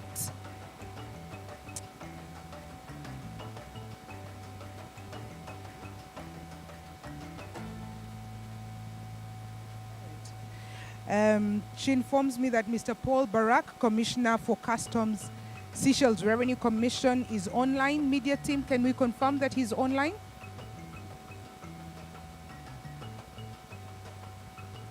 Omukoba, can we confirm that the Commissioner for Customs Seashells is online?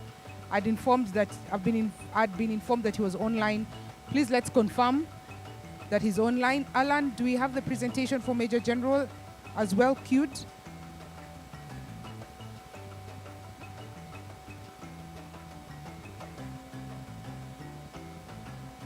Alan. Abigail, please come. We have Samuel Moraya. We have John Mushina Ngede. We have Major Retired Augustine Ouma. If I've called your name, please come join the panel so that we can begin the discussion.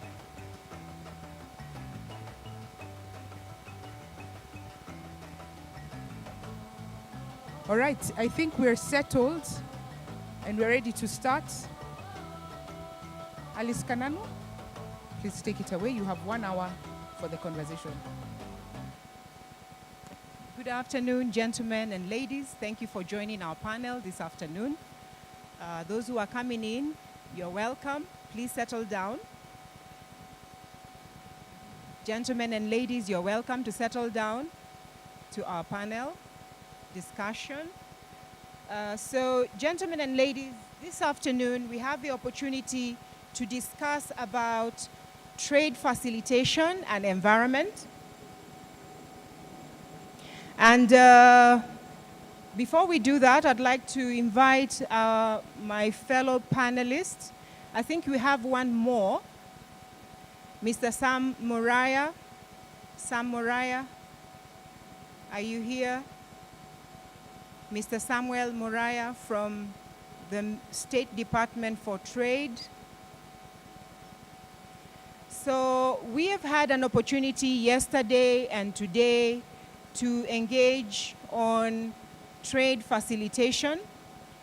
And we have been privileged to hear from the experts about the solutions that are available for customs and customs stakeholders in creating efficiency and effectiveness in the cross-border movement of goods, people, and conveyances. And we have another opportunity this afternoon to talk about the triple environmental crisis, that is climate change, pollution, and biodiversity loss, which has largely been linked to human activities that are linked to international trade. So there is a direct linkage between trade and environmental degradation. So global efforts such as the Green Customs Initiative empower customs officers to effectively perform their role of environmental protection through enforcement of prohibitions and restrictions on movement of hazardous goods, endangered species, and other articles that are involved in illicit movements. And so this panel will focus on the linkages between customs' role of border control and trade facilitation.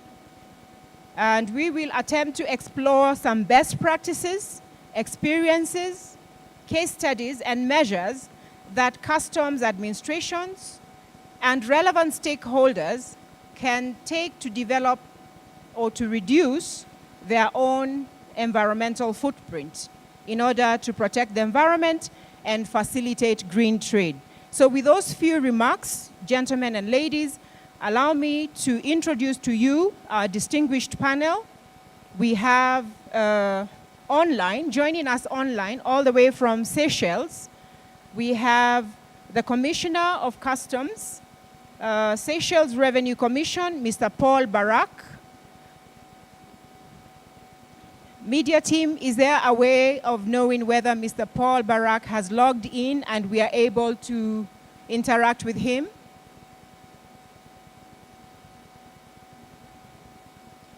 Media team, kindly confirm.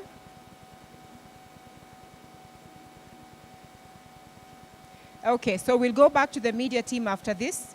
I'd like also to take this opportunity to introduce to you Mr. Samuel Moriah, Assistant Director, Policies and Strategies, State Department for Trade in Kenya. Mr. Sam Moriah, please give him a round of applause. Thank you. We are also joined by Mr. John Moshina Ng'ethe, and he is the Trade Policy Advisor at the GIZ Trade Kenya.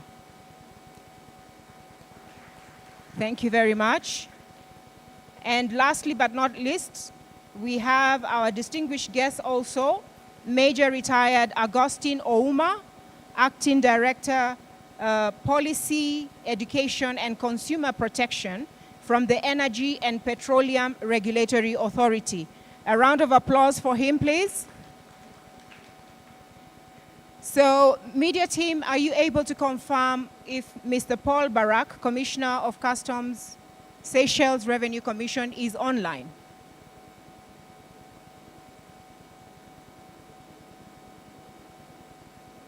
Can I have a confirmation from the media team if we have Mr. Paul Barak online, because he is the first speaker to give his opening remarks.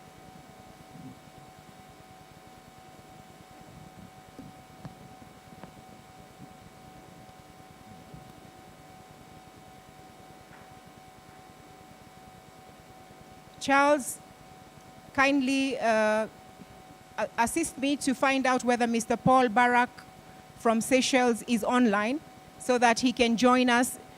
And as he does that, we would like to continue with our discussion.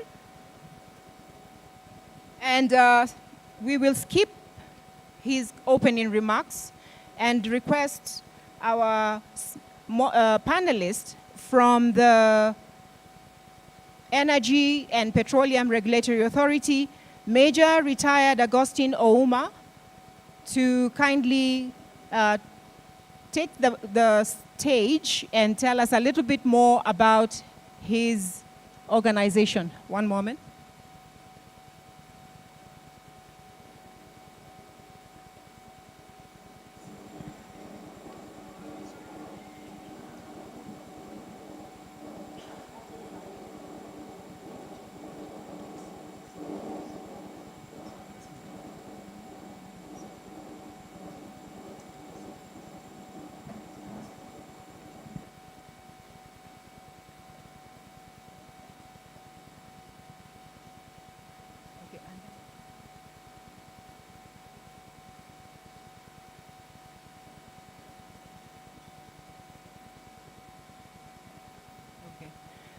Okay, so we'd like to make a few adjustments as a result of the dynamics of technology. And both Major Retired Ouma and Mr. Barak were supposed to share with us something online, but we are going through some technical issues at the back, and so we will move forward very quickly and invite the next panelist to introduce his organization and say, make some opening remarks. So I'd like to invite Mr. John Mushina from the GIZ to go ahead and make his presentation. Thank you, Alice, and a warm good afternoon to everybody. I am John Mushina from GIZ. Apologies. I'm John Mushina from GIZ. GIZ is a German organization focusing on donor support and aid for developing countries. Today, I represent our trade facilitation team and also our product for quality team. With terms of trade facilitation, our role in Kenya is to help the government as well as the private entities in Kenya implement the different aspects of the trade facilitation agreement, be it pre-arrival processing, be it AEO, whereas on the other hand, when it comes to product quality, our role is to ensure that even as we promote cross-border movement of goods, we're ensuring that it is quality goods that are crossing the border across East Africa and even the rest of Africa. Thank you, Alice.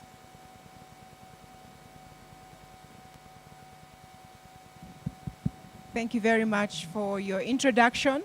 We'll move on very quickly to our next speaker, panelist, who is Mr. Samuel Muraya, Assistant Director, Policies and Strategies, State Department for Trade in Kenya, to make his opening remarks.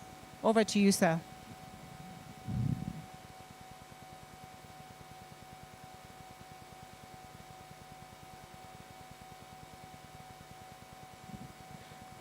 Well, good afternoon all. My name is Muraya Samuel from the State Department for Trade at the Ministry of Industry, of Investment, Trade and Industry. Ours is to make it easier for people to do business. That is to provide an enabling environment for business domestically and also internationally. And again, coming up with the policies that will ensure that businesses run smoothly and address the day-to-day challenges of businesses. Thank you. Thank you very much, our speaker, panelist Samuel Muraya, for that introduction. Our media team, can you indicate whether we are ready to support Major Retired Ouma to make his presentation?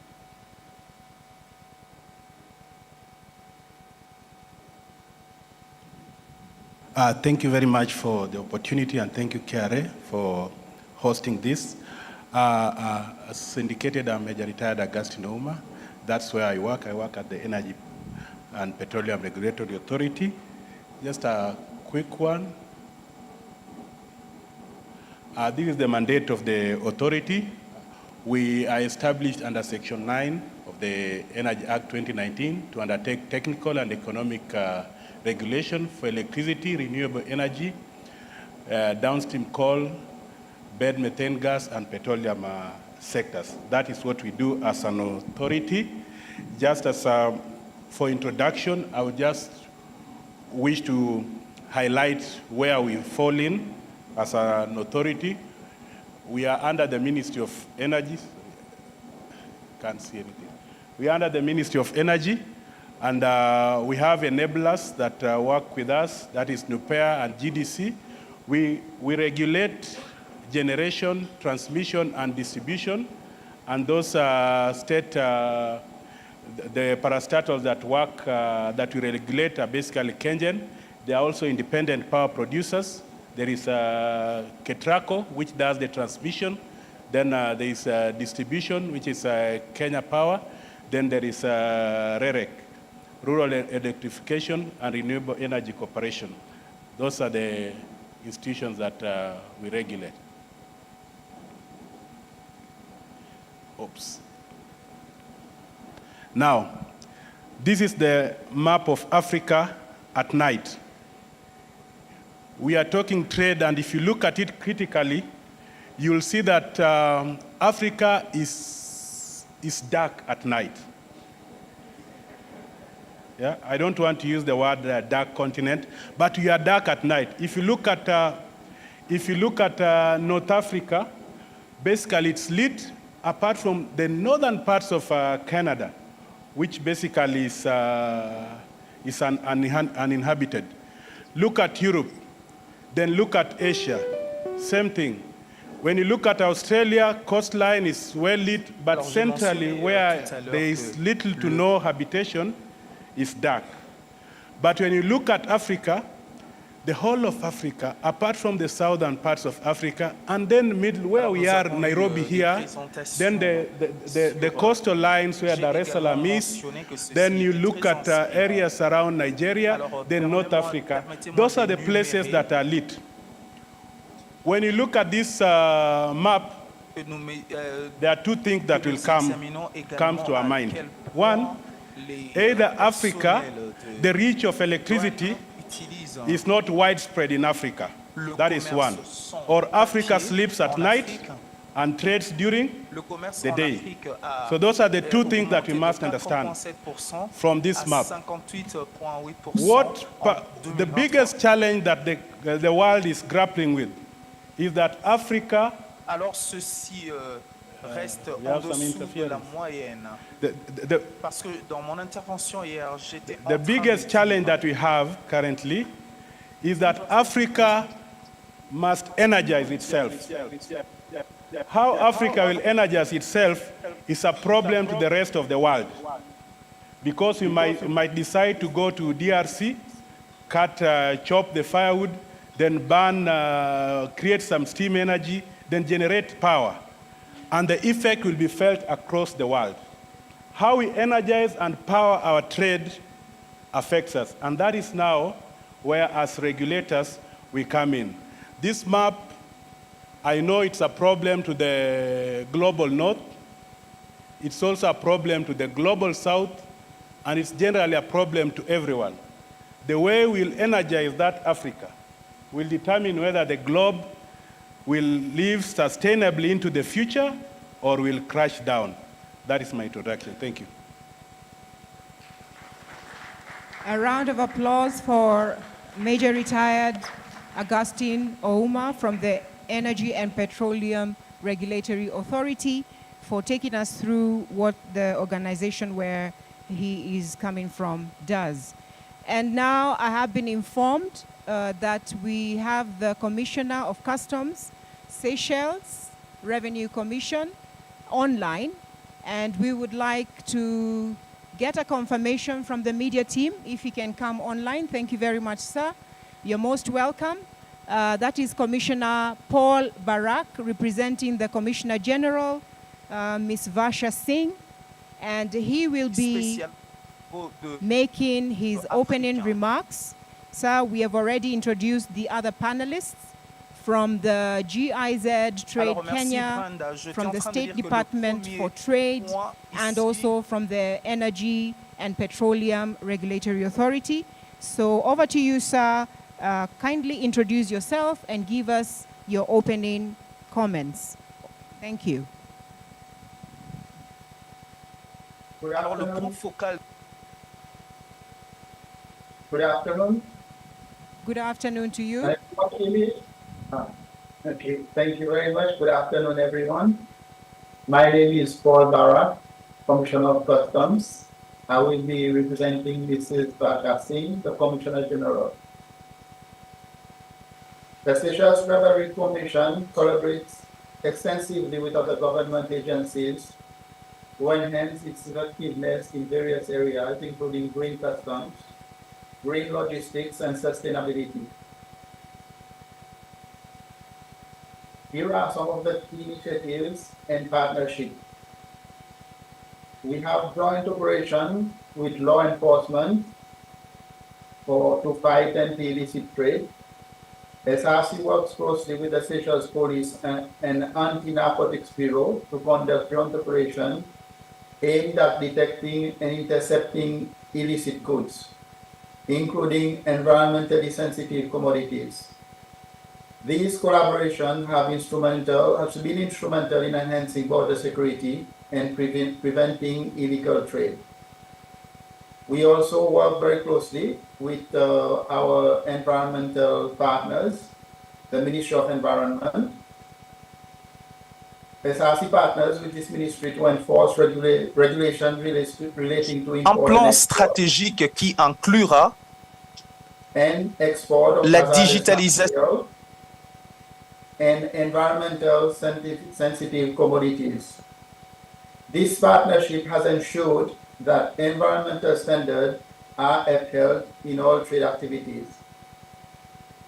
We also work with the Ministry of Health to help regulate the importation of pharmaceutical and medical supplies, ensuring that all imported goods meet national health and safety requirements and standards.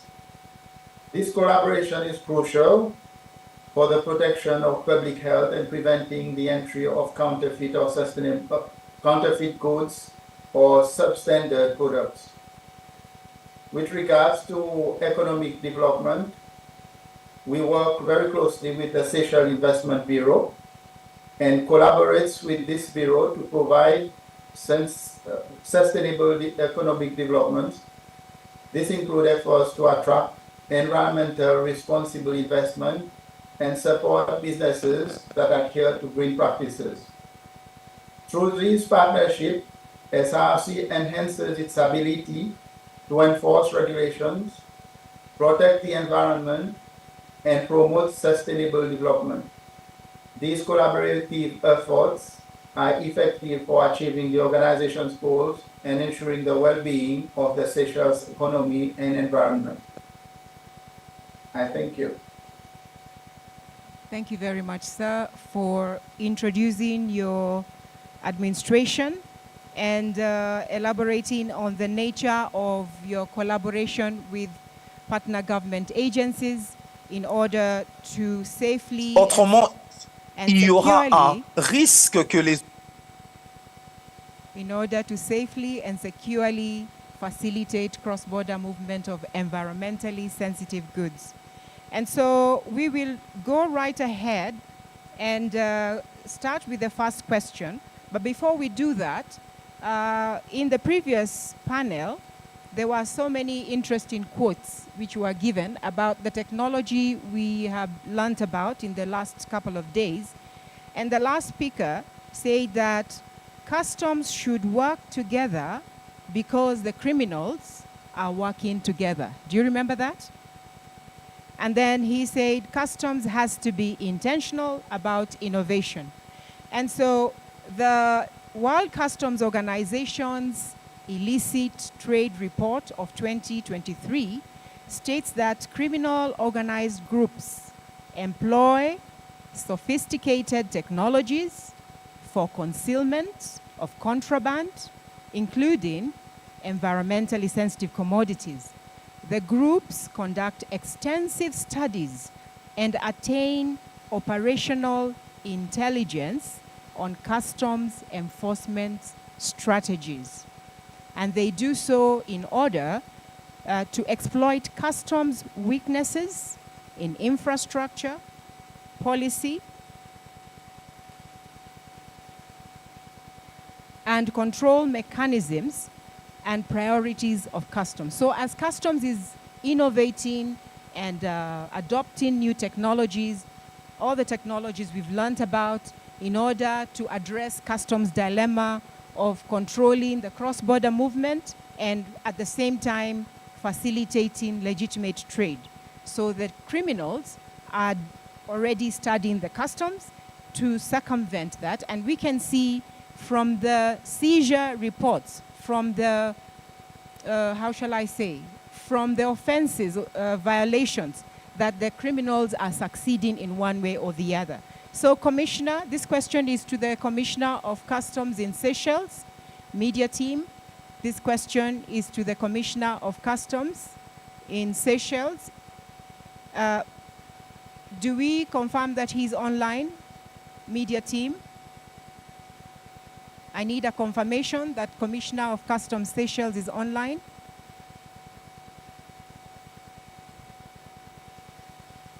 All right. So we would like to ask him, what are some of the opportunities available to customs administrations and relevant stakeholders for disruption and countering illicit movements of environmentally sensitive commodities?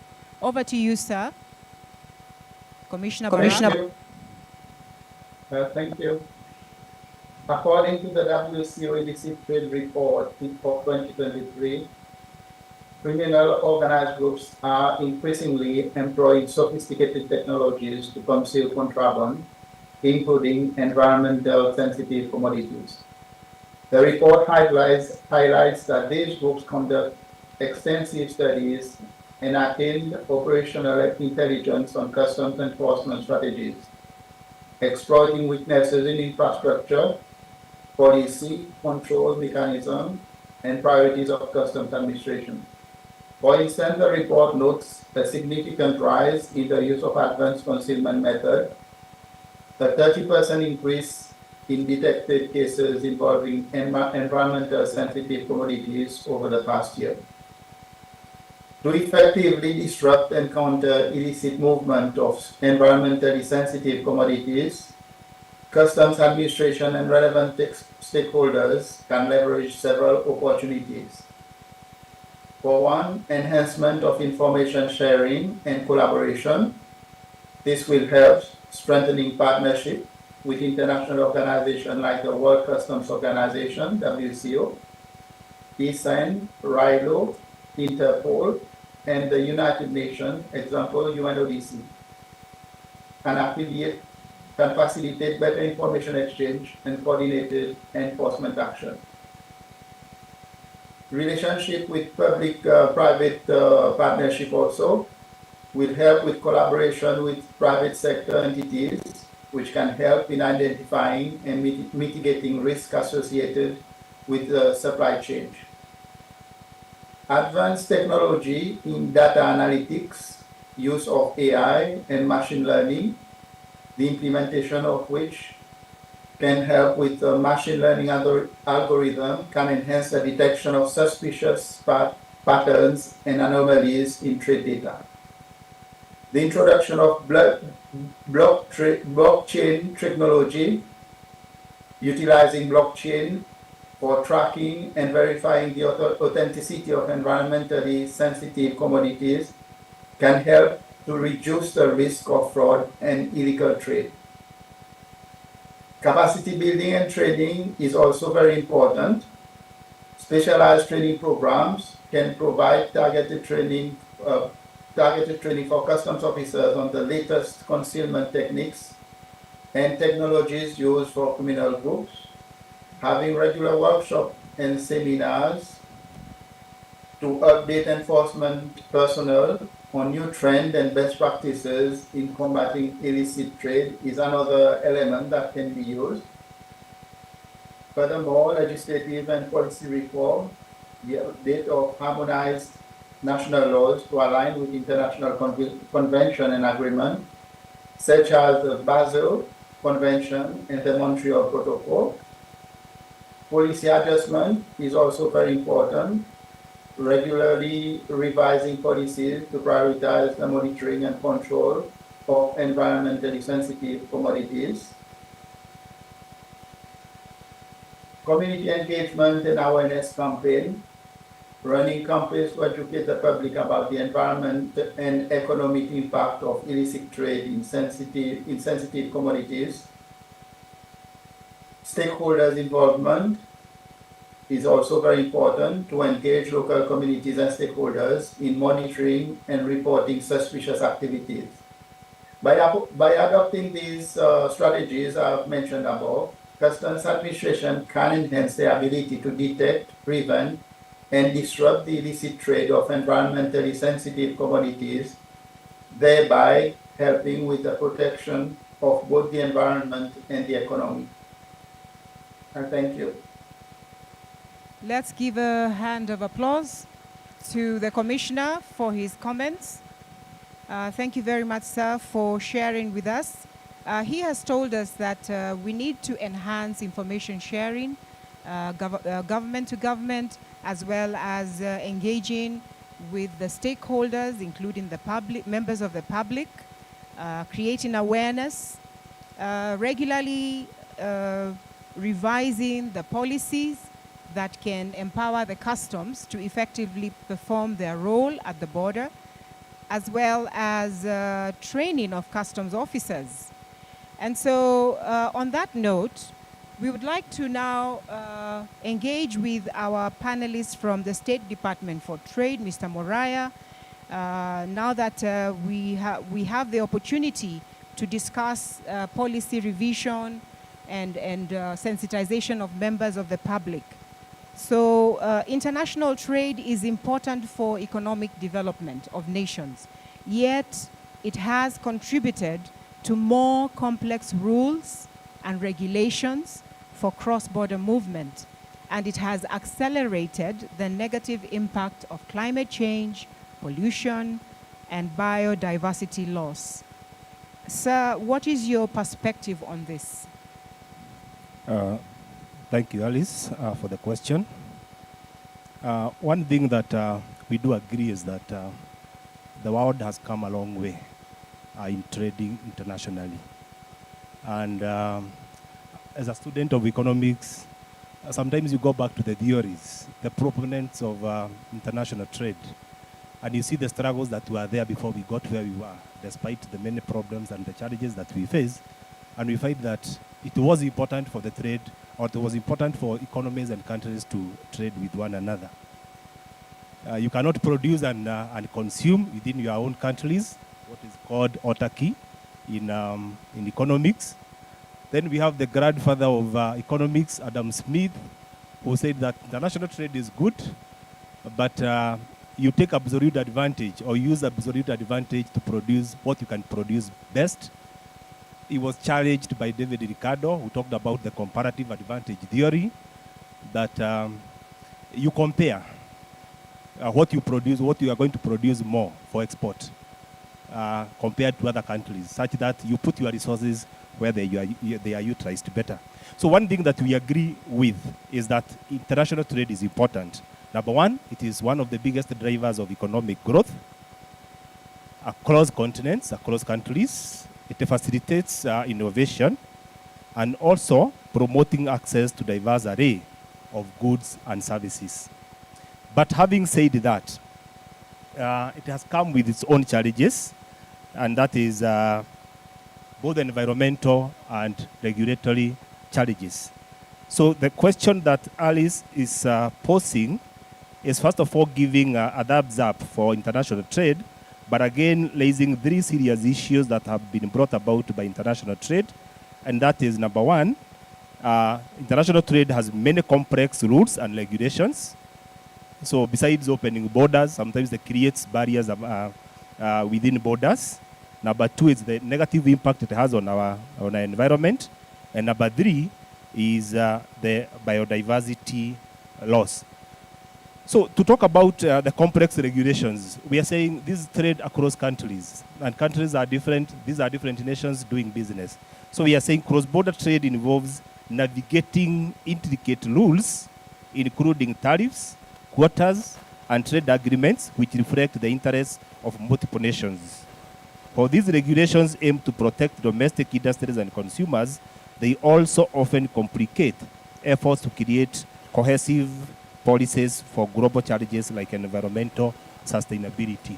So besides selling goods and services, it becomes very expensive or very difficult for countries to harmonize policies on how to handle issues like environmental challenges.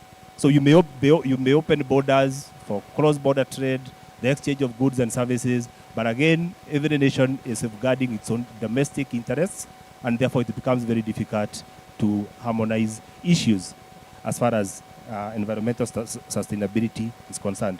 So diverging standards between countries can make implementing sustainable practices across borders more difficult.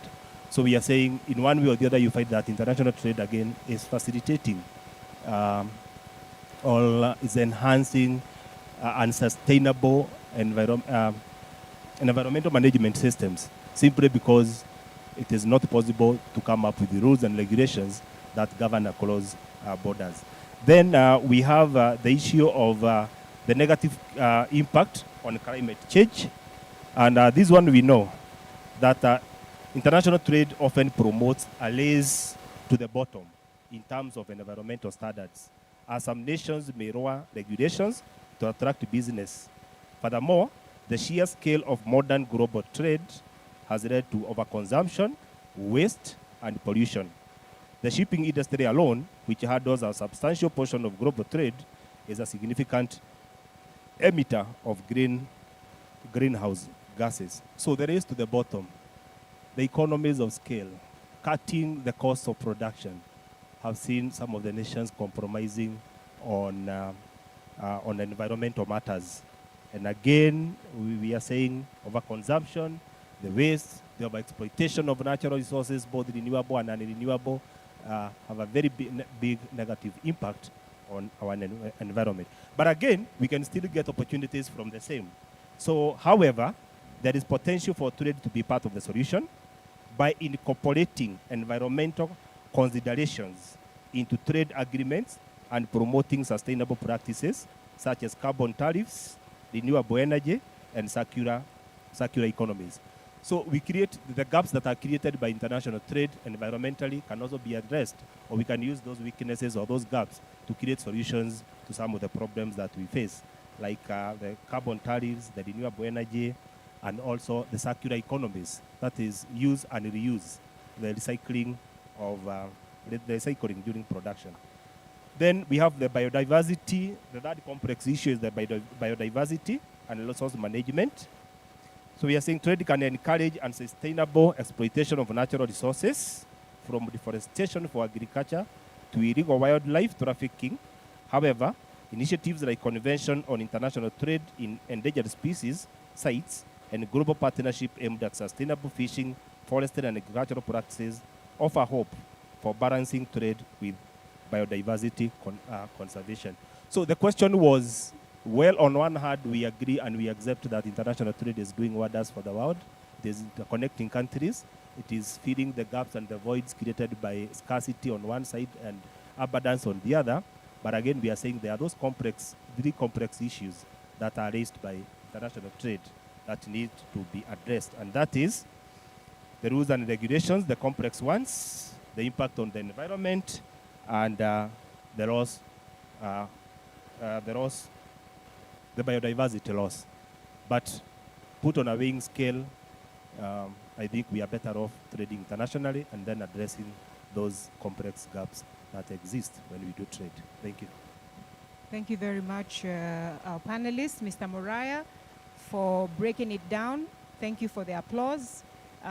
He has shared with us that indeed it is a challenge when we open up the borders and we begin trading together. We should anticipate some challenges, such as the ones we learned about from our previous speaker, Mr. Barak, that because of the complex rules of engagement, some actors choose to find a shortcut and end up smuggling some of these harmful substances into our economy. And we need to be able to have environmental governance across our borders. We need to be able to have some amendments in our laws and policies so that we can be able to effect this trade in a safe and healthy way. So we'll come back to you on another question later on to follow up this discussion. But before we do that, I would now like to invite Mr. John Mushina Nyethe, Trade Policy Advisor, GIZ Trade Kenya, to help us discuss the next question, which is on the World Customs Organization and the WTO instruments that speak on trade facilitation and provide member administrations on automation of cross-border processes and procedures. So we want to hear from you, sir, in regard to environmental treaties such as the Basel Convention on Transboundary Movement of Hazardous Wastes and other wastes and their disposal, which have listed electronic and electrical goods as a subject of control due to their negative impact on the environment. And we thought we'd raise this question because this conference is largely speaking on digitization. And there is a lot of technology which has been discussed, which is providing solutions to customs globally, enabling customs to manage the high-risk movements in a more effective and more efficient manner. And these are very interesting technologies. If I can mention a few, those that are able to manage our gates, the ones which are used for non-intrusive inspection. There are some technologies for payment systems. So all these technologies at one point or the other, especially the hard infrastructure, breaks down at some point and has to be discarded. Mr. Moraya talked about a circular economy. And so what can you share with us? Please share with us some examples of existing gaps between green trade policy and implementation by African countries. Over to you, sir. Thank you, Alice. Maybe allow me to start by moving back to the middle and close the loop. Yeah, just 1 second. Yeah, I was seated here and the furnace was dropping something, and I was like, it's a trade and environment panel. The last thing I want to do is sit in an environmentally not safe place, but all is good now, so we can continue. Yes, indeed, there are some gaps when it comes to these digital products when they come to the end of their life cycle. And perhaps the best place to start is just by simply understanding what exactly these are. And a quick example, if I were to ask any member of the room today, where is the first phone that you ever bought? Where is it today? If I could ask, do you know where it is, yeah? How about the old TVs that we had back in the day, the JVCs? Do you know where your first JVC is today? Yeah, classically in an African homestead, when you buy a new phone, the brotherly thing to do or the sisterly thing to do is do what? Give the phone to your younger sibling. But the question is, what happens when your younger sibling is done with that phone? It's gone and it's dumped somewhere. And that's exactly how we end up having e-waste commodities under the Basel Convention, where we have these digital goods which we all love. I love a fancy phone. I'm always looking forward to the next iPhone. But I don't really think about what's going to happen to my old phone.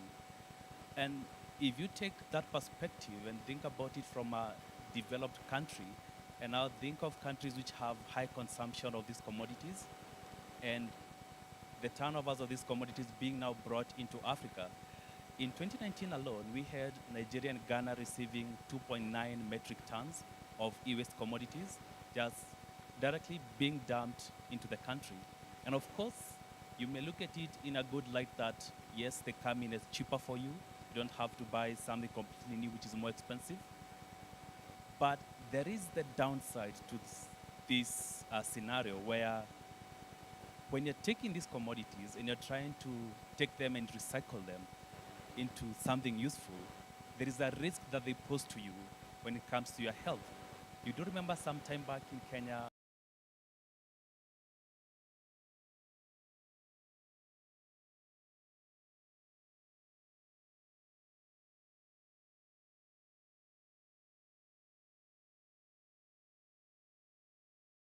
itself and you're risking the environment. And this is where the Basel Convention comes in and tells us that we also need to regulate these things.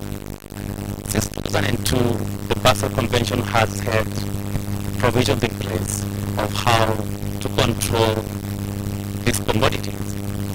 In 2022, they extended the definition of e-waste commodities, not just to cover our phones, but also to cover our computers, cover your laptop, cover your refrigerator, and soon enough, it will also cover the commodities that were being displayed when we're talking about the digital evaluation of the ports. Now, coming out to the question raised by Alice, where are the gaps? Sometimes I teach at the university and I like to tell my students that information is power. And that is the first place where we start. To our customs officers. How empowered are they to know that sometimes the importation of a phone is not just the importation of a phone, it is the dumping of a phone into a country. That sometimes a TV is not just a good thing, sometimes it can pose a risk to you. And this is one of the places where us as GIZ also like to come in and support our institution in educating our workforce to know that there is a need for us to further evaluate the commodities that we import so they don't end up causing more harm than good. The second thing is on e-management, that it will be good for us to recognize that as African countries and having a majority of us being LDCs, yes, it is good when we receive these commodities because, again, they are more affordable to us, but it is also good for us to build capacity on how our institutions are able to recycle these materials in a safe manner for our health and also for our environment. So if you are to ask me, I would say one, it's information, empowering our officers, and two is empowering our institutions to have the capacity to handle these materials in a safer manner. Thank you, Alice. Thank you very much. A round of applause for John Mushina, GIZ, Trade Kenya, for sharing with us his perspective concerning the gap between policy, green trade policy, and implementation. And he has said that there is need for information sharing. And he mentioned customs officers. We need to empower our customs officers on what is harmful for the society so that they can perform their role of environmental protection more effectively. He talked about the need for e-management, being empowered to safely recycle the material which is discarded after the lifetime has expired. And so moving on very quickly to our next point of discussion, we'd like to invite Major Retired Ouma to share the Kenyan experience and perhaps also to give us some recommendations on the reduction of our carbon footprint. Africa cannot afford to be left behind when it comes to technological advancement. And you have seen the solutions that are being provided by risk management, supported by technology. And so the question is, what are the choices? What choices is the leadership going to make? Is it going to be a choice which will be for the sustainability of of human beings, of the natural environment, because of they will make suitable choices? Or what is your recommendation on the reduction of carbon footprint, and more so on greening the cross-border trade and some possible hurdles they should anticipate? Of course, bringing the perspective of energy consumption. Over to you, sir.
We are right now we are producing 1,935 megawatts thermal mix, which is a very reliable source of energy, and it's renewable. So as we move forward as Africa, as we trade, we must try to move away from thermal energy and renewable energy sources, then move towards renewable energy sources. Kenya has done it. We want the rest of the countries in Africa to intentionally regulate the energy industry to decarbonize the supply. Another thing that we need to do, Kenya has been able to interconnect with its grid to other nations, neighboring countries, and we import some of our power energy from Ethiopia, we import power from Uganda. There is a power exchange program with Tanzania. They can give us power if we need, and we can also give them power if they need. So looking at this, if there is renewable energy potential, let's say in DRC, through interconnected system, we must be able to trade in energy.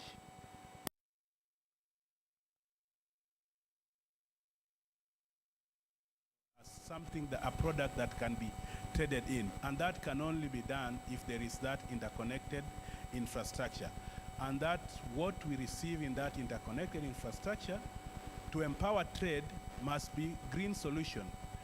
I look at a day when power will be produced in Aswan High Dam and consumed in South Africa, and vice versa, so that when there is intermittent supply in one part of Africa, then the other part of Africa provides the energy.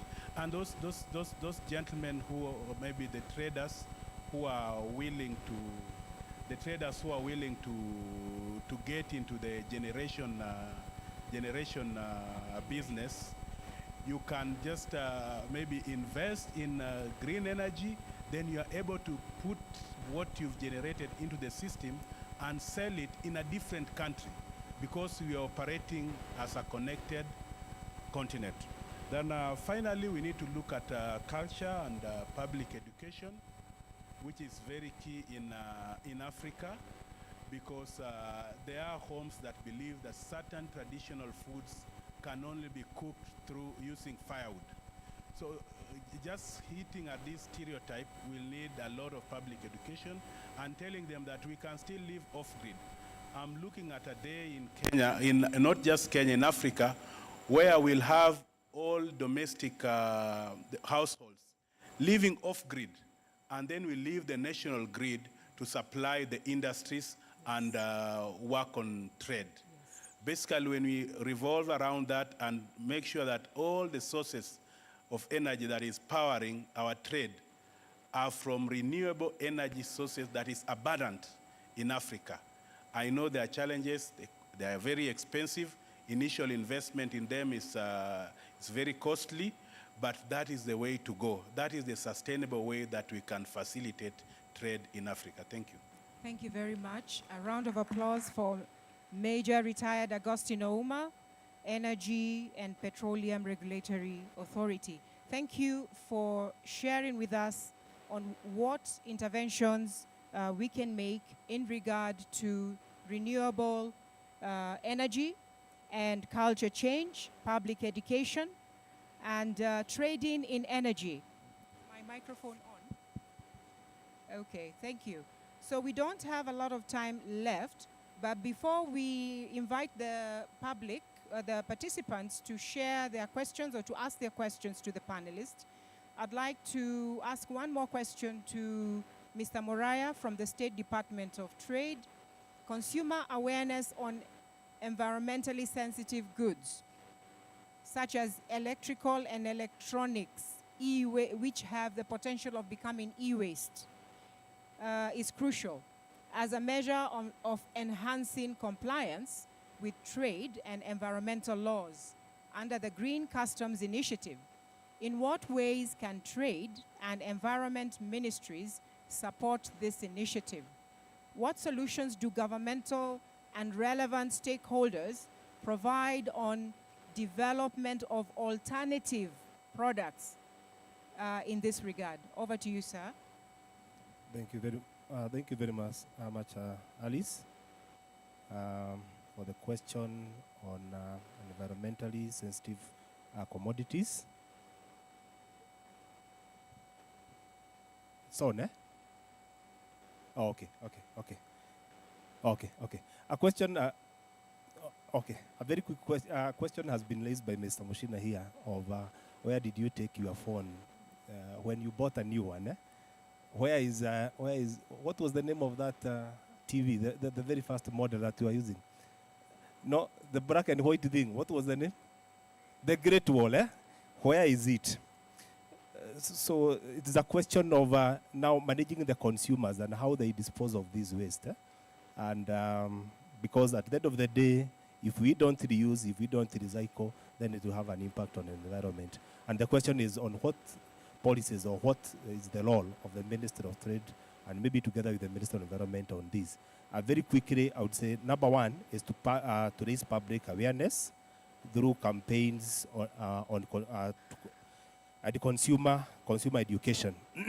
Why do we need to do this? Number one, it will help us in initiating, we can initiate maybe eco-labeling certificates, that is making sure that consumers can tell what is eco-friendly and what is not eco-friendly. As you raise this awareness, then you are raising the awareness for the consumers to consume what is eco-friendly. And again, the ripple effect is that even the producers will adopt the same.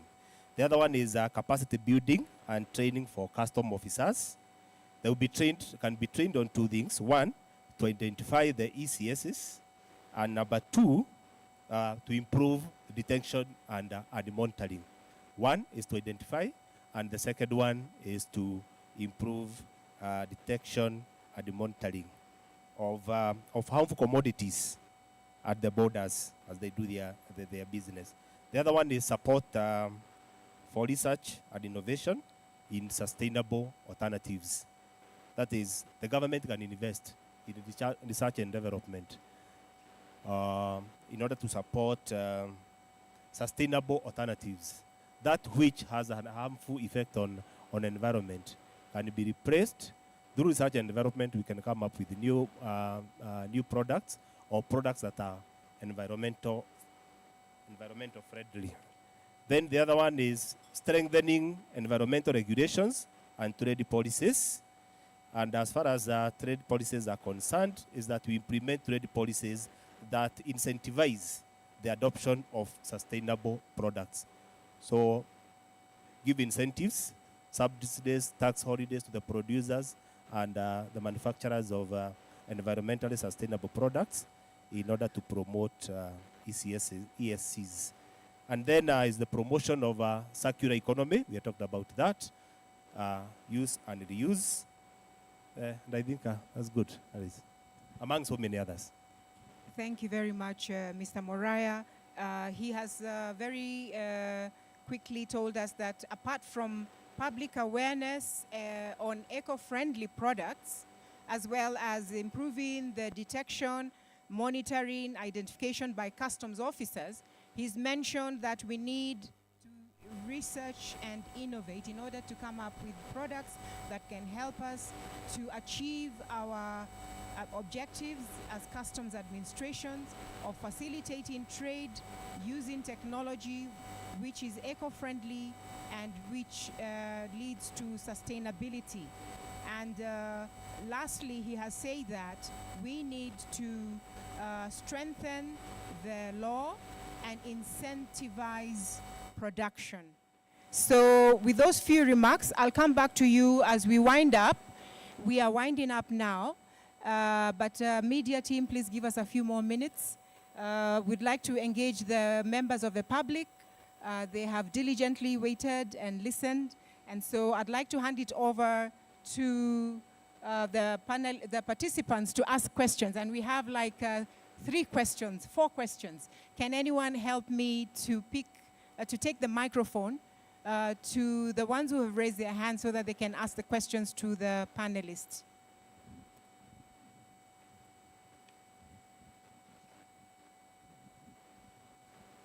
As we do that, we can appreciate our panelists once again.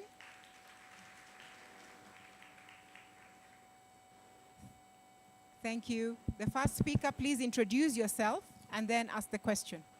Thank you very much. My name is Agayo Ogambi. I'm the CEO for the Shippers Council of Eastern Africa. I just want to commend GIZ for the presentation and the good work they're doing in the country. But most importantly for me in this forum is the issue about the definitions and understandings. For example, when you talk about Green Customs Initiative, in essence, what does it mean to the shippers, that is the importers and the exporters? Because we may be strengthening the revenue authorities and leaving behind the shippers and the cargo owners who have a potential to either partner and also to appreciate what they need to do in terms of intervention. So my question to John is, what does he see as the role of the private sector and specifically the role of the shipper in the Green Customs Initiative? Thank you very much. Thank you, sir, for the question. We'll take all the questions and then we'll invite the panelists to respond. Thank you, sir. Very quickly, please say your name and your question. Good afternoon. My name is Mokwa from Cargo Ledger East Africa. We are a data-driven solution for transport and logistics. Now, we've been discussing about green logistics, or green trade, and some of the solutions that has been discussed there. And one of the main things that I want to raise before I ask a question is regarding the e-waste or waste management. There is a very big challenge. One of the main challenge is taxation. For example, how much will it cost somebody to import a new car to Kenya against a used car? You'll get that it is so affordable to import a used car over a new car because the new car costings are over the roofs. Thank you very much. Yeah, thank you. So look into that. Number two, my question is that given the rising importance of environmental compliance in the international trade, how can custom authorities streamline the verification of green certification to ensure goods meet international environmental standards? Thank you very much, sir, for your question. And very quickly to the other one. Good afternoon, everyone. My name is Rita Susan. I'm a customs officer at the Trade Facilitation Division in Customs KRA. My question goes to the retired major. Sorry, I didn't get your name in full. You have a very ambitious plan where you talk about production of electricity, say, from Egypt and sold to Cape Town in South Africa. My question is, do we really have the infrastructure in place? And if not, at what cost would it be to have power lines stretching all the way from South Africa to Cape Town, and also the security of the said power lines? Because, of course, to transport this electricity, we need the use of the power lines. Thank you. Thank you very much. There is one last question there. We'll take it and then we will summarize. There are so many questions. Thank you. Yes, Good madam. afternoon. My name is Catherine Mwadime, tax specialist. My question is also to the retired major, and it has to do more with what Rita has asked, but it has to do with the natural resource we have, that is sunlight. Looking at Kenya, and we could put solar farms everywhere for solar generation, and that for me is a very quick win when it comes to greening, when we think green energy. For me, solar power is one of those very not looked into in the bigger sense. So even as we think of going off-grid, what are we doing with the vast empty lands that could actually be converted to solar farms that then would help us reduce on the carbon print? Thank you very much for the question. Kindly allow me to wrap it up there because the other session is due to come on board, and I'm going to hand it over to our panelists to just say the final remarks as they respond to some of the questions, and whatever else has not been addressed, kindly you're welcome to interact with the panel after this session, and we will be able to address that. Hopefully in the next opportunity we have for meeting, we will have a longer engagement time. Over to you. We can start with the Major Retired Ouma. Thank you for the two questions. One, there is infrastructure within SADC country, and there is infrastructure within East African countries. There is something called East African Power Pool that most of East African countries are engaged in, and it's just connecting the two so as power can be able to move. As far as power is moving from Ethiopia, coming downwards, so the infrastructure is there, but it's not enough. It has to be worked on. And then as pertains solar power, we are going solar in a big way in Kenya, and Africa must go solar in a big way because that is what God gave us. As it is today, we have 50 megawatt solar farm in Garissa that is pumping into the national grid. We hope that this will be increased, and the rest of Africa will get it from there. Thank you. Thank you very much, sir. We'll now move over to the final remarks from GIZ, Mr. Ngeze, as you respond to the question by the CEO. Thank you, and also thank you, CEO Agayo. Those were very good questions. I almost felt like I'm the one appearing before Parliament today, but no, it's not me. So to respond, yes, the private sector does play a big role in the greening initiatives. And when it comes to shippers, with the big traction that is being pulled by the air-to-sea freight model shift, there'll be a lot of changes where most of the transportation in the future, with how things are heading, things will now be mostly being transported by sea. And there isn't a one-size-fits-all when it comes to green. We were having a conversation with a friend of mine that it is, as you said, very difficult to define what is green and what is not. But that's because there is no one definition. It varies. Yes. If you're using the road, it's different from someone using the sea. Yes. So it really depends with what the stakeholder Yes. acts in their best interest. I believe that's for me to stop. Final remarks. For e-certification, there is a program that we work on at JZ called eFITO, where we try to make certification be electric as opposed to physical, and that is something that we have done in countries such as Nigeria, and we are more than happy to also do it in Kenya. I'll stop at that point. Thank you very much. Final remarks, 30 seconds. Okay, thank you very much, and I really appreciate your audience, and I think your questions have been handled. My final remark is that it can be done, and slowly we are getting there. In 2017, we took a gamble of getting rid of single-use plastic papers in Kenya, and here we are today. Thank you. Thank you very much. A round of applause for our panelists from Seashells and from the State Department of Trade, from GIZ, and from the Energy and Petroleum Regulatory Authority. Thank you very much, ladies and gentlemen, for your patience and for your engagement. Thank you very much.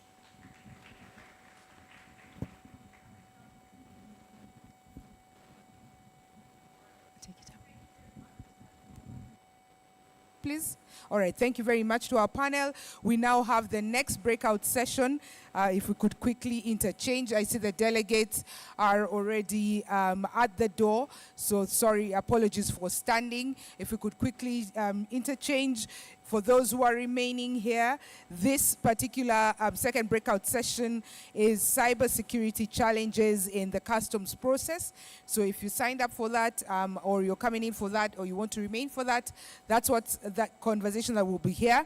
The conversation in the next room is gender equality in customs in the digital age. It's been moderated by Larry Lisa.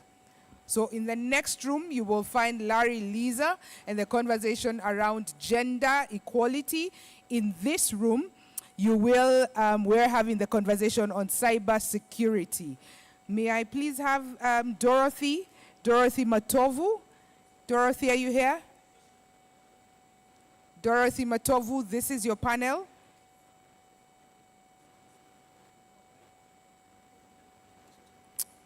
All right. So Dorothy Matovu, the ecosystem leader at IBM, this is your panel. We do have a presentation from Jens Lund Nielsen. He's a CEO at IOTA. Jens, if you could be quickly just preparing your presentation. Do we have Alan Lule, Cloud System Solutions Engineering Senior Manager at Oracle Technology Systems in Kenya? Jens? Oh, great. Jens is looking for you. All right, come on up here, Jens. And we have Agnes Magero. Agnes, where are you at? Charles, if you could help me get Dorothy. I need the moderator for this session. I can't locate Dorothy.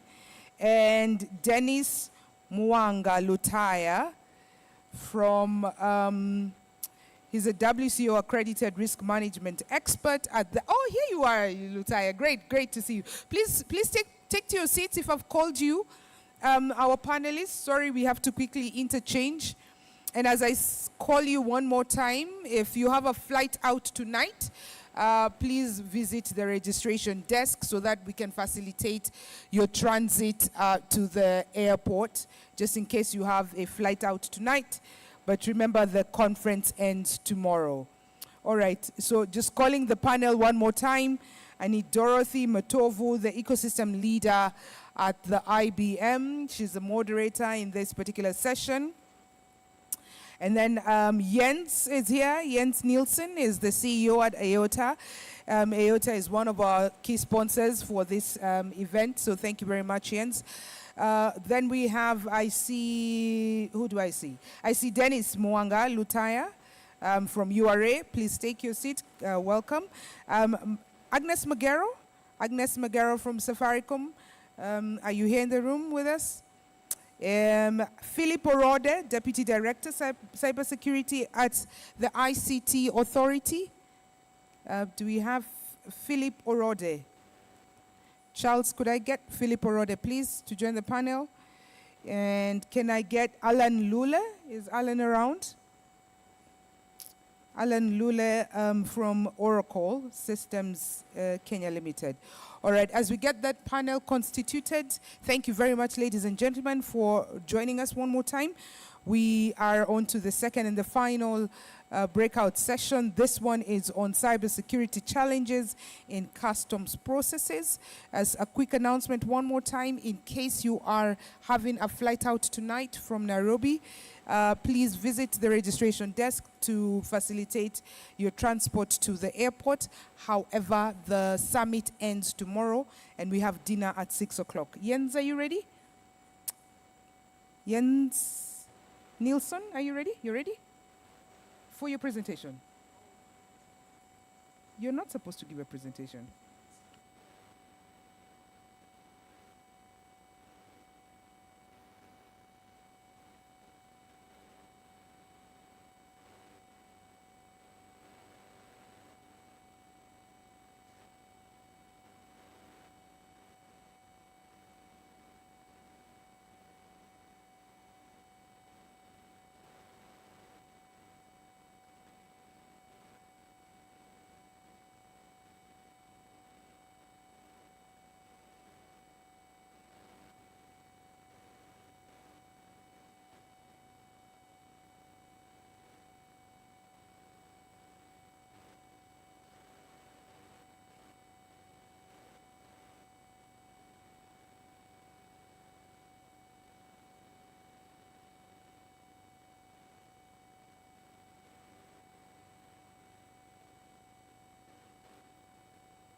Constituting the panel one more time, Dorothy Matovu. Is Dorothy Matovu? Oh, that's Dorothy. Okay, welcome, Dorothy. This is your panel. Do I have Agnes Magero? You're Agnes, all right, fair enough. Alan Lula? Oh, the three of you. You're going to buy all of us chocolates.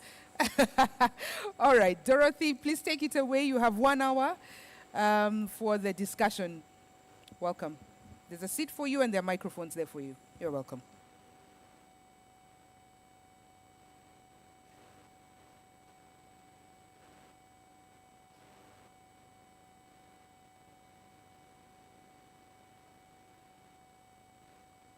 Good afternoon, everyone. I hope everyone's well. Can hear me quite well? Oh, fantastic. So thank everybody for waiting on to us this afternoon. I'll just start off with introductions. My name is Dorothy Matovu. I look after the ecosystem for East Africa for IBM. So I work closely with different entities and parties. So my main role is really making sure we onboard the partners who are going to drive change within our region. So I'll give the opportunity to the panelists to also to introduce themselves. Thank you, Dorothy. Good afternoon. My name's Dennis Lutaya. from Uganda Revenue Authority.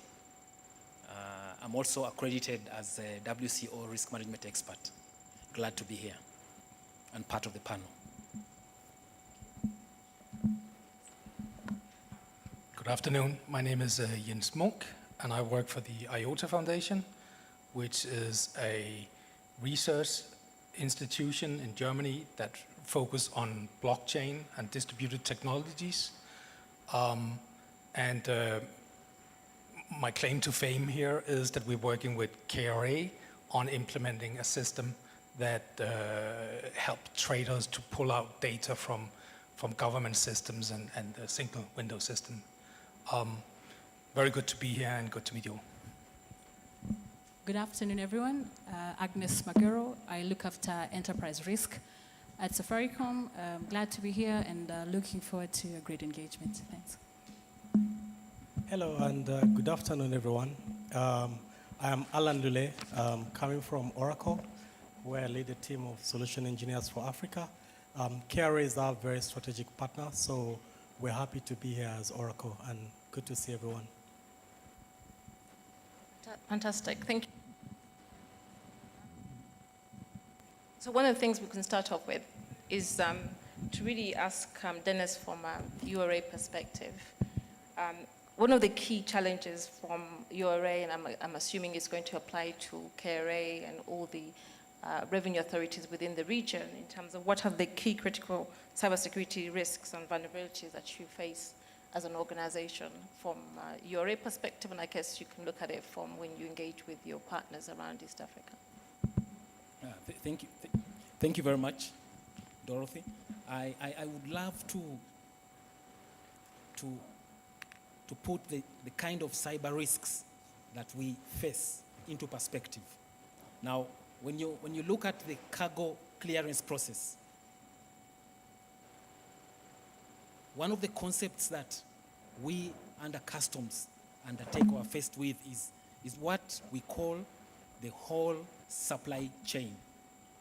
Now, the supply chain involves processes that are undertaken from the country of export, processes that are undertaken during the shipping process, processes that are undertaken at the different ports, and also processes that are undertaken during the transit of goods, and finally, processes that are undertaken at the country of destination.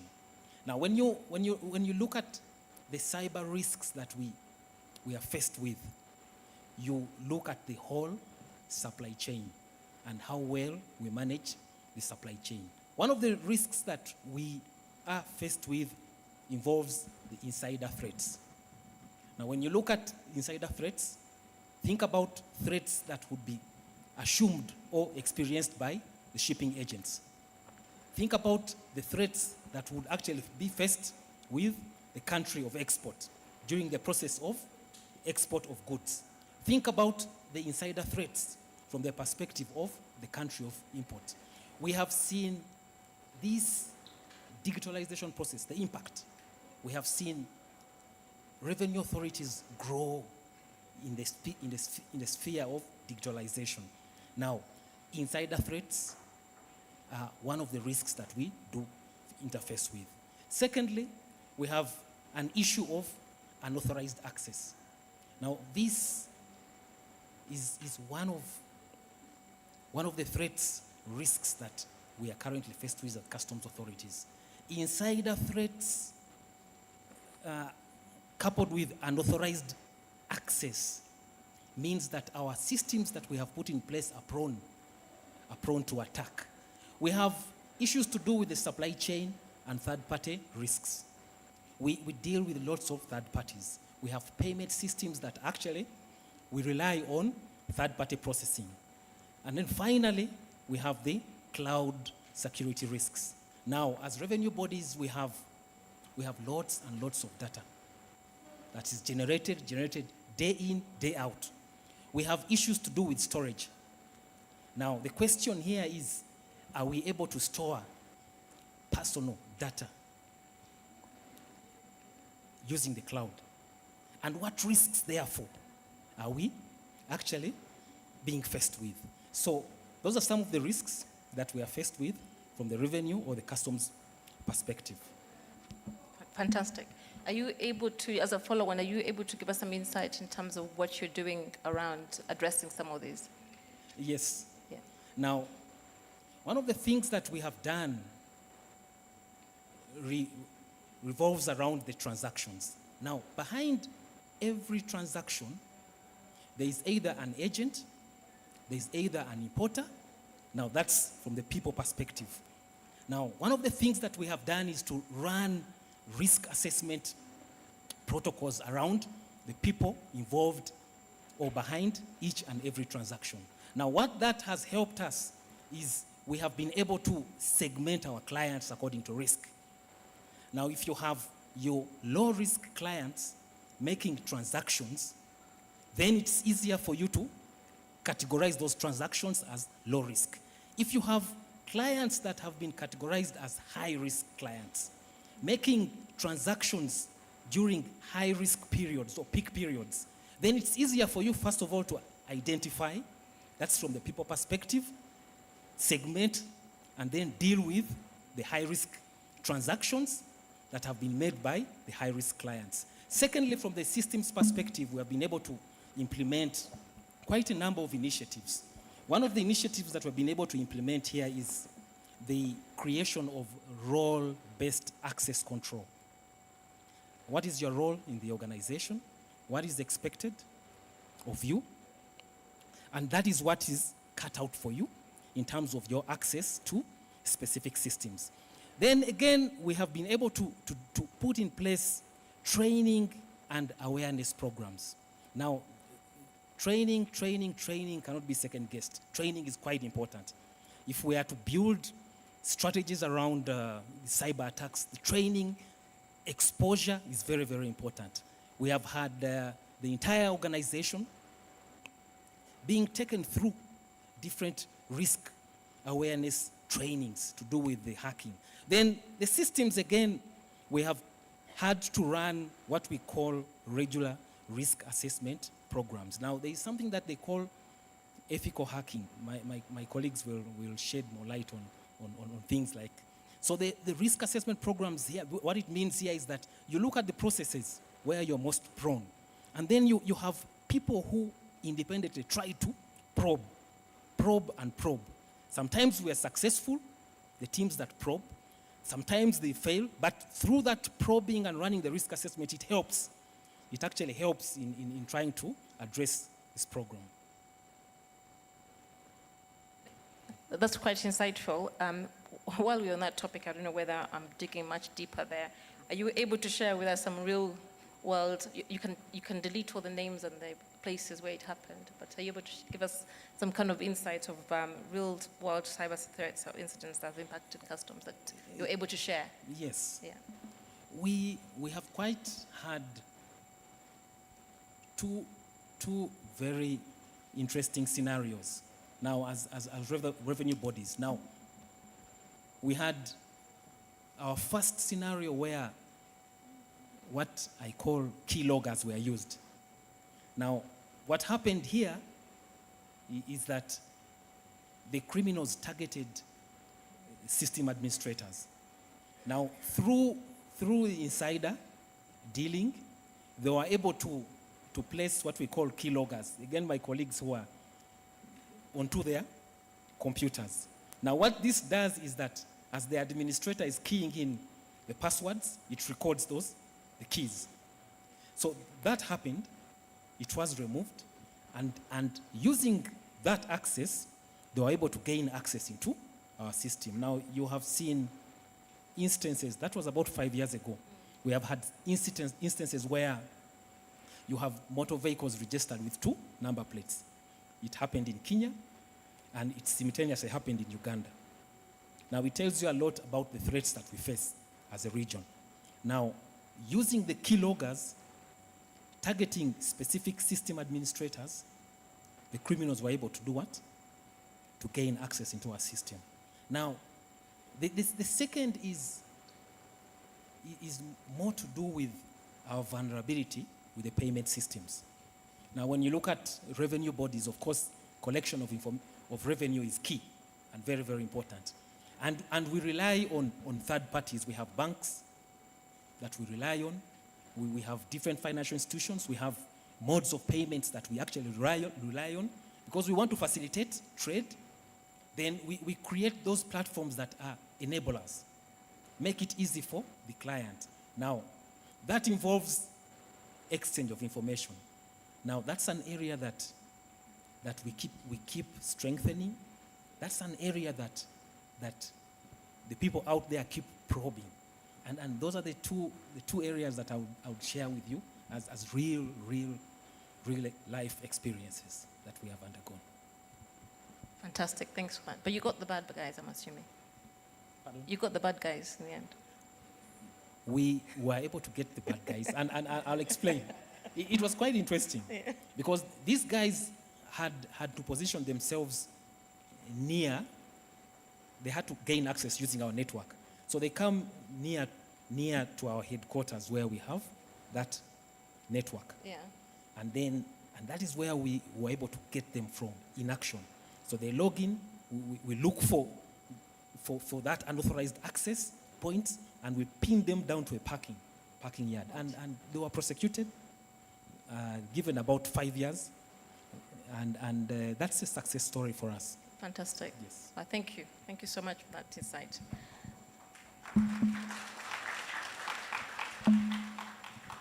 So I'm going to pass on to our panelists. So Jens, from blockchain engagement, how would you go about advising our clearance operators and the revenue authorities around addressing some of the challenges that Dennis brought to our attention? Yeah, thank you very much. And thanks, Dennis, for sharing. So from a blockchain, and maybe I should just say from the beginning, a lot of the things we do in blockchain right now is still kind of a bit innovation. So we are trying to counter some of these things, and things are being tested. So I'm going to talk a little bit about what happens next year or 2 years from now when we really have all these things implemented. Give that future perspective. And who do we work with? We work for the good guys, because it's about securing the good guys' data. It's about making sure we can trust them. Back to your point, Dennis, is who's high risk, who's low risk customer here. And so we work in Kenya with the system here, and we work in the UK with the border force in UK as well. And one of the things we recently trialed with the border force in UK was we said it's a full supply chain. They need the data from the full supply chain to go do good data risk management. And the way to get the data in, we're talking chickens in this case. They want chickens in. Chicken is, of course, high dangerous product. You need to make sure that you don't contaminate your population. And they want to know whether there's any salmonella in these chickens. So how do they make sure when the health authorities, when the goods come, that the data? Today, it's the agent that provides data about where does this chicken come from. That means that data about the farm and so on is lost, and it's the agent who can write in some kind of number of a farm or something, and that data is not high quality data. They don't have any reports from the farm. They have no overview. They are just using past performance of chicken coming from Poland to see should we check them more or not. So what we provided them is we say, and this is what blockchain comes in, we can give trusted digital identities to organizations. So you sign off data with your identity and it's unbreakable. We use encryption around that. That means that data that comes to the authorities, they know who signed this data off. And we then gave that technology to the farmers. So they were uploading health certificates from the vets at the farm, signed by the vets, using this technology, meaning that suddenly, which shocked the border force in UK, to be honest, or the health authorities, we could say these chickens coming in, here's the supply chain, here's the data signed off by relevant authorities, and you can check these are relevant authorities. So suddenly you have a salmonella test from first party, not from third party, somebody else loading up, but first party. So if there's anything wrong with this salmonella test, you go to the veterinaries in Poland and you talk to them about it, but it's not somebody has faked this, because they can't fake it. And that's what blockchain is all about, is about how do we make sure we can trust data, digital data. And that's the solution that we're trying to bring into this mix. So that's part of it. Context of the Revenue Authority in terms of the engagements, of course, it's going to be the trusted data. You're going to look at it from the source to target. For example, for the chickens, it's from farm to fork. So if I look at the challenges that they're facing today around cybersecurity, so if you have a blockchain, how would you be protected from attack from that? So the key things about a blockchain feature, there's a couple of features around a blockchain. One of the things is that it's a distributed network. That means that, you know, there's no single point of failure. You can't break just in one place and change data. Because of the distributed, there's many nodes that holds the data, and there has to be consensus among all these nodes that this is what has been said. So you need to attack hundreds of servers at the same time and get control over if you want to change the data point. And that basically makes this impossible. We have daily attacks on our system, and I had for 8 years, and nobody has been able to break it. And then on top of that, we also encrypt the data.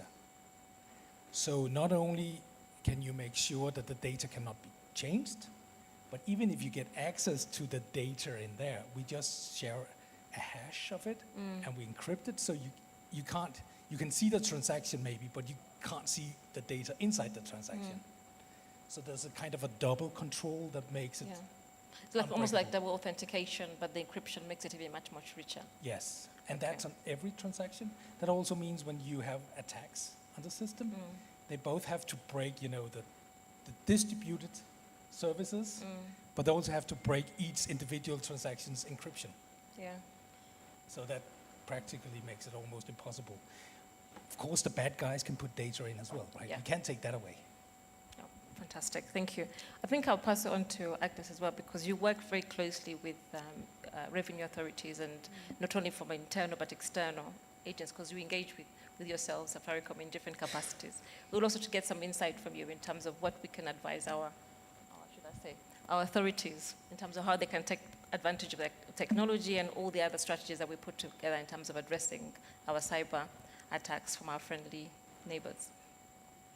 I think the best part of this conversation, just speaking on from Dennis, is both the public and the private sector are working together in the digitalization journey.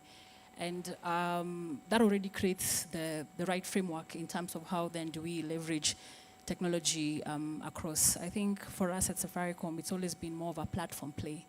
And government being a client, how to ensure you create safety of systems by design so that you're then able to provide that fully kitted sort of solutioning, also to speak to the new technologies, I think because we are constantly testing technology, I think to your point, it's more driven from an innovation point, but at the same time, you're not starting from scratch. If I was to just talk from a cybersecurity perspective, the minimum baseline security standards that applied to legacy technology, to a good extent, still apply to new tech. So even as we are all exploring new technologies, it's more of how do we enhance the standards, how do we enhance our policies to reflect the threat profile. And Dennis spoke to it very well in terms of the threats that they are seeing. So understanding, identifying your threats vectors is key, because that's when you're able then to apply the right level of risk mitigation strategies. So starting from understanding your threat profile, building onto it, and I think even when we partner with the external parties like government, it's more of working closely with the teams, because I believe, and I've seen a lot of expertise also within even within Kra, specifically in terms of technology utilization. You talked about third parties that come to support enhancement of government technology. So for us, Safaricom is more of how do we hyperscale that. I think learning from the global practices around AWS and the Microsofts and the IBMs and the Oracles, when you're dealing with a hyperscaler, you come into an ecosystem that is already kitted in terms of security and scalability. So I look at it as a journey in terms of using what we've always used before to safeguard our ecosystems from a security perspective, but also appreciating the complex nature, the digital risks that come with integration. I think you spoke to it very well. The number of third parties that have to be considered and ensuring that the overall security posture for each of the third parties that is connecting either to a government system or a private entity system sort of has the enhancement of the same. The legal fraternity has also been quite it has also evolved. I think here in Kenya, looking at the cybercrime frameworks and also just generally the cybersecurity, national cybersecurity framework, I think creates a very good place to start in terms of how do we ensure that government is kitted with proper cybersecurity strategies, but also as a player in industry, how do we leverage the utilization of new technologies to enhance our responses. So it's a good journey to partner in a specific way because it creates good tensions across, because if you look at the sensitivity of, for instance, government data, and I just like the way you positioned it very well.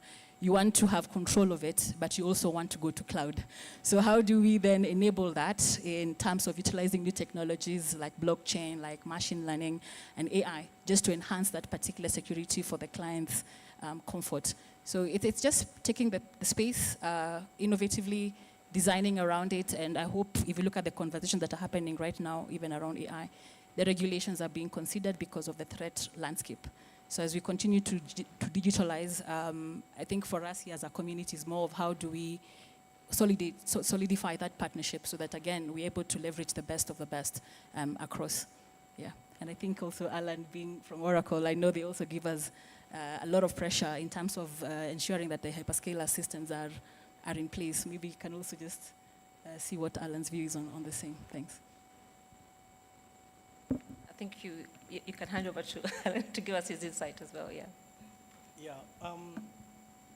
I think we really, we really have to work with you, our strategic partners like URA, KRA, and all the other revenue authorities here, because what we do as a technology vendor is to shorten this learning curve for you, because you are specialized in customs and trade and engagements, but then you need technology to help you strategically be able to either collect those revenues in good time, efficiently, but also to help you to build an ecosystem of people who are accountable for the systems that you use. I mean, for the case that Dennis mentioned, right, where people hack the system, we have those technologies that can help you now protect the system, protect the data. You've mentioned cloud. We have good partnerships with Safaricom here as one of the telecommunications providers, so that we can help you lock down the system. As I was walking into this room, it actually crossed my mind. You know, when you are in this room, you can easily correlate it to an organization with security, right? There are so many doors right here, right? And a customs organization is like this room. You have so many external parties that are walking in and out, accessing your internal systems, doing some manipulations. And because of that, you can't keep the doors closed because you need to collect revenue, right? There are targets for you. And what we do as the technology providers and enablers and partners, we help you secure those doors, right? To make it easy so you can cross-check the data that's coming in. You avoid your systems from being hacked. A very interesting statistic that maybe many of you, I don't know if you know, but in 3 months from now, that means in 2025, right? It's projected that the cost of cybersecurity to organizations is going to be $10.5 billion, right? I mean, the joke about that is, that's the greatest transfer of economic wealth between the workers and those who are the bad people, right? Because you're giving them 10.5 million. In 2015, that's 10 years ago, it was only 3 trillion. So it means that this is becoming an avenue for hackers and criminals to capitalize on these systems where you have legacy systems, where you have, I don't want to say, but lack of skilled professionals in these technologies. People capitalize on this to access that data, manipulate that data, and then put people on ransom. And also what's so key for you as customs authorities is because you have so many people walking into your room, right? Your organization, you have all these third-party suppliers accessing your systems.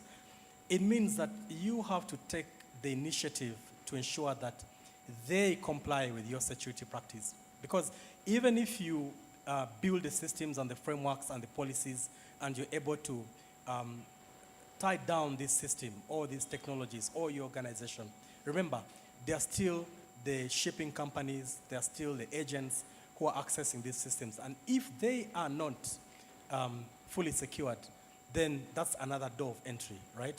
I think we saw this 2022, one of the biggest shipping lines, which is Maersk, was hacked and they had to pay $200 million, right?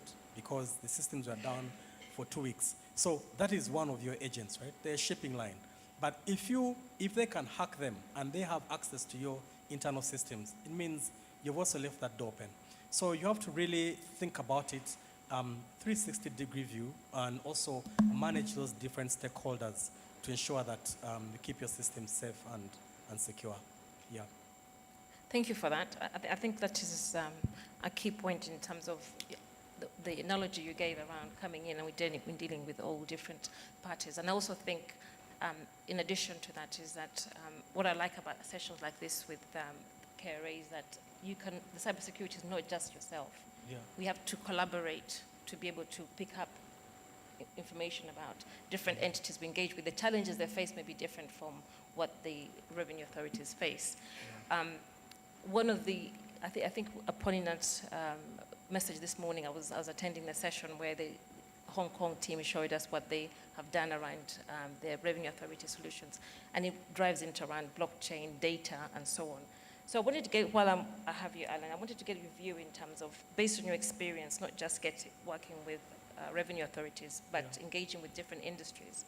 What strategies do you think we can proactively share with the revenue authorities, not just KRA, URA, and the East African community in terms of what they can put in place to be able to address some of these challenges they face, as being in the forefront of the security challenges we have?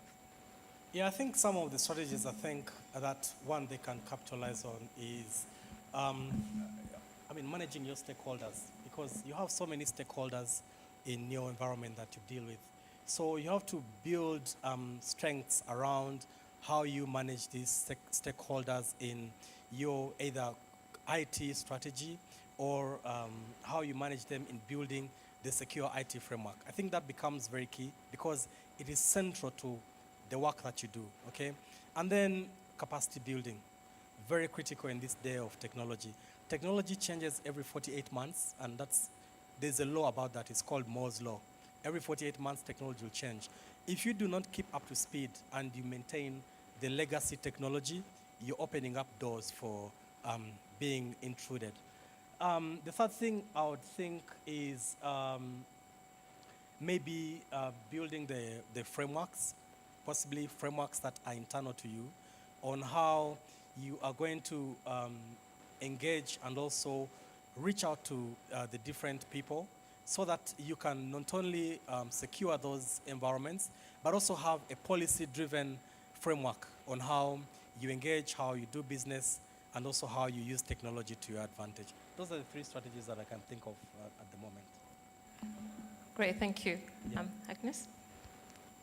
I think just to add to that, I'll speak on the resilience aspect now in terms of response, because I think even for us as Faricom, most of the time you'll find, yes, there's the investment that we've done in terms of technology, the retooling, the capacity, but then in the event that you suffer an incident, how quick do you come back to operations, especially for an entity like, for instance, KRA, significant impact is met anytime there's disruption, yeah? So looking at the continuous evolution around technology resilience. So again, to his point, how do you continuously invest forward, backward, and also from a cybersecurity perspective, how do you leverage competencies as well within your third parties to support you with a response? I know one of the things that we have really capitalized is on maintaining a retainer sort of program where every time there's an incident, you then have a team that comes to check the overall response and just exploiting what more could be done in terms of increasing or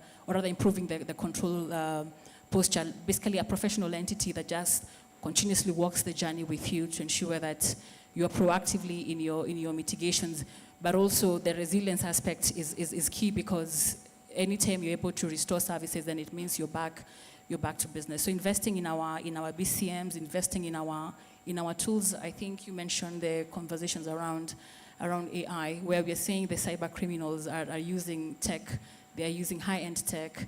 How do we measure up as cybersecurity professionals, as risk management professionals within our institutions to just make sure that we meet them at the point of defense in a way that secures and provides resilience from an overall technology posture. So I think for me, business resilience then becomes an area that we all need to invest, continuously test, ensure there's proper accountability for response, but more importantly, how do you take the lessons out of it to continuously improve your overall cybersecurity posture?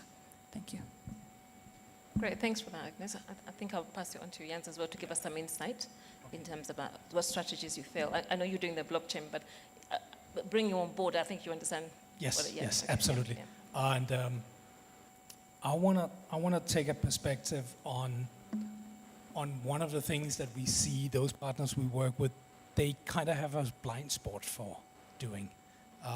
And that's both on government side, but also on industry side. Because when we engage, it's all about data. It's all about, can you trust the data? And that's where all the efforts and energy goes in for very good reasons. But what I also heard Dennis sharing is, if we take it from what is the problem here? Is it a low risk? It is a high risk organization in your ecosystem that you're working with? And these are trusted trader schemes, and who can you trust actually? But the technology behind that, the key technology behind that is identity solutions, because it's all about know your business, KYBs, KYCs, know that. And when we look at that future infrastructure where you can share data that is trusted, the key component there is that it has to be signed by somebody. There has to be an identity that claims I shared this data. It's not on the internet where, you don't know who actually started a data. So identity piece, built the right way, is the thing that whoever we work with, they say, yeah, of course. But they don't want really to put the efforts there, even though it's a fundamental in that infrastructure. So if I should point to something that, and I understand why, nobody sees the immediate value of having a trusted digital identity. It's only when businesses and government start to request it that it becomes a business value. So there's a hurdle of getting investments into identity solutions, because there's no first value in it. It's only down the line when we actually have a digital ecosystem where we start to automate data that we need those identities. So there's a bit of a challenge in identities, the way I see it. That's a great insight, actually, because I think we take it for granted, I think, in this region today in terms of ownership of data. You assume it's already, once you provide it, you've already consented to being used, but you don't know who the third party who's picking that up and going forward with it. So I don't know how you're addressing that from a URA perspective or from a regulatory perspective. Okay, I think from the customs perspective, we have mainly focused on the systems that we have been able to put in play, and the issues to do with the access control, issues to do with the measures to try as much as possible to close the doors. Alan called them the doors, quite interesting, has been a center. The way we manage information that is obtained through the supply chain, again, presents the challenges, but we have been able to try as much as possible to create that real-time security in terms of the data flow from one system to the next and to the next and to the next until we probe to the payment systems. Yes. You're not going to call Dorothy up and say, can we use your data for cargo? We just see, we know you pay taxes, but can we use it to, I know you have a transportation thing coming in. Are you the same Dorothy or something like that? Or do I need to give you consent for that? I think but the information that we receive, we use it purposely for the revenue. Yeah. And not for anything else. If it is about payments, if it's about payments to a specific consignment, and Dorothy, for instance, should have given authority to an agent called Dennis, and that is electronic, to help process. Okay. So we try as much as possible to maintain that trail. Okay, fantastic. Thank you for that. It gives you some insight in terms of how your data is held, is it either in silos or together. But yes, I think one of the questions I was going to pose from an IT perspective across the board as well, how would we go about advising our revenue authorities how they're going to go into balancing, they're holding a lot of cargo clearance data. How would they go about balancing the strike between facilitating legitimate data and also where it's just noise? So one of those things that they have, because with big data, there's a lot of information in there. And I know you mentioned that you're streaming some of this information in terms of what's critical and what is not critical. But there needs to be a balance based on making sure that other entities are able to do business and move forward. So I don't know whether anybody's able to share some insight in terms of the balance between focusing on data alone as it is, or even the data security. Yeah, sure. Just picking from what Dennis mentioned, right, that the data that is collected by the revenue authorities is purely for revenue purposes, right? Now, in technology, there's a framework around that, which is called CIA, confidentiality, integrity, and availability. Confidentiality means you only give access to people who need to use that data, right? So don't open your entire system to the entire public, right? So integrity means the data that you are storing, you have to ensure that it is unique. And there are technologies that do that. There are technologies that help with confidentiality. We talked about role-based access control. These are technologies that Oracle has. When you talk about integrity, we have technologies that ensure this integrity of your data. Blockchain, right, is one of the other technologies which Oracle can also provide to you. He also has a product to do the same. Then availability, which Agnes also mentioned, right, with resilience. So just following the CIA framework, right, which is a renowned framework in cybersecurity and security, because it not only ensures that the right people get the right access to the data. In your case, all these third-party vendors and governments that need to access your data, they only access what they need to access. So you keep it confidential, right? You don't find people's tax payments leaking into the public. And then you ensure that that data is, it has integrity, meaning it can be trusted. There comes the concept of zero trust, right? Trust no one, okay? Trust no one to make sure that your data that you have is properly secured and maintains this integrity. Then availability, making it resilient. And I think what we try to do as a technology vendor at Oracle is to shorten that learning curve for you, or that adoption curve, right? By providing you these technologies customized for your environments so that you can be able to securely integrate them into your environments so that you do what you do best, right? So the phrase I try to use is keep the main thing the main thing. If the main thing is collecting revenue, keep the main thing the main thing. Then we, the technology vendors, let us deal with the technology, and then together we work together to build an integrated framework tailored for you as a revenue authority so that you can maximize your revenue collection and also secure your environment. Yeah. Maybe if I could just add, I think back to the data governance, I think the idea of just also having a proper estate of your data assets. Because once you establish that, then you're able then to apply your risk-based principles in terms of where do you need to put more resources to focus, to ensure that the critical assets are protected, not just from a systems perspective, but also from a data governance perspective. I think one of the areas we tend to struggle a bit, and to be honest as professionals, is how to ensure that that asset registry is properly configured, properly, it's actually complete in a sense, that then your monitoring systems, your tools that then support the critical privilege rights, privilege users is properly configured as per policy.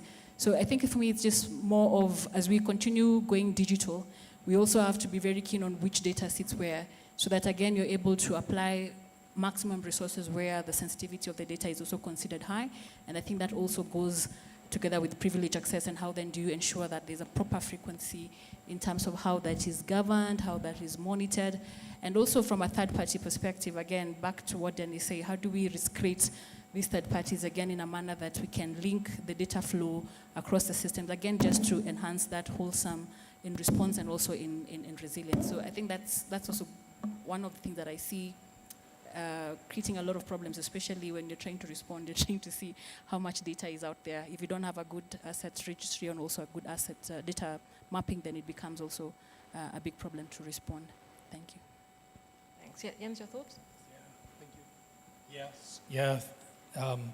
So I want to offer another perspective on the world. Then it's a complementary perspective to yours. It's not doesn't work together as perspective, but when we say that data needs to be protected, what we realize in our building and engagement is the data that is used for one trade, for one consignment, is actually something that most of the actors around that consignment wants to consume.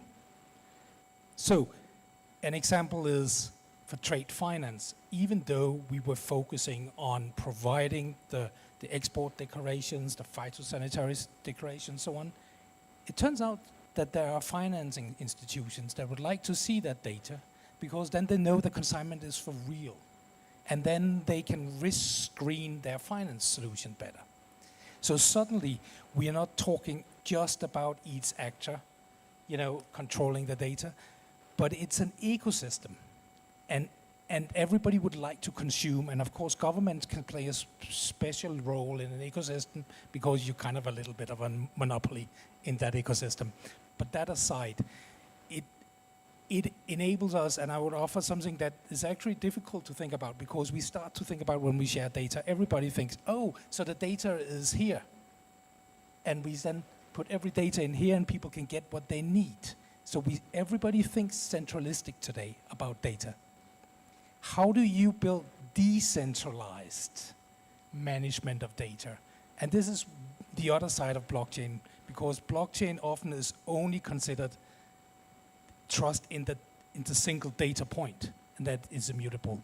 No, it's actually the big innovation here is how can you build what we call data spaces around one consignment where only accessed authorities, accessed traders, accessed agents, accessed transporters can build one consignment with their piece of data around it.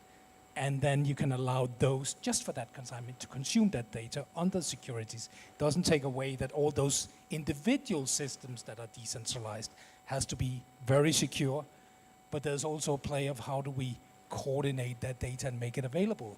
Because then we also enhance the traders' journeys, and not only the governments, so to speak, right? It becomes an ecosystem, positive circle.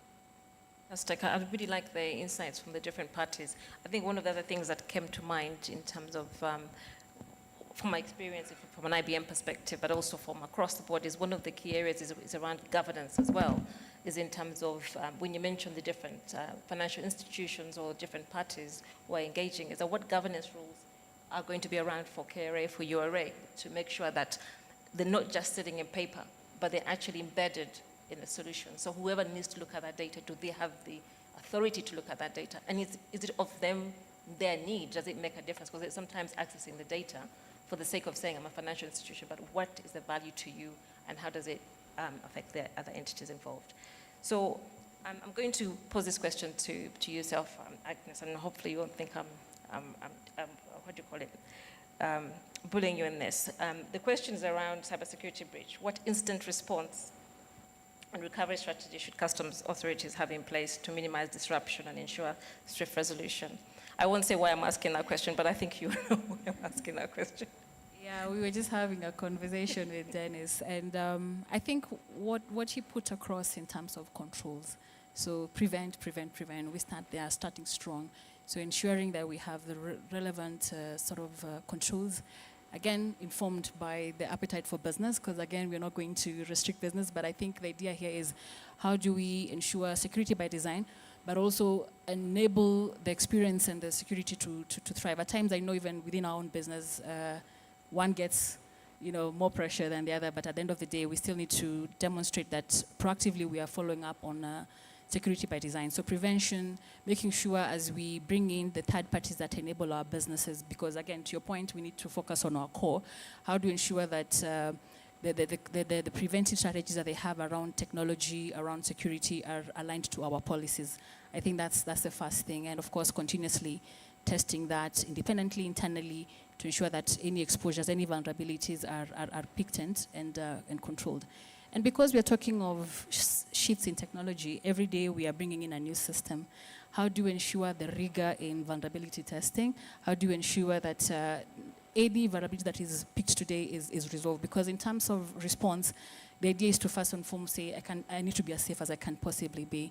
Then again, in terms of the detection, so that we're able to proactively detect any breaches, any vulnerabilities, we need to continuously invest in people, I think, before even systems, because sometimes you need to have, I've seen real scenarios where you have all the Rolls-Royce sort of systems, but if you don't have the capacity, the competencies within the entity to utilize those particular systems to protect the organization, then it becomes a problem. So I think in terms of response, we have to ensure we are continuously retooling and reskilling our people to just being able to detect proactively. So in the event of any event or any incident, again, for me, I always look at the retainer technology approach, where you bring in professional entities to, again, look at what went wrong before we can actually say now we are secure. So it's just that continuous collaboration with your third parties, collaboration with your IT teams, because again, every time there's a change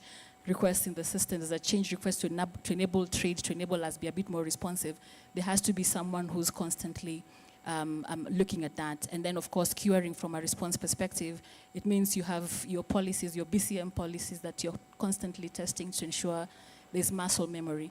Before, we used to see even government entities overly relying on third parties, but there's a lot of co-influence right now in terms of internal capacity and external capacity. Even from a cyber response perspective, you need to leverage all this. I've seen even in Safaricom, when we are responding to an incident, you have the internal teams, but also partnering strongly with other third parties to enable your response mechanism and your meantime to restore to be at a good level. So I think I'll leave it to that so that I can also learn. But the response aspect sometimes gets to be underplayed in terms of bringing our game to a good level. But it's strategies around control, ensuring your systems are able to detect. Again, I say people are investing in very robust machine learning, AI tools. How can we make sure that the faulting, the response, the auto allocation of some of these issues is more efficiently managed? And I think the revenue authorities, from what I'm just hearing, is that everybody's trying to say, how do I up my game so that as much as my posture is good, in the event that I suffer an incident, I'm also able to quickly recover in the context of that third-party play, because we're saying we're creating an ecosystem play. So it's more of how do we test each of those principles from a prevent, defense, and also how do we then restore our services and our resilience to a good level. I was pleasantly surprised that they employ ethical hackers. So that means within the ethical constantly hacking, testing your vulnerabilities and telling you and there's then something applying here. policies into there to make sure they're addressed and how we recover from them. Absolutely. Yeah. So Alan, what's your thoughts on that from an Oracle perspective? What are the strategies around that? I think the strategies really have to look at and I think this has been repeated a couple of times, the ecosystem, right? You have to really think about the ecosystem, because security in any organization, is like an onion. There's so many rings to it, right? And at every ring, there's something you have to either let in or allow to live, right? So for organizations, I have to think about one, I mean, the business, the people, the processes, the technology, because those four facets become very critical in any strategy that you have to roll out in order to secure your environment. So I feel like for any strategy to be successful, and when we were preparing for this session, there was a joke going around, and a phrase came out: culture eats strategy for breakfast, right? You must also understand the culture of the people in order to be prepared for that resilience, right? You have to make sure that you are proactive. So you build the capacity, knowing that anytime things can happen. You invest in the technology to make sure that you don't buy expensive technology, but you don't have the capacity. Then relook at your processes, relook at your frameworks, relook at your principles in terms of security and how you are implementing them. And then on the overall, look at your business, right? How your business operates as a revenue authority. I'm calling it a business because there's money involved. But the way your service operates, right? You have to really look at it and ensure that when these hard times fall, you are prepared. You have the right people, you have the right technology, the right processes, and also the right frameworks. So that's, I think, how I'd look at it.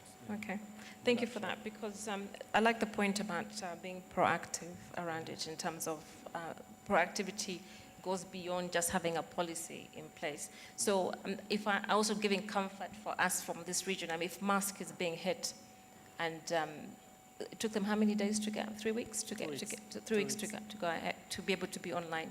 For a revenue collection organization, you can't afford to have that kind of 3 weeks downtime, because of course there's a loss of revenue attached to it. So one of the things we were discussing earlier on was that from a cybersecurity perspective, everybody assumes that you're hit then, therefore somebody hacked into your firewall or managed to get through. In actual fact, there's some agents which are sent in like 6 months in advance, and they all go to sleep until they're told to wake up. So I wanted to check from a cybersecurity, from a blockchain perspective. What if I have a sleeper in your blockchain for some time? How would you go about addressing that? Yeah, the sleeping agents in your blockchain, and they came in well in your data. So do you have particular strategies around the recovery? Because if Dennis is going to take up your blockchain, he'll need to know whether there's a sleeper in there. So, I mean, it's interesting because I'm not even sure we can have a sleeper in a decentralized system. Of course you can, but the thing is that the data is distributed on hundreds of nodes, right?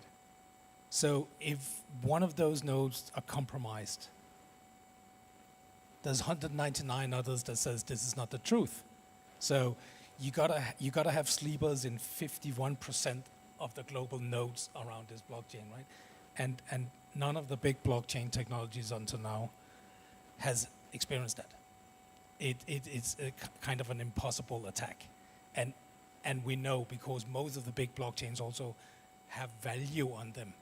So they're daily attacks. So they're probably the most attacked systems because with some of those crypto scams and all that kind of behavior, right?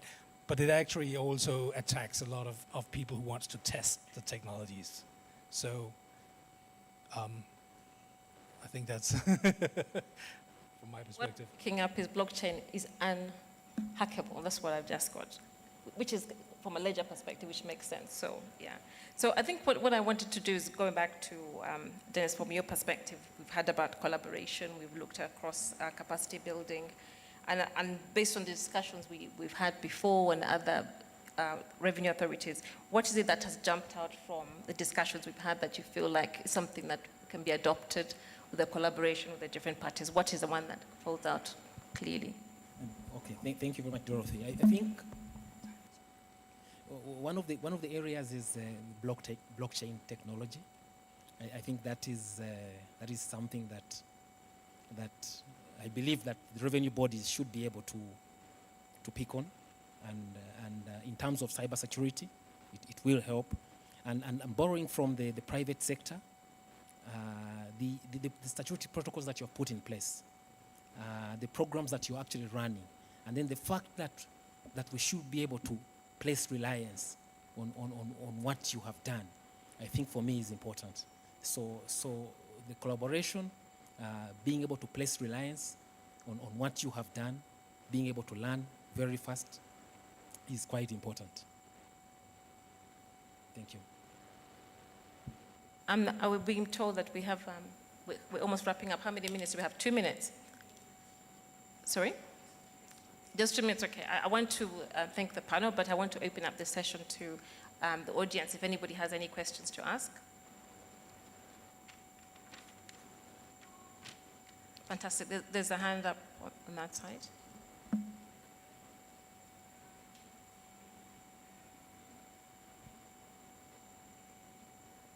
There's a gentleman on the left-hand side just this time. Yeah. Yeah.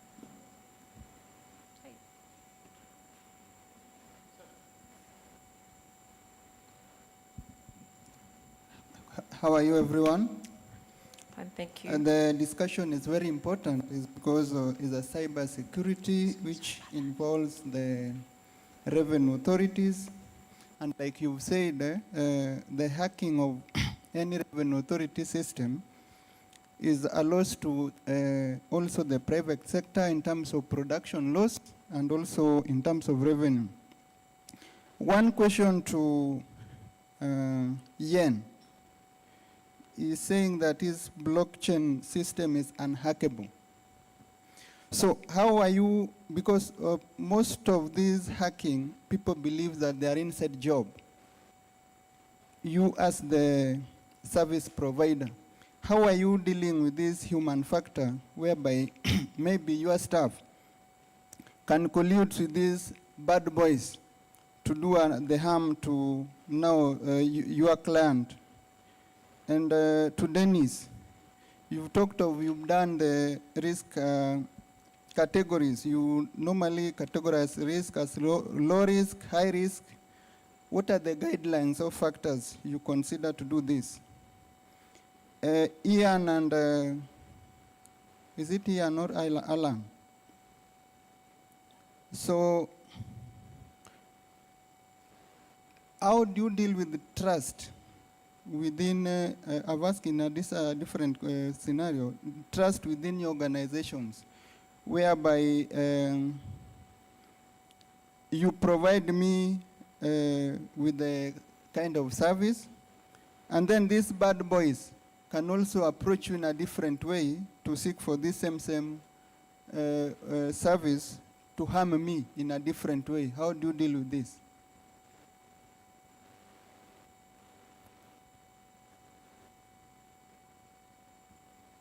Thank you very much for your question, sir.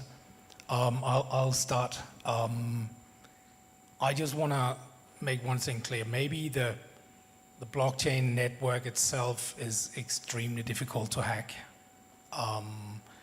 But that doesn't mean this is a dumb system that just transports data, and that data keeps the data integrity of what is transported. But it doesn't prevent anybody at the edges, those systems, or anybody who has the password, who does something stupid with that password to put stupid, bad data there. We can't prevent that, right? We can only make sure whatever data that is transported between systems is not altered while it's transported. So there's, of course, lots of ways that things still can get wrong. So it's not it's definitely not a perfect system, right? Just to make that clear. So. Okay. Yes. Thank you very much for the question. From the risk management perspective, you should be able to look at a number of areas. One, the people. You will be interested in the kind of importer, the kind of agent. You would also be interested in the previous history of the person behind this transaction. We have had scenarios where, and this is where we are prone, the newly registered taxpayers. Now, we have no previous history about the newly registered, but this person is actually making a payment that is enormous. So the questions that run in your mind, is it financed by the bank? Is it financed by, has it been in business? So those are some of the indicators. You go to the processes. You have what we call the high-risk processes. If it's a payment, it's a high-risk process. So what kind of payment process are we talking about? Is it online, real-time? Is it mobile money-driven? Then the products. Many times you look at products like we have footwear, garments, and those are fast-moving, cigarettes. Because these guys know that they should be able to make this transaction, get out of the revenue body, but not only get out, but also to be able to sell. So you cannot get a slow-moving. You need to look at the high-risk, the fast-moving products. And then you have, yes, I talked about the payment methods, and then the time. Many times we are hit at unique. It's unique, either at night, where it appears to be very quiet, then a transaction all of a sudden pops up. So you should be able to run assessments that combine our traditional risk assessment processes. I'm talking about the products, but also going back to the system and looking at the times of intrusion and then what exactly is happening. Those are some of the ways. Maybe there was one question about trust, right?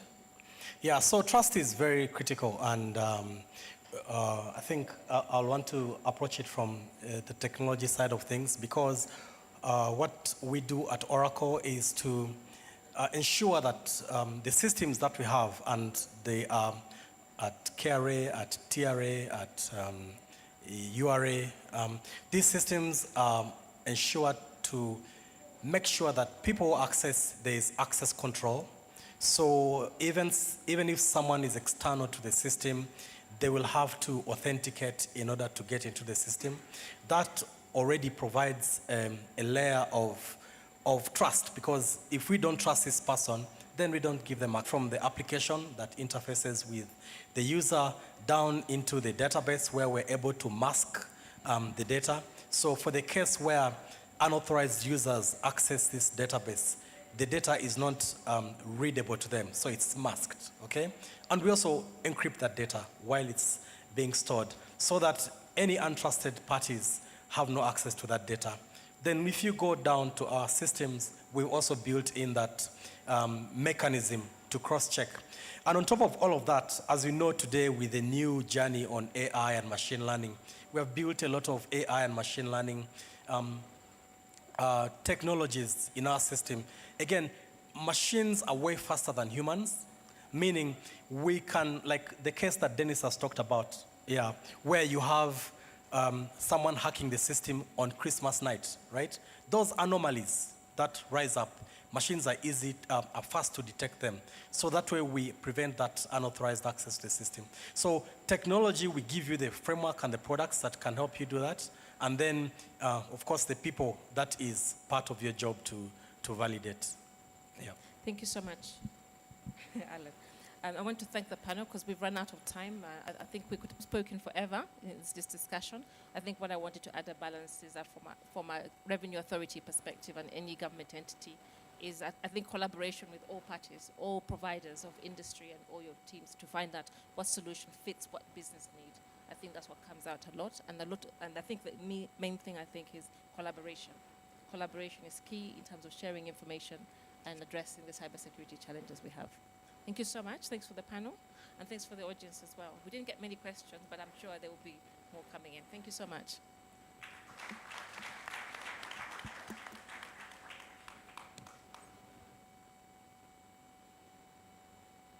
Sound? All right, thank you. Thank you very much, Dorothy, for leading us through a very exciting panel discussion. Yes, panel, please come onto the stage. Alan would like to take a photo of you. Thank you very much. On this panel on cybersecurity challenges in customs processes, we had Jens Nilsson, the CEO of AOTA, one of our sponsors for this particular summit. Then we had Alan Lulev, Cloud Systems Solution Engineering Senior Manager at Oracle Technology Systems in Kenya. We had Agnes Magero, Head of Enterprise Risk at Safaricom. We had Dennis Mwanga from URA, Uganda Revenue Authority.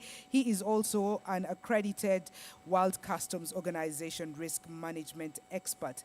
That particular session was moderated by Dorothy Matovu, who is the ecosystem leader at Thank you to all our delegates who joined us for that conversation. I see some of the panelists in the previous sessions. Thank you as well for joining us in that conversation. Very alive to the fact of how our systems are vulnerable to hackers, and even the challenge of how we can actually even employ hackers to our organizations to help us decode the hacking world. So thank you for that conversation. A couple of announcements for you. Oh, yes, sure. Yes, we can clap. I see someone was trying to clap. Thank you very much. And thank you as well, delegates, for sitting through that particular session, and on our online delegates as well. A couple of announcements for your appreciation. On the screens, you can see there's the evaluation. This evaluation really helps us in terms of improving our summits. I think one of the words we are taking home with us from this summit is Kaizen, continuous improvement. And so please be as brutally honest to us as possible. Worry not. Someone asked me whether we're identifying you. No, we're not going to identify you, so we don't know who you are once you give us the feedback. So please scan using your phone. It's, I think, about just 3 questions, and let us know how we can improve, what it is that we've done well, and what we can do better. That's announcement number 1. Announcement number 2, if we have delegates who are leaving us tonight, that is leaving Nairobi, the country, tonight, we are feeling very bad that you're leaving us, but we are very grateful that you joined us for this summit. So just in case you need, we want to facilitate your transport to the airport, please, at the registration desk where you registered and got the card, please visit so that we can be able to facilitate your travel for tonight. However, the summit is not yet over. The summit ends tomorrow. So the first 2 days we have been having in-depth conversations around customs.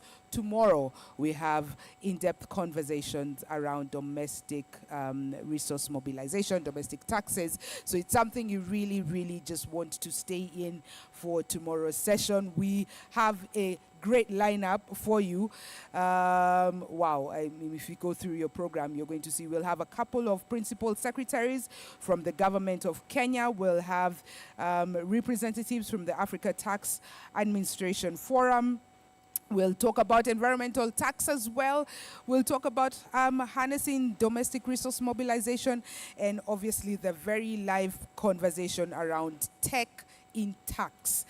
You want to stay over for that. But before tomorrow, taxmen also can have a nice jig and enjoy a good night. So we want you to have a good night with us.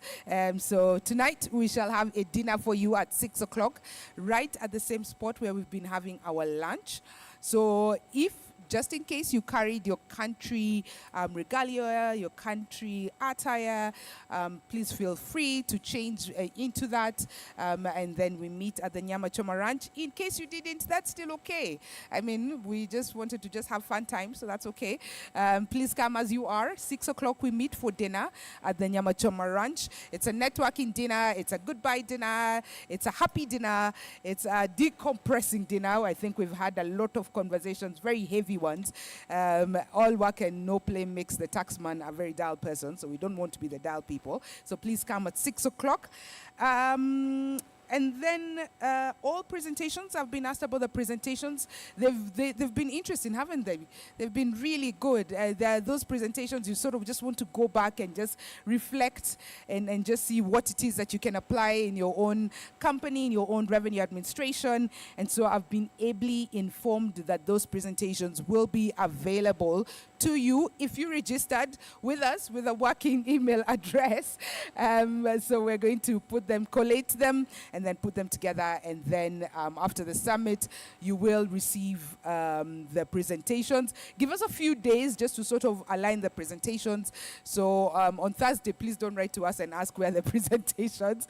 Just know that we're going to send them to you. We're just putting them together so that we can send them to you. Other than that, our exhibitors are still on the foyer. Yeah, please feel free to come and walk around. We still have a cup of tea. You know, when you come to Kenya, every time is tea time.